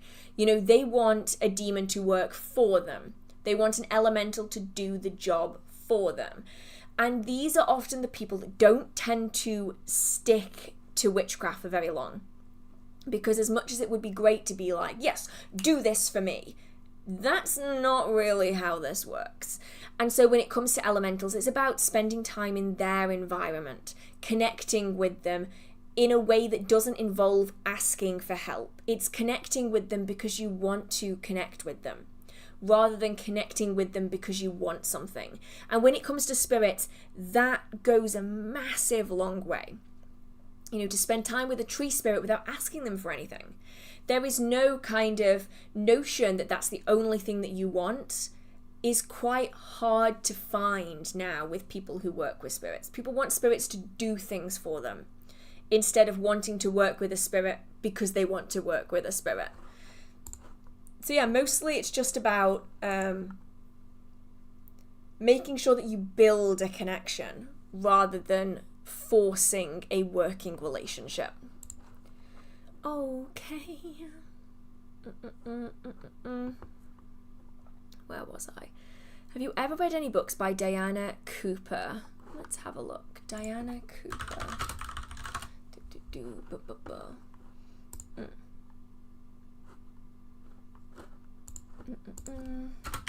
Because the problem is, sometimes I will have, and I just won't realise that I have. I'm not recognising any of the covers, so I'm going to assume that I haven't. But I might have to... Oh, I recognise the tarot and like I recognise the oracle... Well, I said that wrong. The oracle card artwork. So I've seen the artwork before, but I've never read any of the books. Maybe I need to give them a try. If there's any that catch my eye, I might have to give them a go.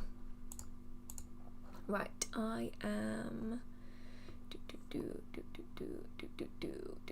I'm drawn to Baphomet. Is he a dark demon? Nope. Or just Wicca or pagan god? Neither. None of the above. Also, not really even a he. Baphomet's more of a crossing the binary, above, below, feminine, masculine, everything and nothing, all combined in one figure. It's kind of a tricky one because different people will... What's wrong with dark, though? If there is no dark, there is no light. You have to have balance in everything. I feel like Yoda. Baphomet is a figure that means a lot of different things to a lot of different people. If you were to ask a Christian who Baphomet is, they would say that he's a demon. If you ask a Satanist who Baphomet is, they would call them an icon. They are a representation. They are a symbol. There's so much symbolism going on with Baphomet that it very much depends on who you are talking to and their background. Traditionally speaking, would not be considered part of Wicca, because Wicca is a very set tradition. could very well, very easily fall under the branch of paganism, but it depends on the individual. But yeah, it's just about figuring out the way that you want to work with them will alter how they present to you, if that makes any sense. Because if you were to ask a Christian and ask a Satanist, they're going to say very different things. If you were to ask a witch who works with them, they're likely to work with them in a slightly different way as well. But I do think, though, it is, especially when we're coming at working within witchcraft and even working with deities in general, the idea of bad, dark, good, light is very much blurred. There are no kind of steadfast lines that divide things. It's more of a sliding scale with a lot of a grey area. And it's up to individuals where they mark their personal boundaries between things, or if they just keep things super duper fluid. Oh, thank you so much, Robin. In a video you talked about the old language for parts of herbs in Spellwork. What are some good books on preserving or foraging herbs for witchcraft? So I don't necessarily say that I would recommend any particular books on the subject, because I don't really think you need any books on the subject, really. You can work with, well, okay, I'm going to try and break this down as quickly and easily as I can, so I'm not just talking for ages. Ideally, you want to be harvesting plants in accordance to what is best for them. So it's not recommended to take wood in the middle of winter when the sap is low, because it's not going to be able to seal those wounds properly and it might get a disease and die. You know, it's important to take into consideration the life cycle of those plants and just the functionality of it. So, for instance, if you want really high quality rosemary, or really any herb, you aren't recommended to take it when it's flowering. Because when it's flowering, it's putting all of its energy into those flowers and producing seeds, and it isn't necessarily investing that in protecting itself, in sealing up wounds, and also the leaves are not going to be as flavorful, as fragrant as perhaps they would be if it wasn't in flower. So it's important to take those things into consideration, which falls primarily under the gardening kind of aspect of it. I would look up anything about pruning, anything about harvesting flowers and the like. It's less about the witchcraft per se. You can then take into consideration certain times of day and why they might be significant. So you might want to work early in the morning for new beginnings, fresh starts, the beginnings of things. You might want to do some harvesting at midday if you want to work with the solar energy, things that are at their maximum, things that are heightened. This especially applies to flowers that bloom specifically with the sun, so things like daisies and sunflowers, where they will bloom when the sun is out and they'll close up when the sun is gone, sunflowers that follow the sun round and the like. Harvesting during liminal times is really good for working with spirits. Harvesting when it is going dark at night is really good for cleansing things away, removing things. Harvesting things at night is often about concealment, about protection, about secrecy. So you can take a single plant like a rose and you can use it for so many different things. So if you were to harvest the buds of rose at dawn, when the morning dew is on them all, then that is about new beginnings, the potential. That bud contains so much potential. If you were to harvest an open rose while the sun is high in the sky, that's all about fulfillment, abundance, bringing things to fruition, celebrating things. If we are collecting the flowers, perhaps as they're starting to fade away during sunset, it's all about removing things from our lives. Perhaps this is a previous relationship that we want to get rid of. Perhaps it is something that is no longer serving us that we can then remove.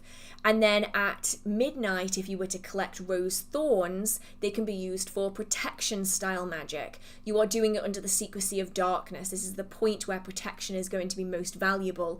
And we're taking those thorns as a way of offering us protection as the thorns protect the plant. So you can harvest things and forage for things at certain times to accommodate that kind of cyclical solar energy that can be applied just like lunar energy can be applied. We can then kind of take it a step further where at certain times of year you're going to have different symbolism. So the dew that is harvested on Beltane morning is really significant in glamour magic and love magic and healing especially. And so any kind of working where you want healing, for instance, you might want to take a healing plant and you might want to harvest it on Beltane morning when the dew is still fresh and it's still wet and cold and crisp. So there's things that you can accommodate in that regard. The way that you harvest them might then be significant. You might want to be harvesting them with a specific tool or a specific item that has been blessed for intention. A lot of people will harvest things like wood when it comes to like wands and staffs and the like with a bowline. They might treat the wood, like strip it of its bark with a bowline. They might use a bowline for taking herbs and cutting herbs. They might have a specific set of pruning tongs that they only use for witchcraft practices that have been charged with energy and the like. When it comes to preserving the herbs, it's then just about figuring out your environment and what's best for your circumstances. If you live in a very dark place, in quite a damp place, maybe quite an old place with not great ventilation, hanging herbs up to dry might not happen fast enough. You might find that by the time they start drying, they're also rotting and going moldy, and that's not really useful. You can put an oven on a very, very low heat and put them inside on top of parchment paper to allow them to dry out gradually over time. Leave the door ajar, so you might want to stick like a wooden spoon in the door just to stop it from kind of trapping all of the moisture inside. Keep it on a low heat for several hours as a way of drying out the herbs over time. It is important to bear in mind though that nothing should be put in here that is toxic, because obviously this is an oven that you're then planning on cooking in. An alternative to this is to use an airing cupboard where you might have a boiler and you might dry your towels and stuff. I don't know if this is present all over the world. We have them here in the UK, where inside it's a warm, I would say dry, but it depends on whether you're putting damp towels in there. It's a lot warmer in an airing cupboard than it is in the rest of a house, and so things tend to dry out a lot quicker. You can bind bundles of herbs and dry them in a bundle, or you can dry them flat if you're planning on using them individually. My preferred method though of drying herbs for witchcraft is to use a dehydrator. These are really affordable. You don't have to be paying much for them at all. I think I paid like 30 quid for mine like years ago. Actually, let me just double check how much are dehydrators now.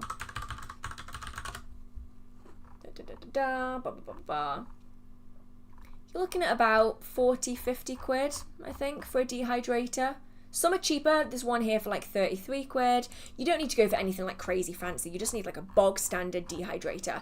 And with a dehydrator, you essentially, on different layers, you place the herbs flat. So you don't have them so they're stacked on top of one another. You keep them all individual and separate, and you stack up the layers. You'll likely have seen me use them in like previous videos. And once you've done one layer, you put another stack on, you put them round, put another stack on, another one, put the stack on, put the lid on it, and then you turn it on a low heat. And it's usually about 30-35 degrees. You can take it up to about 60 or 70, and you leave it running just for as long as it takes. So for me, apple slices tend to take 8 to 12 hours, whereas something like rose petals will take like 2 or 3 hours on like a medium heat in a dehydrator. You can tell when they're done because they're not brittle, but they're also very obviously firm. So with a dried rose petal, you'll still be able to squish it, and you'll actually, do I have an, hang on, I think I might have some down here. Let me check. Aha, okay, so I dried these from a bouquet of flowers that my boyfriend got me. So I can take a petal like this, and I can still bend it like this without it breaking. Like, it's not so dry that it is just crumbling everywhere, but it's dry enough that it's not going to go rotten. And I've had these now for nearly a year, and they still, oh my god, they still smell amazing. Oh, they smell so good. So I've kept these from when I had that bouquet of flowers for my birthday, and such an easy way of doing it. You can stick them all in and just leave them running. You can do this I do it with rosemary bundles, so I'll bind rosemary together with a string, tie it off, and then I'll just dry the rosemary bundles in there. Like, such a great way of doing it, especially if you live in an environment, as you've mentioned, where it's quite humid. Leaving them out is probably just going to make them rot. If you have a nice, well-ventilated space, then that's something that you can totally do. And with a dehydrator, I will say I wouldn't recommend putting anything in that's quite pungent, because the fragrance does go into the air. So like when I'm drying the roses, you can smell that the roses are drying. If you put chilies in there, your entire house is going to smell like chili, so be prepared. So I wouldn't recommend like anything toxic or anything, but I'm hoping that helps some explanation. I've not found a book that really covers it the way that I want it to, so I just kind of trialed and errored it, and that's how I ended up. And I know, right? So sweet.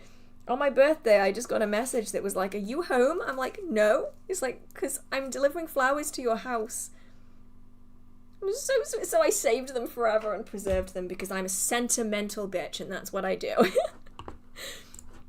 Okay, let's figure out where I was. How has your garden been? It has been okay. It's starting to perk up again now. Not all of my herbs survived the winter, so I have oregano, thyme, chamomile, rosemary, and sage, which survived. A lot of the other herbs didn't. My mint is still fine. My lavender is massive. So remember that, I don't know if anyone watched the videos, but the pink lavender was like this big when I bought it.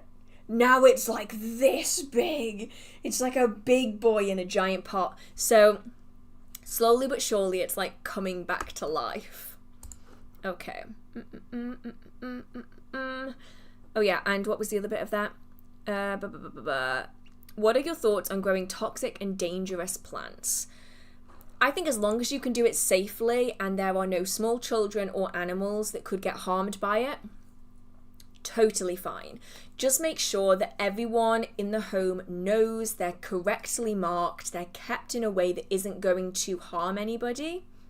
I think it's a really interesting way of doing it if you have the experience to do it. Emphasis on that. Is it dangerous to sit with a spirit that you don't know anything about? Only as much as it's dangerous to sit with a person that you don't know anything about.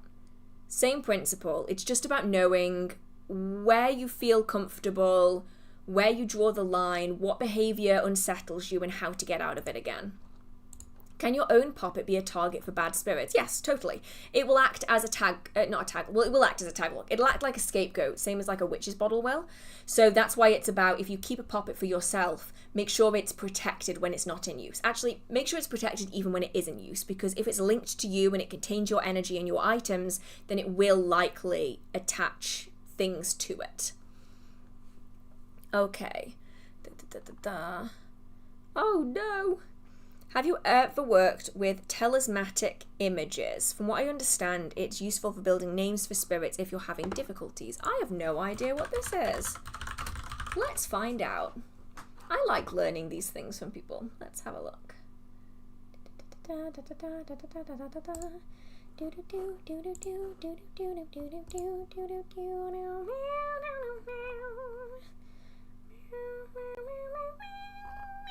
Wait, that turned into a completely different song. So it seems like it's a system that's used by the Hermetic Order of the Golden Dawn, but it also was found in Modern Magic by Donald Michael Craig, which I've read, which is confusing me as to why I've never heard of this. Okay, I'm gonna have to look way more into this, I think. I need information. Ha ha ha. This is where I'm going to be diving into tonight. Is this not just a way of making a sigil? Is that just not what this is? Am I overthinking this massively? I don't know. I'm going to deep dive into this and then I can know more about it afterwards, I think. Oh yeah, I call the sound effects the cat keyboard.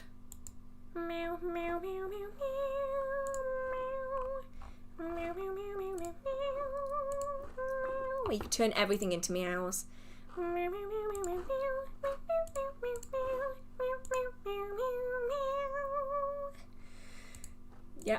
I bet you never thought you'd be hearing Arabian Nights sung to you by cats. But there you go. That's how this evening has gone. Do you have any book recommendations on Hecate? None personally, but I do know that people recommend Keeping Her Keys? Which is one that I do hear recommended a lot. Any tips for practice burnout? Back to basics, get into nature, and just try to reconnect more with yourself as a part of the place where you are, instead of trying to kind of fit in with the way you felt before or anything like that. I think it's about rooting yourself into the world. The reason I'm going so quickly at the minute is because midnight is struck up on me really, really quickly, and at the very, very start I said to myself that I was going to finish either when the questions were finished or when it hit midnight, and now I have 7 minutes. I'm going to have to go quickly. Would it be weird or disrespectful if I, as a Satanist, went to church? I'm curious as to how the energy might interact, or if there's a way to do it intentionally.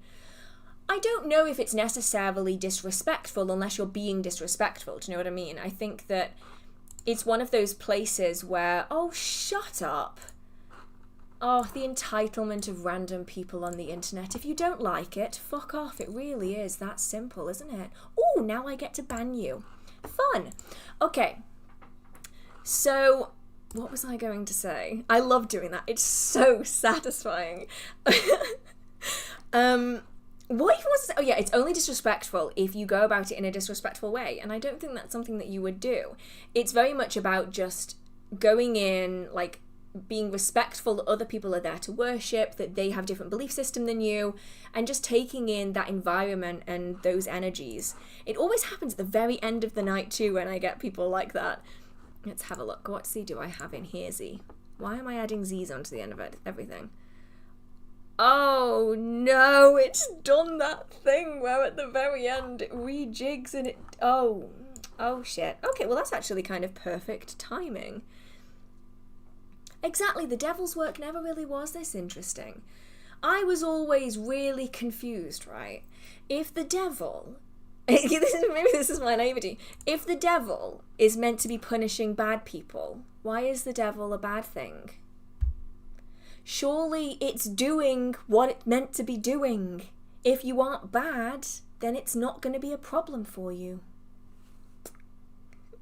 Oh, sorry, I just had to take that out from underneath you. It happens sometimes where it's always at the end of a live stream and I'm like, pa pa pa, boom, I get to press the button of power where I get to just ban people who like to shove Christianity down everyone's throats. And I'm going to reiterate it again in case anyone's wondering. I don't have absolutely anything bad necessarily. Obviously there's bad eggs in every batch and whatnot.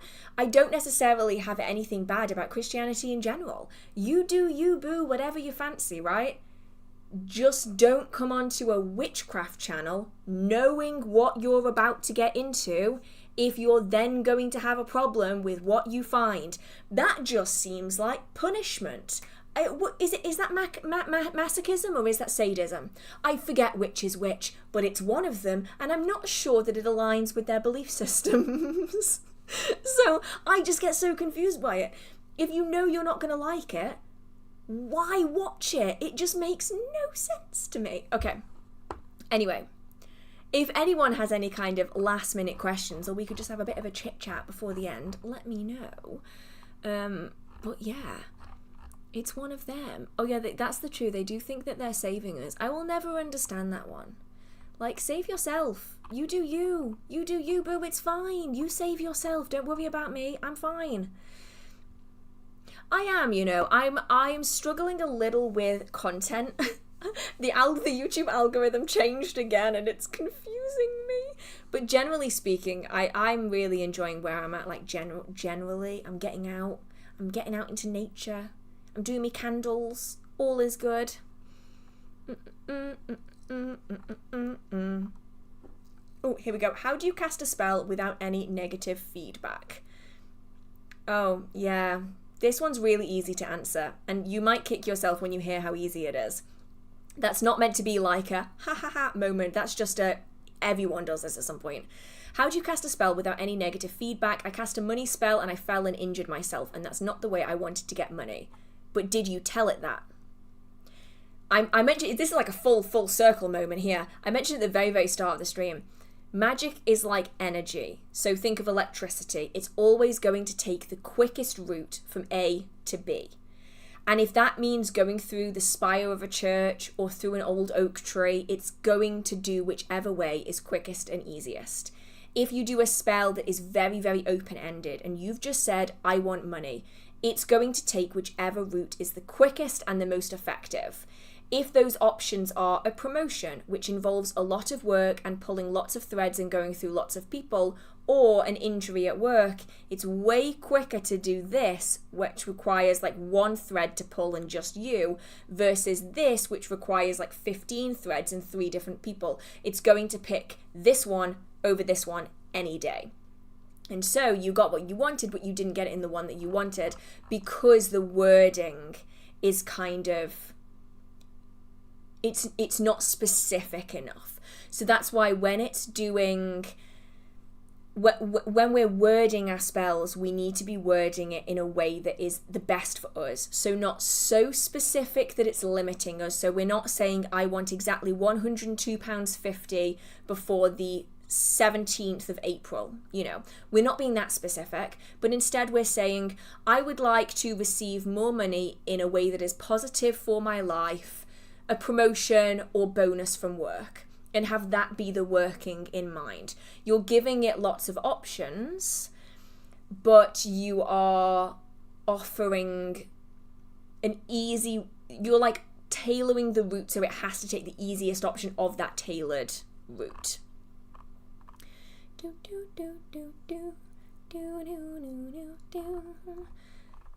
What have we got here? I've been enjoying the addition of ghost stories. Your enthusiasm shows so much. Oh, thank you so much. I really enjoy doing them. I'll probably end up doing like two a month, I think, just so I don't overwhelm the people who like really don't like the ghost stories. But for anyone who does, I think it's going to be like 2 a month. Would it be disrespectful to burn now dried flowers you'd left out fresh as an offering to a spirit or deity? Burning along with an incense to connect with that spirit or deity. I don't think it necessarily would. Obviously, every deity is going to be individual. It's worth asking. But the burning of something converts it into smoke, which is often it's often believed to be able to then transition into the spiritual world. So it transfers from one to the other, which is why incense is a really common offering for spirits. So it is officially midnight. I'm going to stick to my word for the first time ever. I said I was going to go till midnight or till I ran out of questions. So thank you so much, everyone, for being here. I really, really appreciate it. I know that this one was very last minute. I hadn't quite decided whether I was going to do it tonight or not, but I am very glad that I did it tonight. These live streams are posted afterwards. Please remember that everything in the streams is just my opinion, my experience and the like. Make sure that you use lots of different references and lots of resources, lots of people. Believe me, I am not the be-all end-all of witchcraft. I do not know everything. I wish that would be cool, but alas, I don't. The stream will be up afterwards. If you do fancy giving it a like or posting a comment for the algorithm, I would always really appreciate it. It means so much to me. The next stream will be on... Let's see if I can figure this out. The next stream will be on Wednesday, the 21st of May. As long as nothing else happens, it should be Wednesday, the 21st. So feel free to join me then. If you want to subscribe, do subscribe. I post witchy content. Thank you so much for all being here. Thank you so much for all of the mods, for everyone who's supported, for everyone who's liked and commented and interacted. I just love getting to chat with everyone. Everyone's just so cool. I just love getting to talk witchcraft. And with that being said, I hope you're staying safe. I hope you have a marvelous magical day. And I will see you in the next video. Okay. Bye. And outro. Boom.